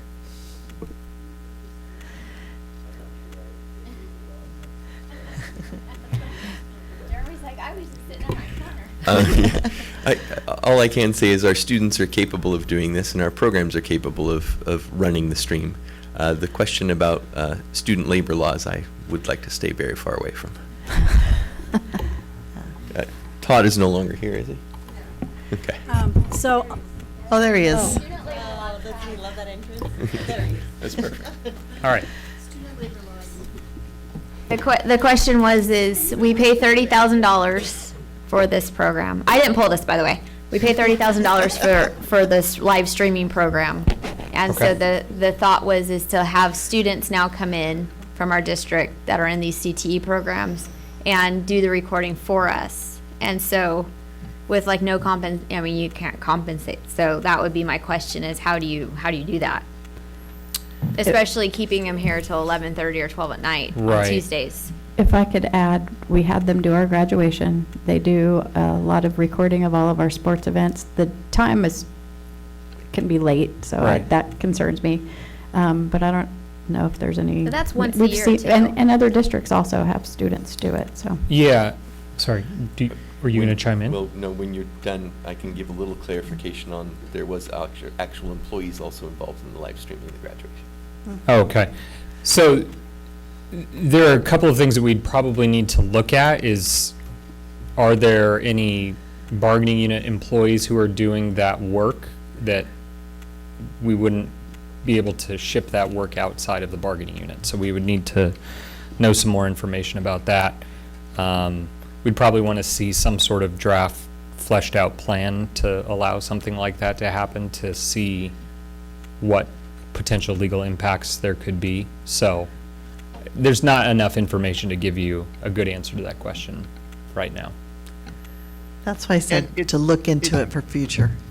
Sorry. Jeremy, can you speak to what it entails? Because it's not just pushing the button to go live and then pushing the button to stop going live. Like there are several things that happen behind the scenes that aren't just pushing the button. There's closed caption, correct? So we'd have to find somebody who could do the closed caption. So YouTube actually closed captions most things for you in lots of languages. That tends to be an easier part these days, just because of all the language processing the streaming platforms do now. To describe the graduations, the students at Valencia operated the cameras.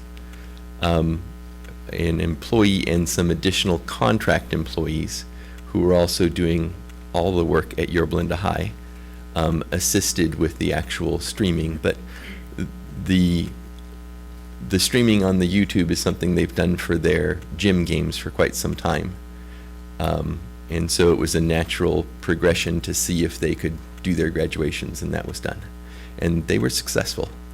So they're certainly capable of doing it. We did have, again, multiple employees involved, as well as a teacher, right? Because this is Rod Bose's program with TigerTube.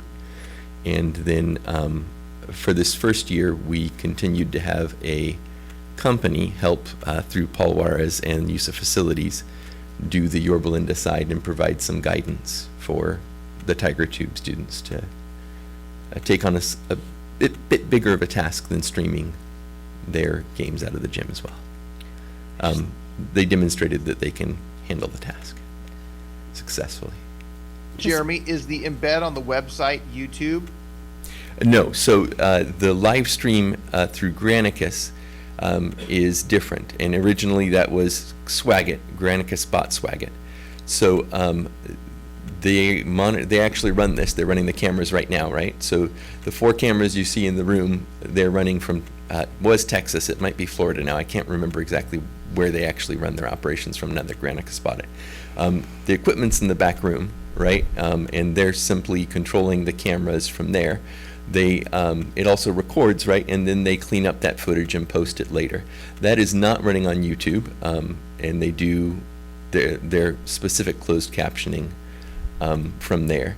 The system, the hardware is bought and owned, and other people could do that work if we choose to go that route, whether it be students or another vendor. But they certainly have experience running this at this point in time. I'm not sure that it would be something that would be up. If we made the change now, I'm not sure we'd be ready to do it by a July board meeting or an August board meeting. I just wanted to add one thing too, is the kids are very capable, but one thing we want to keep in mind is even if students were granted a work permit, and so that means if they're under 18 and working, they're not permitted to work past 10 p.m.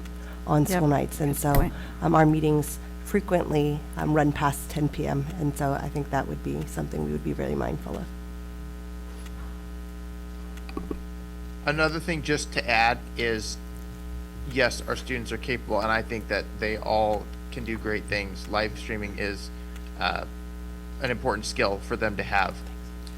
Having people that we pay as contractors to be responsible to make sure that it happens, I think is also an important piece to this. Not saying that they are not capable and they are not trustworthy, but I'm just saying when we have a company that's providing this service to our community, to be able to see meetings that maybe start at 3 o'clock or don't start at normal time, or our special meetings, and we can turn it on.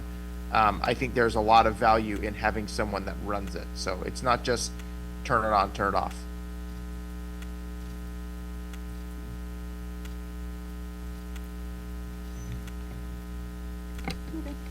Okay. So do you want to direct staff to look into options I think or Marilyn other only was things? suggesting that we look into it Yeah. for the future year, so not Yeah. necessarily Nothing this year. year. So we'll do some homework. Yeah. Got I'm it. So just- this is an investigation for the 26-27 school year. Correct. Okay, thank you. I am not looking at making you guys change this year.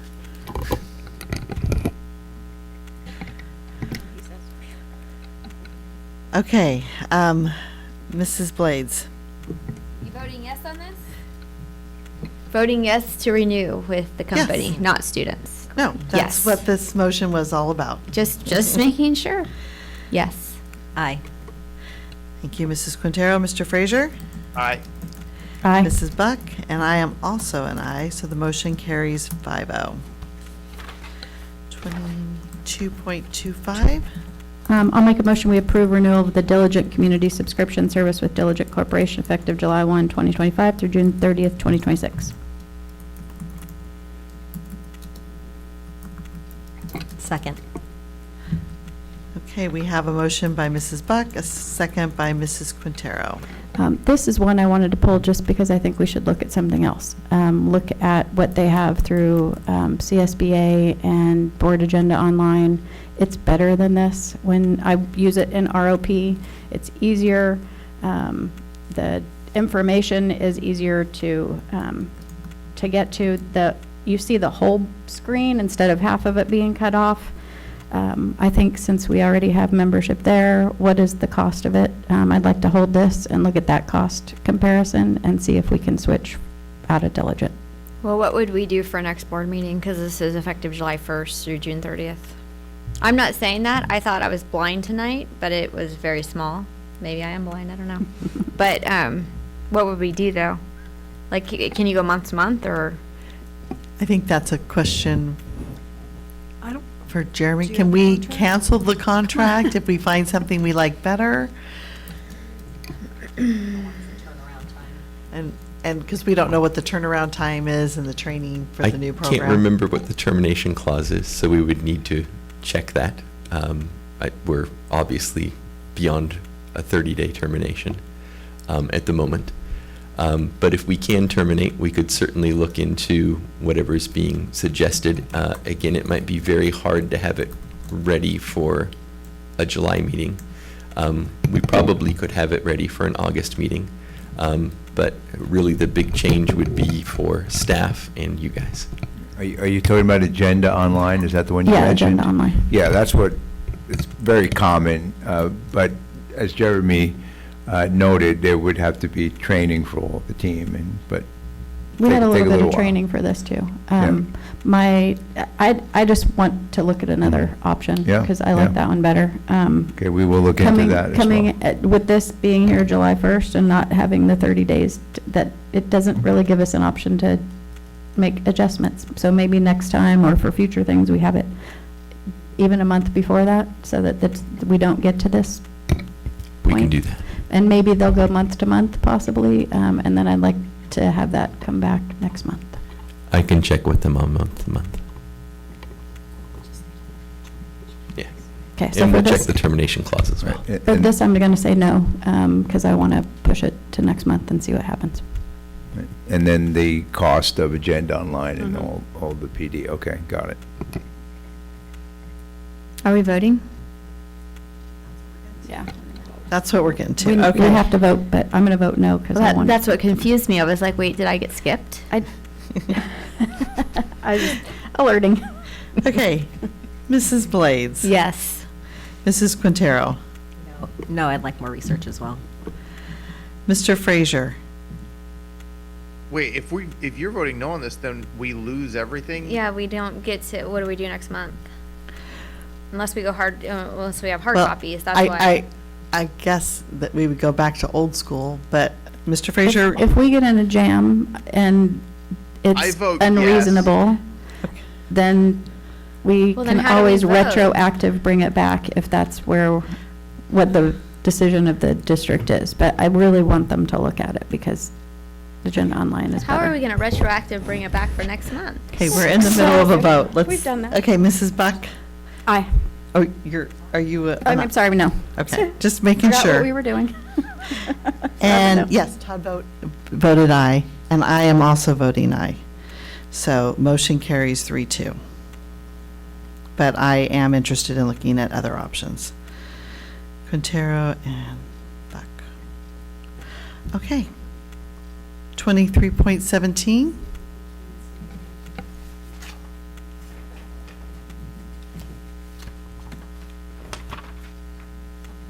That's me. I'll make a motion to approve the agreement with International Baccalaureate IB to provide middle school years program training to Kramer Middle School staff during the 25-26 and 26-27 school year. Second.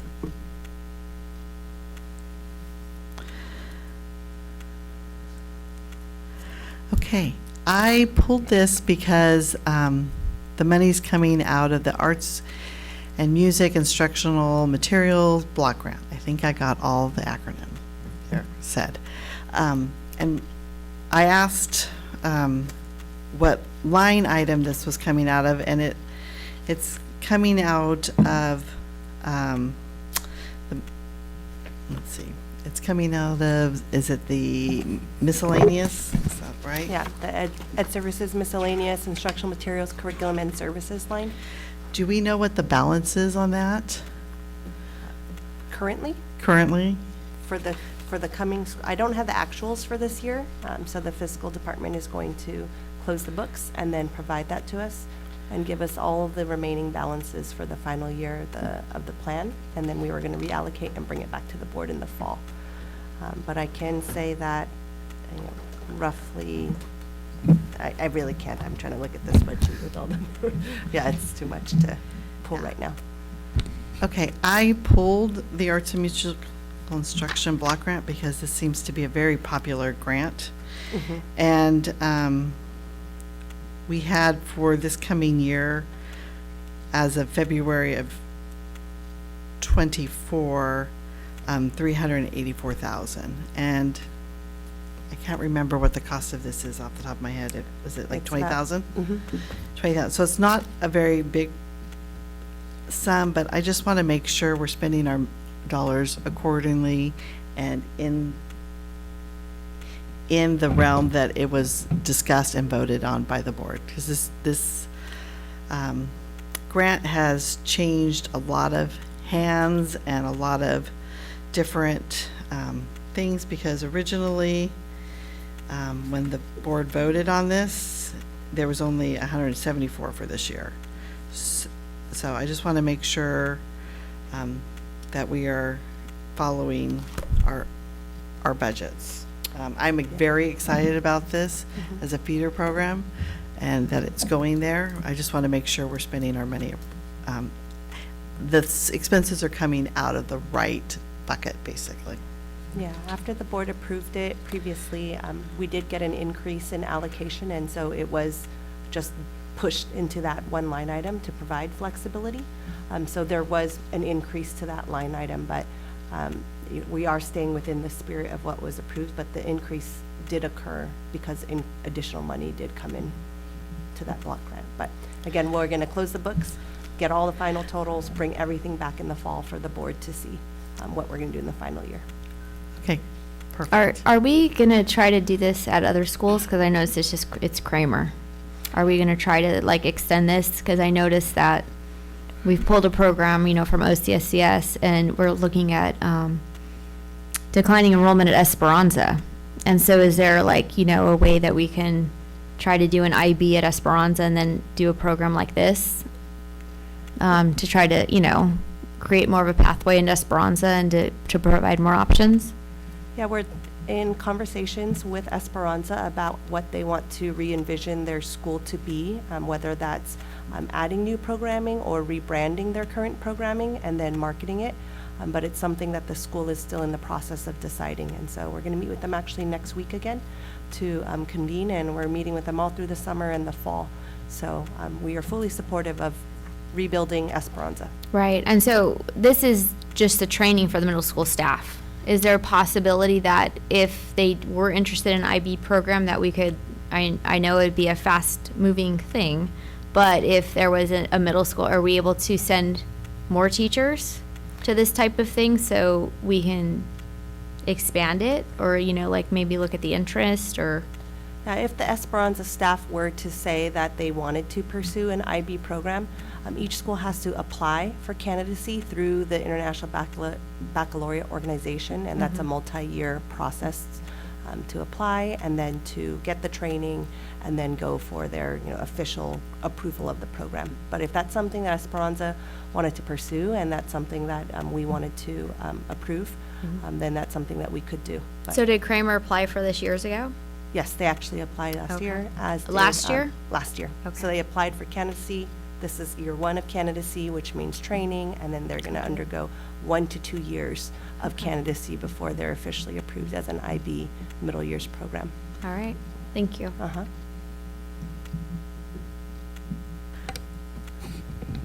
Any other questions? Okay. Mrs. Blades? Aye. Mrs. Aye. Quintero? Mr. Frazier? Aye. Mrs. Buck? Aye. And I am also an aye. Motion carries 5-0. Last one, 24.20.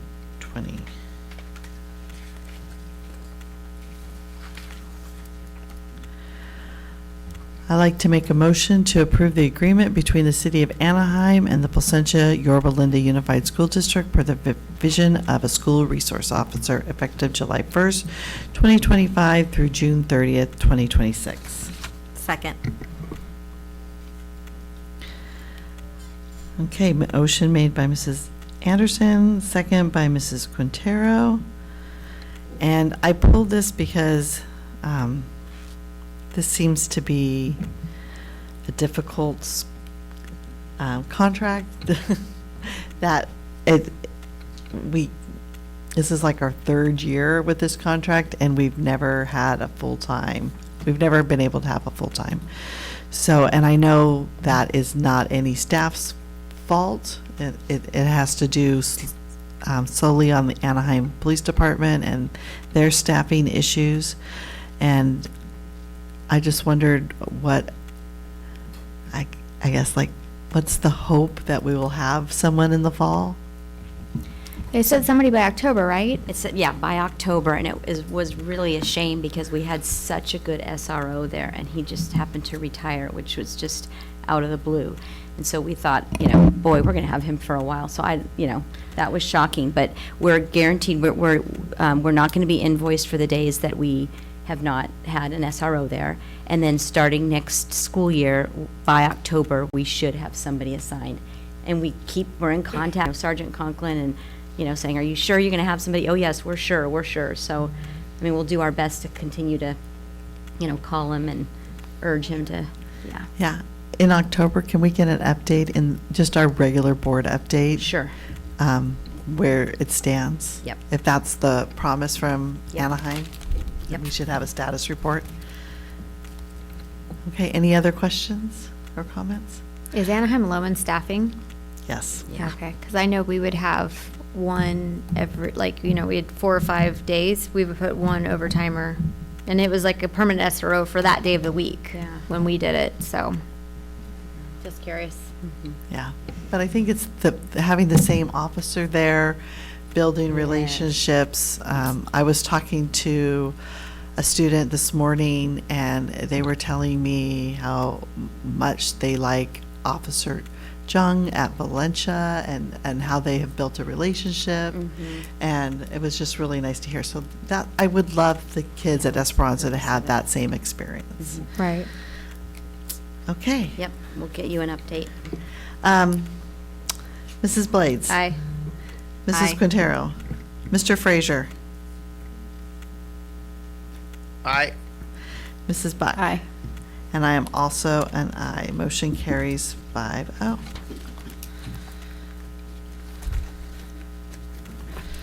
Okay, that moves us to the board discussions. And since we moved the student attendance calendar to next month, which will be the July meeting, that's another thing we'll be discussing in July.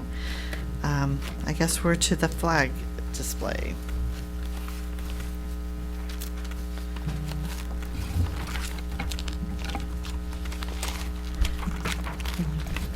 Who's leading this discussion? So the flag display, the current, there's no board policy on it. So originally, when this was brought to my attention, we talked about bringing it on using the usual process of a first reading, second reading. However, this is not a board policy, it's an AR, which was, it's from 1978, if I'm not mistaken. So the staff, of course, does ARs, not the board. So the board really could do anything from discuss it becoming a board policy, if that's the direction you like to go, or whatever direction you would like to go related to the verbiage in the AR. But the board typically does not give direction or approve an AR as a general rule.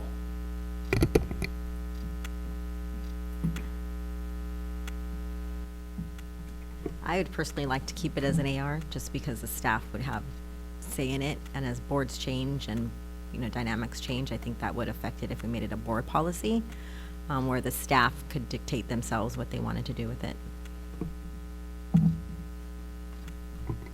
I agree. I think we leave the AR how it is and the language it's in. Well, so when I brought this forward, it was because the other one is from, obviously, like, I don't even think it's 78, because I think I had quite a few years before I was born. I think that was our conversation. You were how old? Wait, you don't have to answer that. You don't have to answer that. I don't remember that conversation exactly, but yeah. Yeah. So basically the purpose of the flag is, if you look at what the AR is, it doesn't talk about any of the flags on the district property. It looks like they talk about the AR that we have from 1978.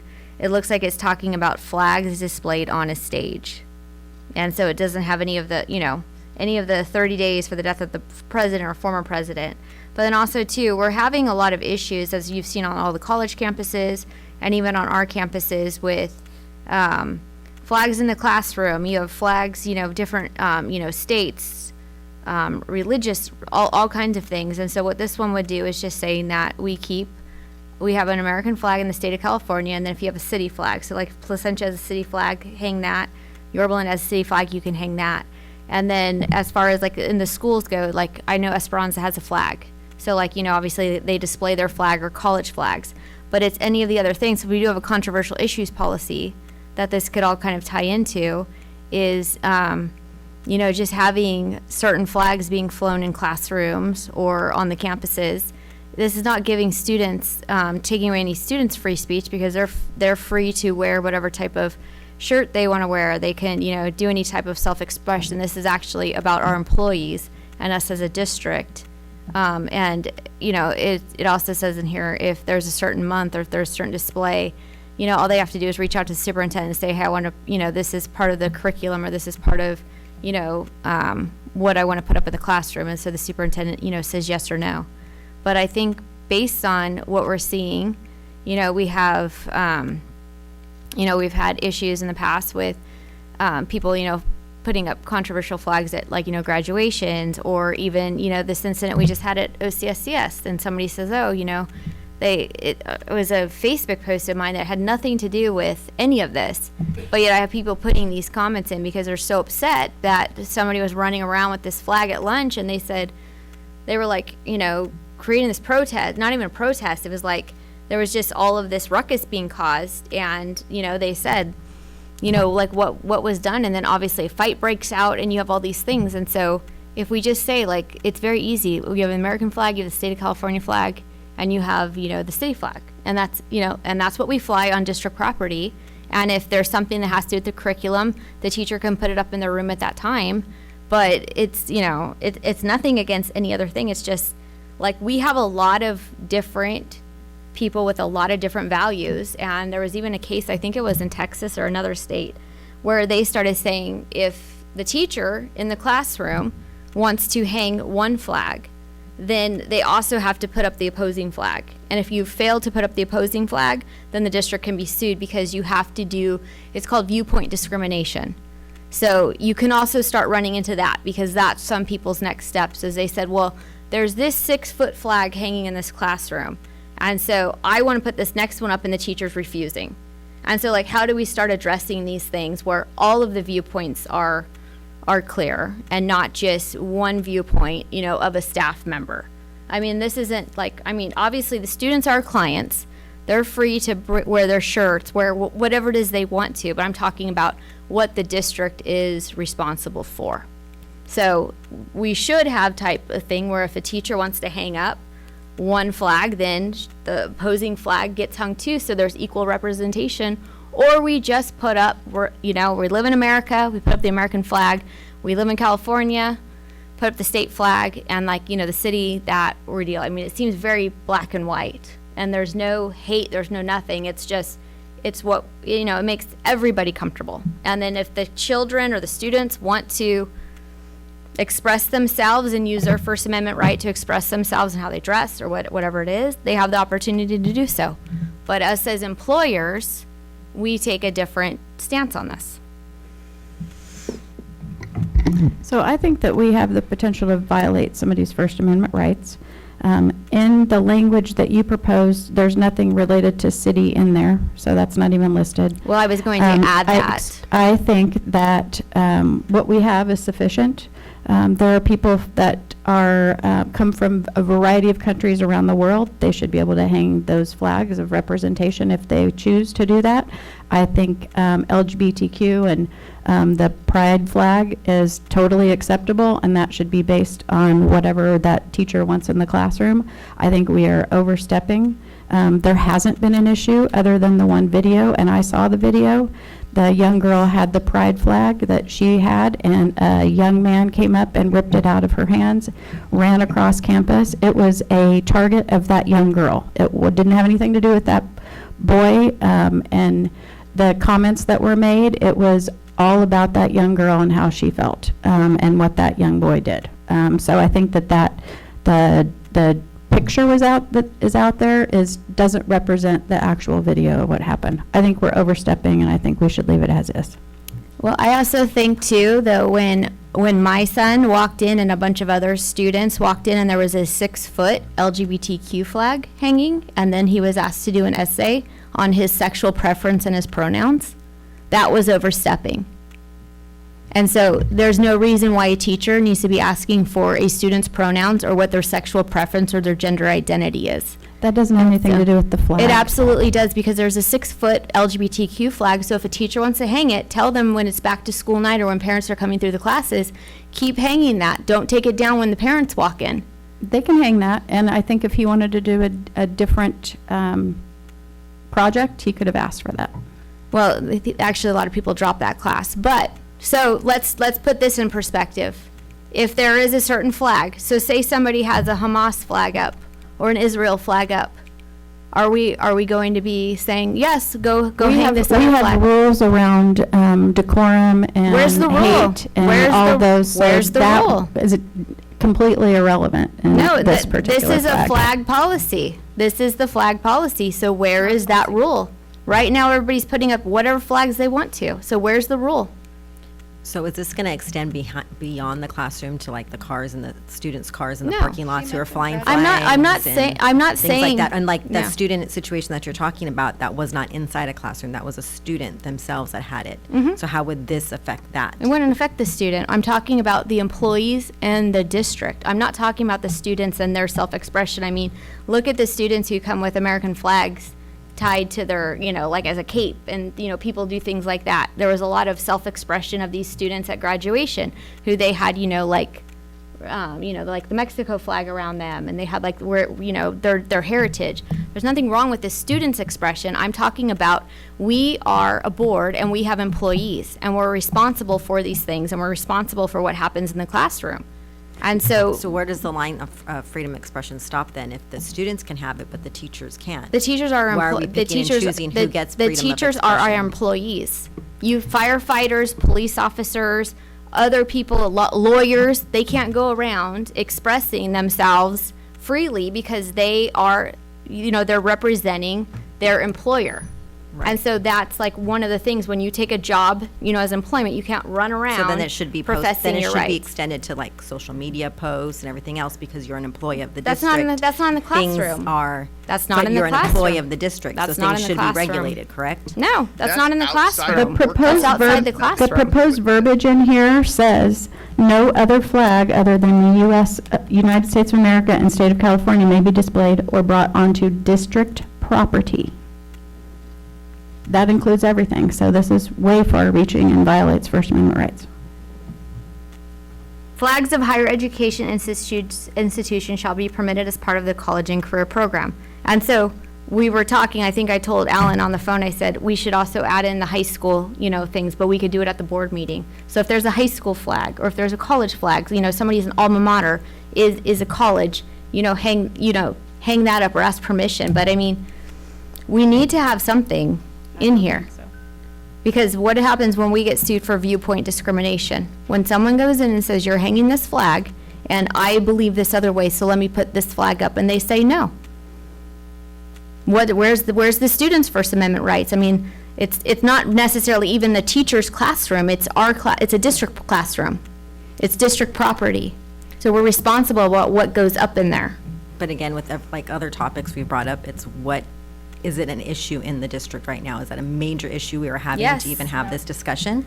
Yeah, I get complaints all the time. I get pictures all the time of classrooms that have certain flags in them. Would it be LGBTQ flags? There's all kinds of flags. That's what I think this is targeting.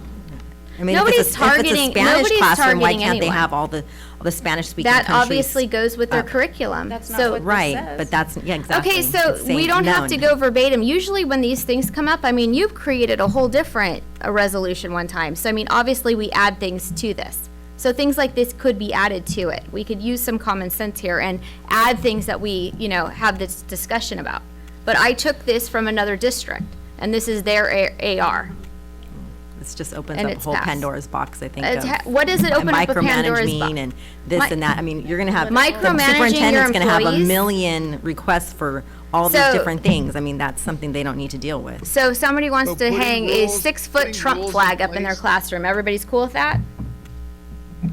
They're in most of the student parking lots at the moment, so. Well, I'm not talking driving about around the students. town. I'm not talking about the students. I'm talking about the district property. You want to put a 6-foot and 8-foot flag up in that classroom? Nobody here is going to have a problem with that. The difference is, though, country flags, not necessarily, I know some do, but not necessarily have a connotation to them. Like I said, social studies classes, language classes. And those are appropriate to have, I felt like there was more to this, Alan. Did I copy and paste everything? Or did this make everything? Because I felt like it did say when I sent it over that it was, there was history, that there was a thing that talked about, history classes can have the type of flags in it. There's the Don't Tread on Me flag. There's all kinds of different flags that goes along with the curriculum. We're not talking about that. We're not talking about taking away all the flags. We're just talking about limiting, and the viewpoint discrimination. Because we have had parents who have gone out and bought other types of flags that they want hung up.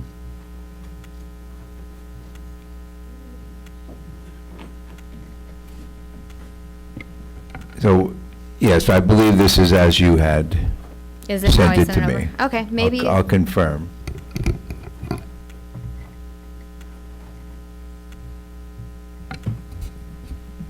I think the part about this new language is very disturbing to me, is it might not even be brought onto district property. So that part concerns me. I also would like to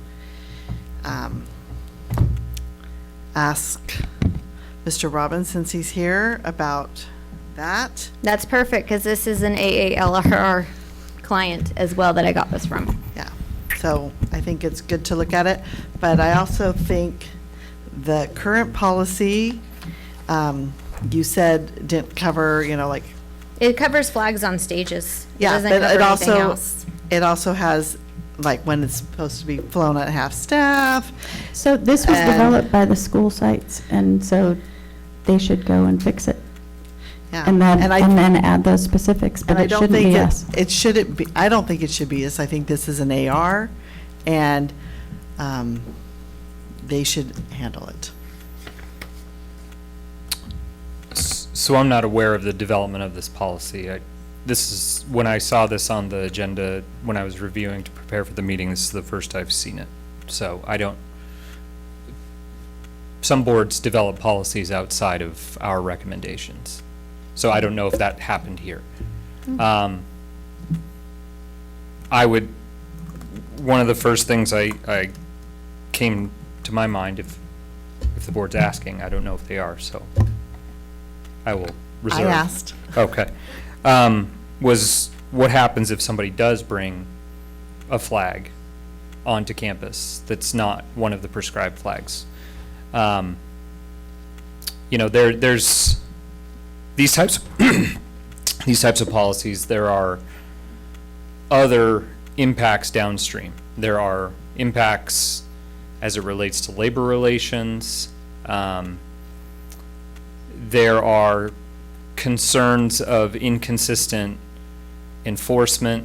One school may be very strict in enforcing this policy, another school may be lax, and if a teacher at the strict enforcement school or a classified employee was to be subject to discipline at the strict enforcement school, but a teacher or a classified employee at the lax enforcement school engaged in the same conduct and was not disciplined, then you have a viewpoint discrimination problem. What happens if somebody displays a Dodger flag and is allowed to keep that flag in their classroom, and then somebody displays an LGBTQ pride flag and is not allowed to keep that flag in the classroom? That becomes a viewpoint discrimination problem. The First Amendment issues that Ms. Blades referenced, she's correct that public employees, when acting in their official capacities, still have free speech, but they're limited free speech rights. So the employer does have some ability to exercise some control over what the employees say in their official capacities. Hence, you have Board Policy 6144, controversial issues, for example. You could have a policy like this. It would need to be completely neutral. If you're going to have a policy like this, my recommendation would be the American flag, the California flag, and no other flag. No exceptions, no request the superintendent, no request the principal, nothing, because that's the most easily enforceable facially neutral policy. When you start to carve out exceptions from a facially neutral policy is when you start to run into First Amendment problems. So those are what came to my mind when I read this yesterday and today when I was preparing for the meeting. Okay, so the United States, the state of California, what I have here is what you would say would be the one. If I was going to make a recommendation on how to do this in the safest way, that would be it. Okay, so I guess we'll stay with the original language.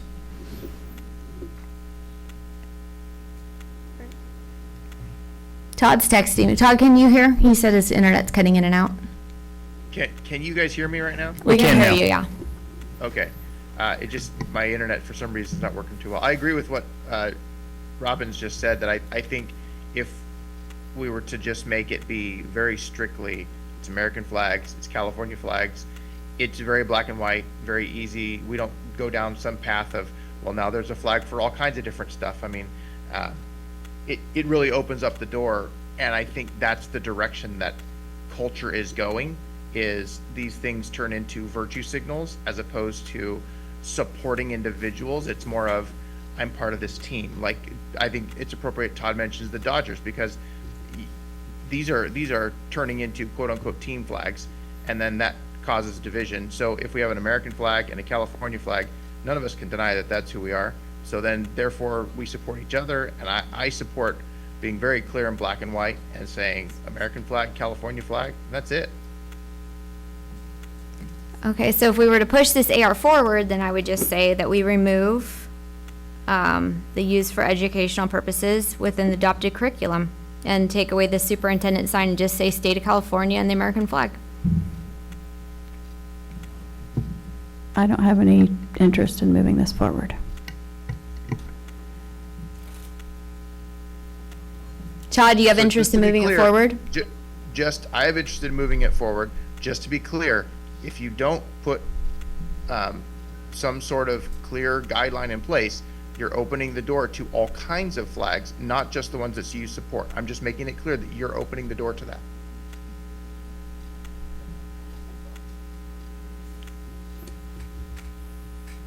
So Todd, if somebody walks in and there's a certain flag up and a student feels threatened or and says, you know what, like, this country's attacking, my heritage, and I feel threatened by this teacher's flag. Do they have any type of case? If they say, put up this flag as well, so I feel supported, and the teacher says, no, I'm not doing it.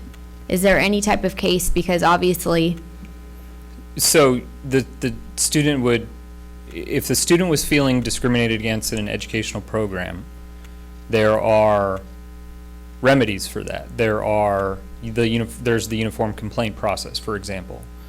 So an investigation would need to be done, an examination of the facts.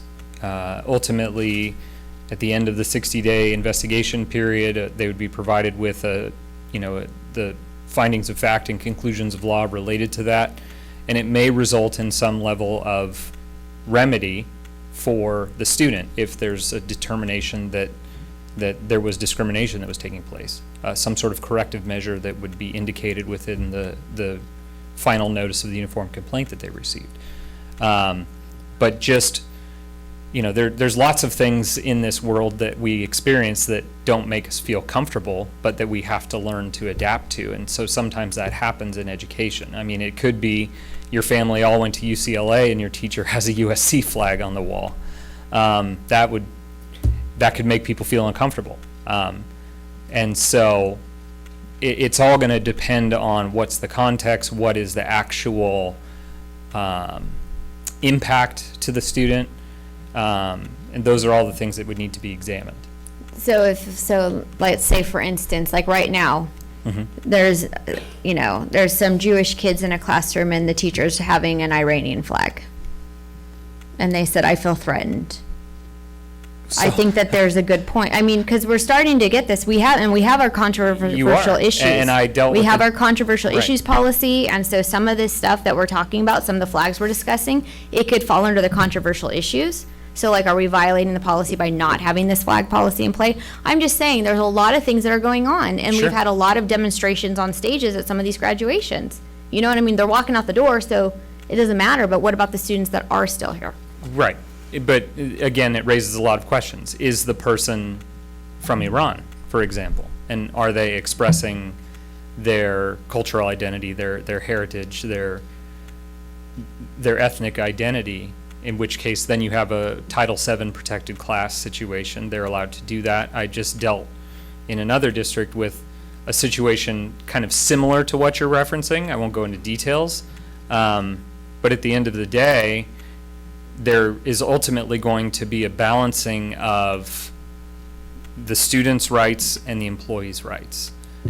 So just because somebody has an Iranian flag on their door or an Israeli flag on their door, whatever, that by itself is not determinative of whether something is discriminatory.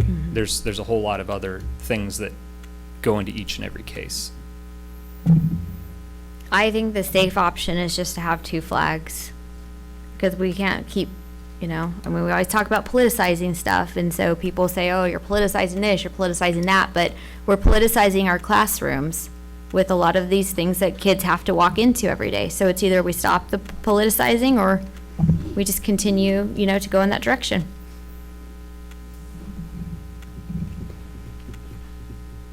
I just think that teachers use their professional judgments or are treated like the professionals that they are. And I'm sure that they have the judgment to know what's best for their students and what's correct and what's not correct. And The obviously, teachers aren't if there's supposed to not, there are know what's best for a student. ramifications from that, then obviously they'll be, imposed to those, but they're adults. I mean, Yes, they're adults, know. and they're adults, and you have children in the classroom, and teachers are not parents. no, but they know to They keep know those what? things. Most teachers know that they keep all that out of the classroom because They that's don't, what though. they do. That's what we're here. How many pictures of flags and all these things that are going on in these That's what I'm classrooms? wondering. I mean, I would love for you to show me all this issue. If it's such a big issue, then where are all these emails and texts? I mean, if you could show us how many classrooms are being affected, then that would be great. Sure. Let's bring this forward next month, and I'll bring all the pictures. No, thank you, Carrie. Oh, well, I have the pictures. The point is that, like you're saying, it's up to the teacher to make this judgment, but it's not up to the teacher to influence or to put their personal viewpoints onto kids. But my point is that's not what happens. You keep saying that's what happens, and you're bringing the misinformation, and you're bringing in No, that. because and you that opinion, that's an opinion, that's not a fact. Then why have it? Why have the flag in a classroom Yeah, if then you're what's not the trying point to of the influence a flag? kid? Then why do they have different countries in a Spanish class or a French class or something? I mean, Because that's not part of the influence. curriculum. That's Exactly. part of the Teachers curriculum. are adults that they know what they can do and what they can't do. But so I don't obviously, think a teacher that's got a Dodger flag is trying to influence everybody in the nobody's class to talking be about a Dodger flag, fan. Carrie. Well, Nobody's that's, talking about- that's, would be not allowed. Right, because of the 100 other reasons. Okay, not I'm just because going to of the read Dodger from our flag. controversial board policy here. In the classroom, teachers act on behalf of the district and are expected to follow the adopted curriculum. In leading or guiding class discussions about issues that may be controversial, a teacher may not advocate his or her personal opinion or viewpoint. Which is a flag. Which is a flag. So I think it's covered here that they can't do that. And also the teachers are instructed to refrain from sharing personal views in the classroom or on controversial issues. So I think it's covered in our controversial issue board policy 6144.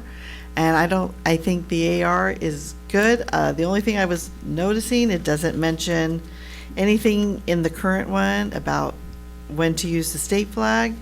So that, maybe that could be updated, but other than that, that would be my only suggestion. But, okay, so you kind of danced around this. So some of these flags are their personal opinions, and so they're not allowed then, is what you're saying, based on our controversial issues policy. That's how I read this. So what's the difference then in putting this flag policy and to solidify it so that there's just the American and the state flag? And because of our controversial issues policy, this is why we're implementing this flag policy, to make it, because as of right now, Why are we making it redundant? I mean, it's already there. So we're all agreeing that these flags shouldn't be flown in the classrooms then, based on our controversial issues policy. No, not saying that at all. I'm saying what we have See? is sufficient, and we don't need to go beyond. And it seems like we already have consensus, like a I'm not sure we majority, so do. we don't need to I'm not move sure we forward. do. I'm not sure we do. Dr. Muserino, it's getting late. Do you have efficient information, or do you have any questions you would like to ask? No, I just await direction from the board, and should we continue to either discuss this or bring back additional information, or not. So I'll wait for your direction. I think what happened here is we're not clear, It sounds like, Marilyn, it sounds like you are saying that some of these flags are a violation of the controversial issues and shouldn't be there. And so why would we not solidify this in an AR that you just take it out with American flag and state flag and be done? Because as of right now, nothing's happening with the complaints we're getting under this controversial issues policy. So all we're doing is solidifying it. We have the state of California and the American flag, push this thing forward, and so it gives clarification as to what can be in the classroom and what can't. I think we're good. I mean, in here it also talks about students have the right to form and express an opinion without jeopardizing their grades or being subject to discrimination, retaliation, or discipline. They can provide their viewpoint that does not constitute harassment, threats, intimidation, bullying, or are otherwise unlawful. So what happened to the OCSCS student, I think, would follow right there in number 4. I'm not talking about the students, I'm talking about the staff, I'm talking about teachers. Not what I'm talking about, I'm not talking about students.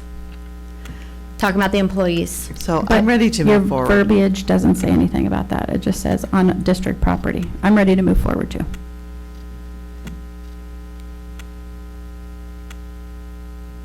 What's the direction for Alan?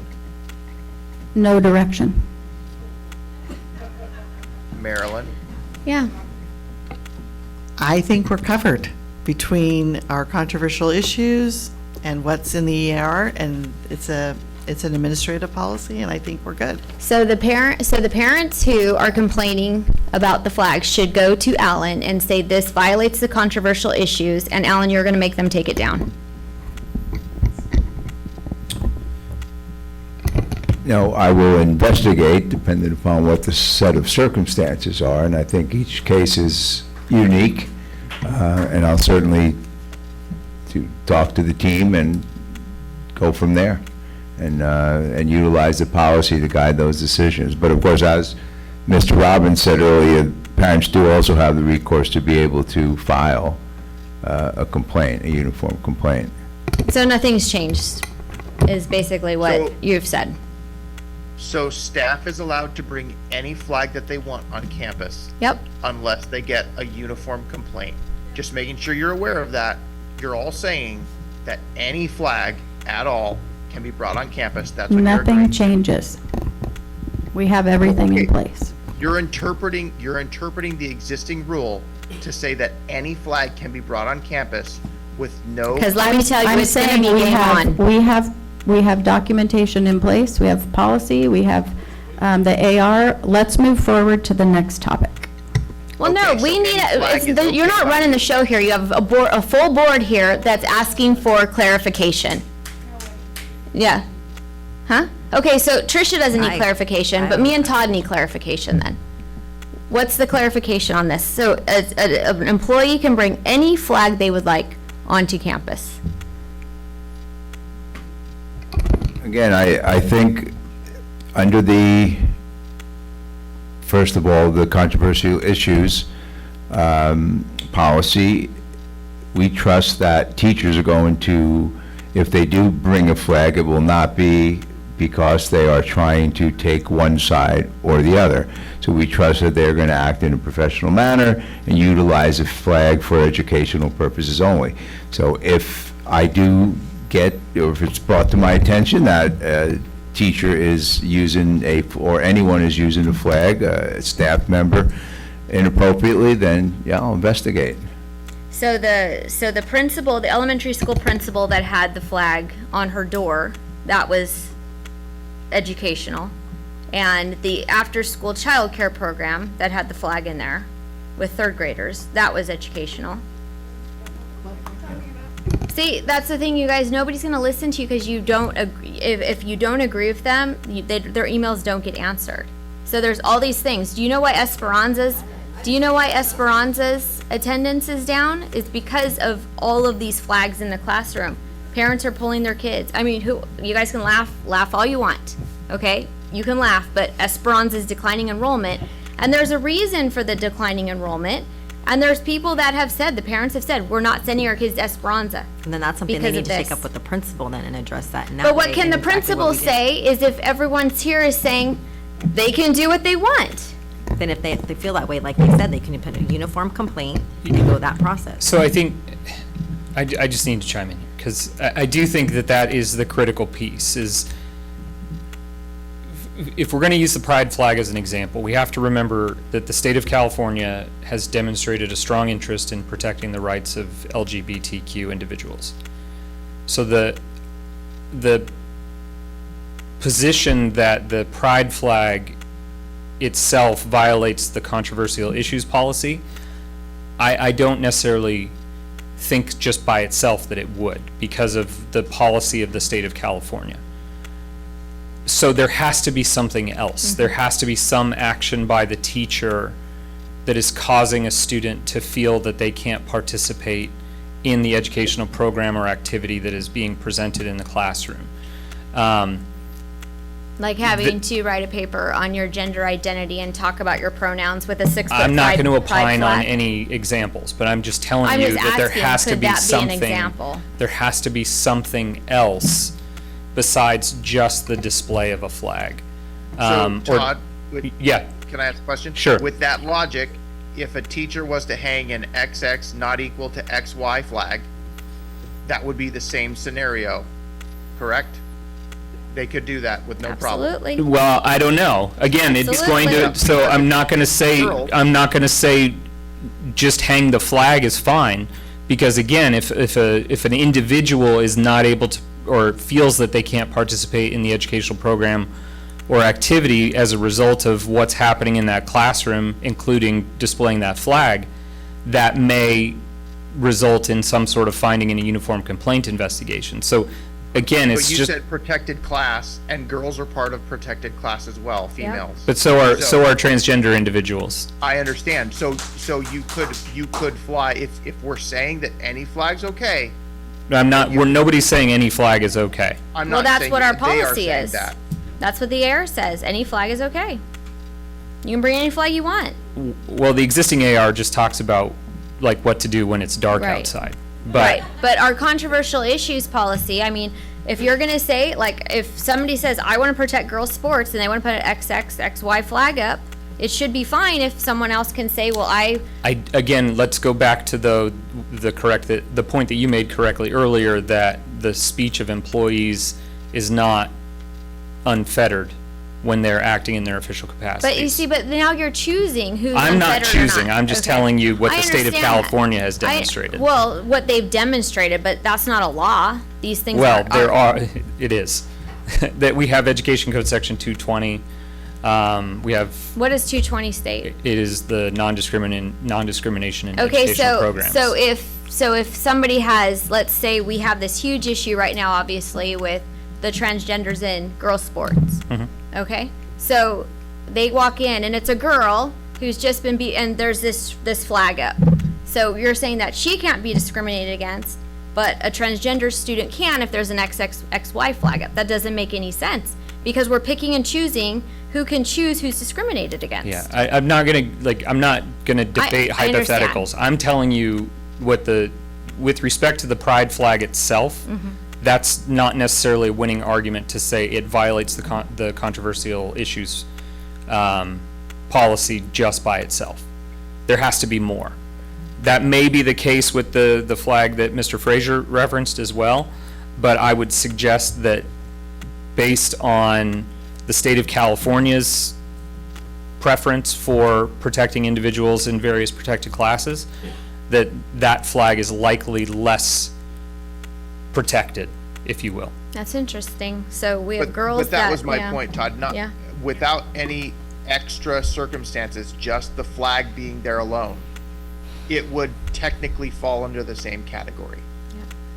With no other circumstances around it. If those two flags are in the same room, they would fall under the same category.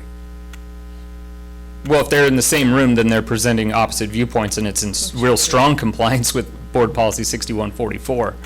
Okay, so they're opposite viewpoints. Right. Got it.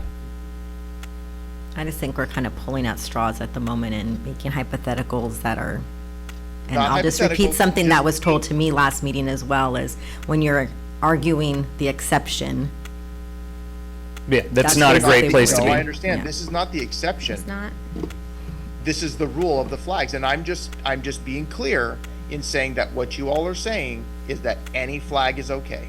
That's all I'm saying. Well, then, yes, you are saying that because you're not adopting this rule. You're not adopting the rule. And you are saying, if you don't have the flag policy and you're saying any flag is okay. That is what you're that's what you're saying. Nobody said every flag is okay. What we're saying is this AR says that only those two flags are okay. That's not what we want, and so we So what should do just you move want? forward. So what do you want then? We have our controversial issues policy that covers any of that for anything that a student would find offensive and needs to go to the district about. So it's covered.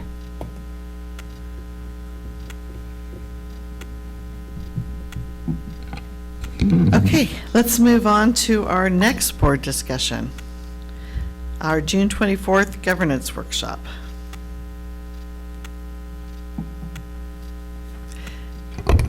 Thank you, Madam President. So we had discussed and set aside the date of June 24th to begin the process of governance training. At that point, we had not defined it. and that would be great today. If I had direction on what that might look like, if it will be a discussion about norms and protocols, or if it would be discussion about potential governance models. I don't think we should do this. I think you're probably close to being out of time, first of all, to do it in June before July. And then also too, I think we should wait until the new superintendent comes, because I think that doing all of this that superintendent, we should make these, if we're gonna have a superintendent here for 3 or 4 years, we should be going over, policies and things like that we all agree to as a board, because obviously we're very close, a month or 2 out from having a new superintendent.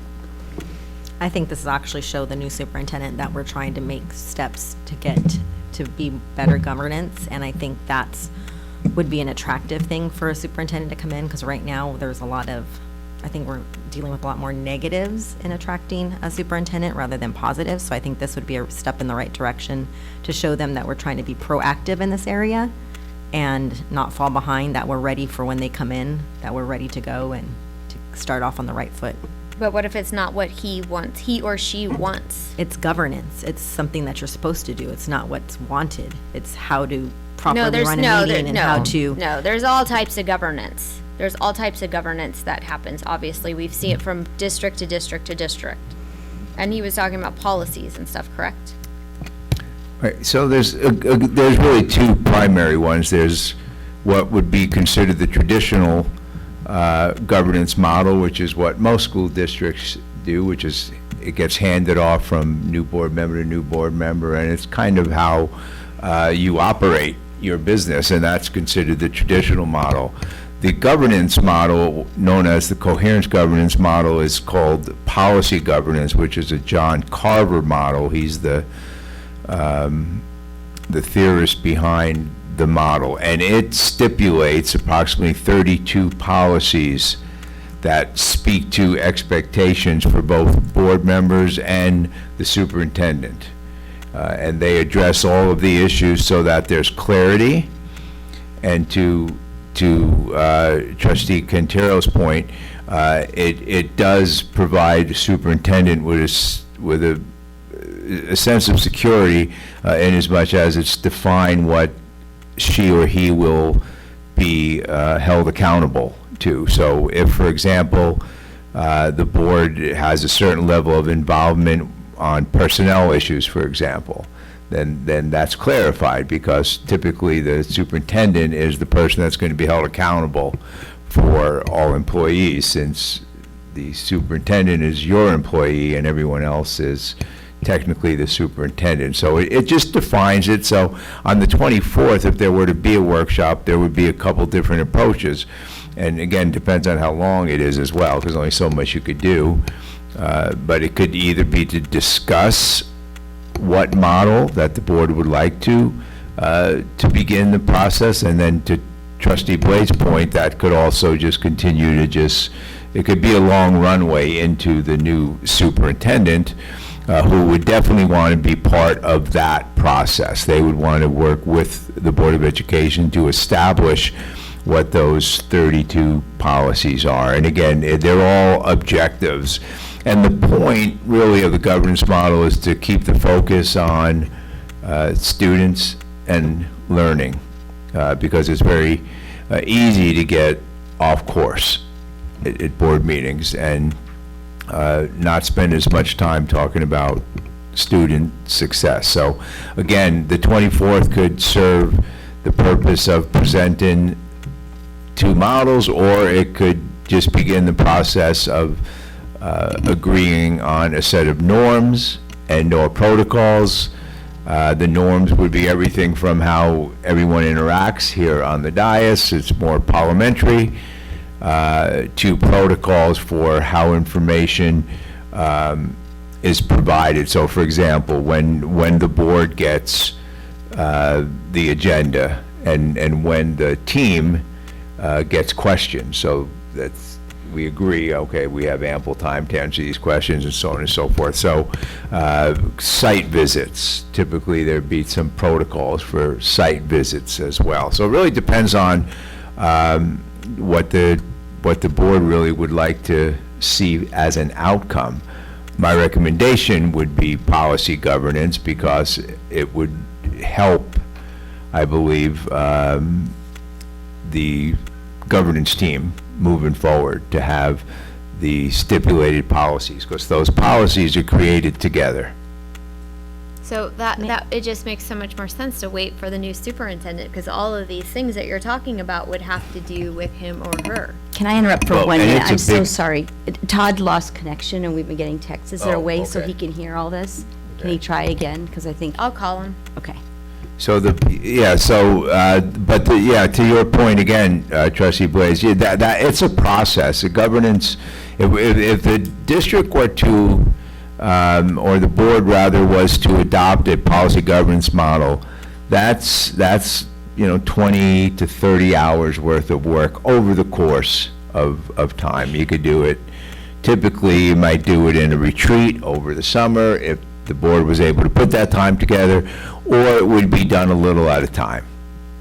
And you would do one set of objectives first. So maybe you just do the governance objectives, which is how you each believe you all should approach each other and act in accordance to each other, kind of governance standards.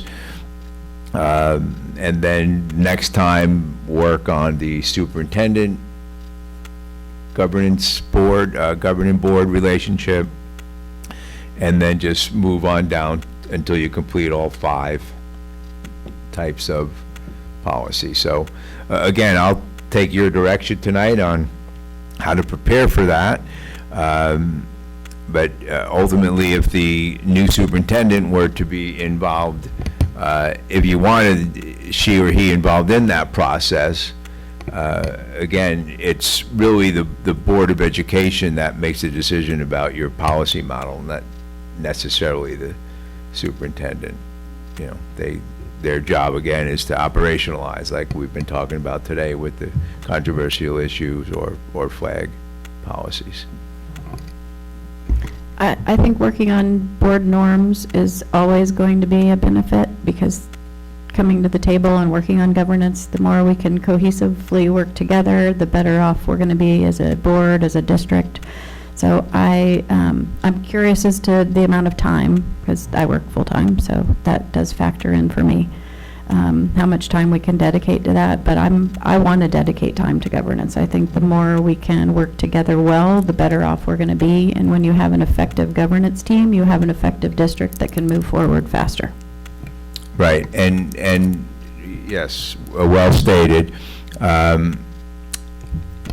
Given the amount of time, if it's going to be a 2-hour workshop, for example, the first one might really address one of the issues that typically are a challenge for many school boards, which is role conflict, to really define the roles of the board versus staff, for example. And that's typically where that process starts. That's how I start it.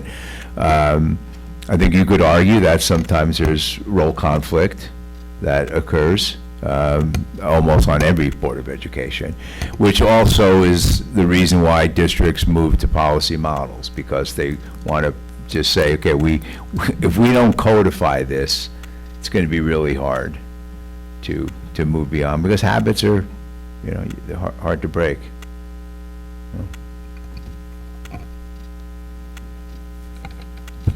There's 2 issues that I would really like to address. One is like communication, like who responds for the board and what that process looks like.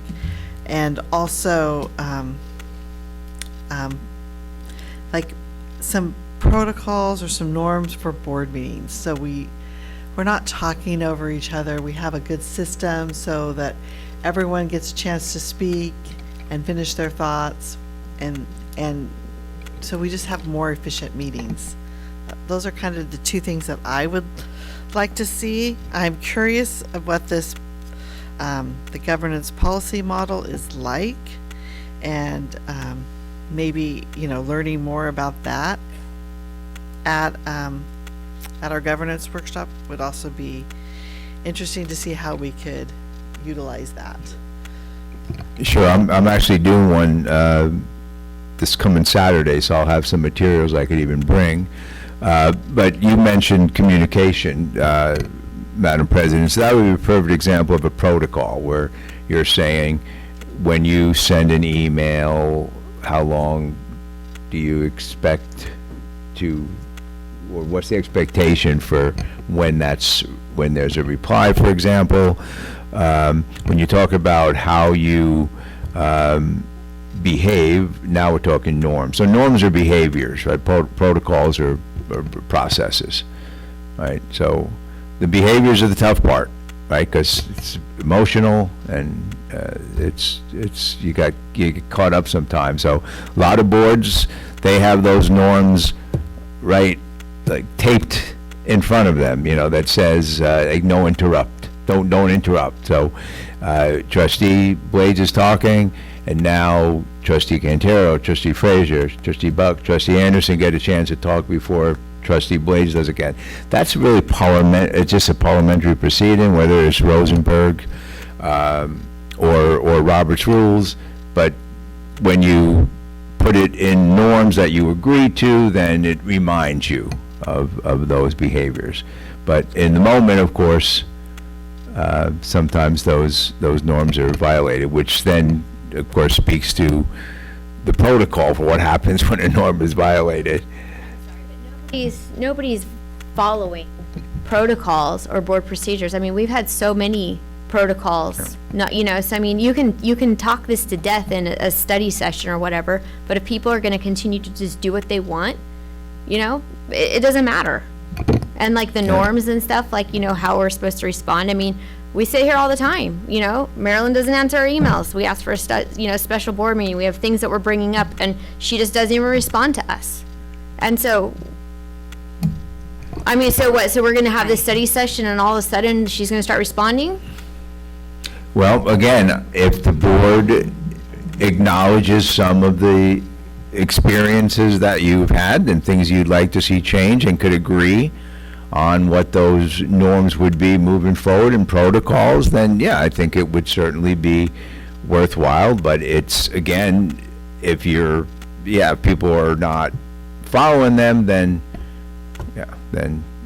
obviously it's useless to have them. But usually the process itself is going to be helpful for the board to perhaps consider some of these things that maybe they have not recognized or acknowledged in the past. So again, it's all in the name of agreeing that what good governance looks like, what are the characteristics of effective governance, and then doing your best to hold each other accountable. That would be one of the first norms I think I would suggest, is the finger pointing and just taking self-responsibility of what we're doing, and like you said, self-reflect and definitely see at what the internal of what we're doing ourselves rather than pointing fingers at other people. I don't think a study session is going to tell any of us how to behave. We're just every we're other fooling organization ourselves. that I've worked with. Well, and we're dealt elected with, officials. and We're not I an agree. organization. We're elected But officials. have norms and protocols and have a way of running.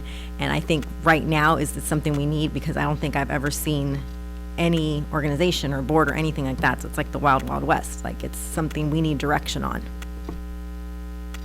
You don't watch a lot of board meetings, Even do down you? to I've been down to boosters. I mean, there's still protocols and norms and things like that. So.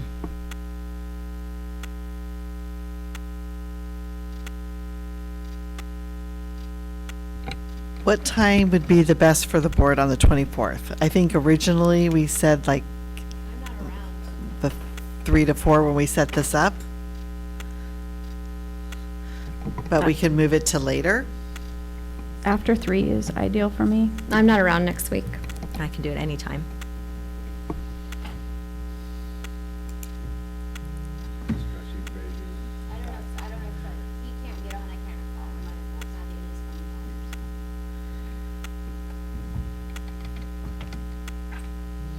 I think we try to do it. Okay. What time works the best then? You want to say 3:30? So I mean, your schedule's the most impacted. I would say, I'll leave it up to besides somebody Mr. else's Frazier. I'll be getting off of a call at 3 o'clock. So if you could give me, and I could work from home. So if you give me 15 minutes or 30, that would be great. So do we want to schedule for 3:30? Can we text that information to Mr. Frazier and see if he is? He's not on right now, No, but we can text him. but, and it's also, I think it's 2:40 in the morning. So it's probably, maybe he falls asleep.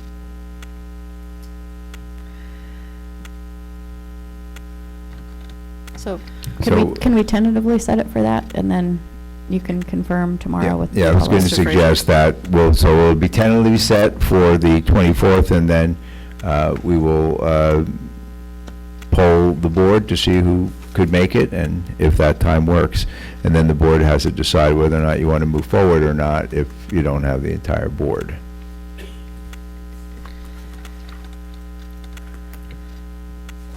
Okay. I think that's the end of that discussion.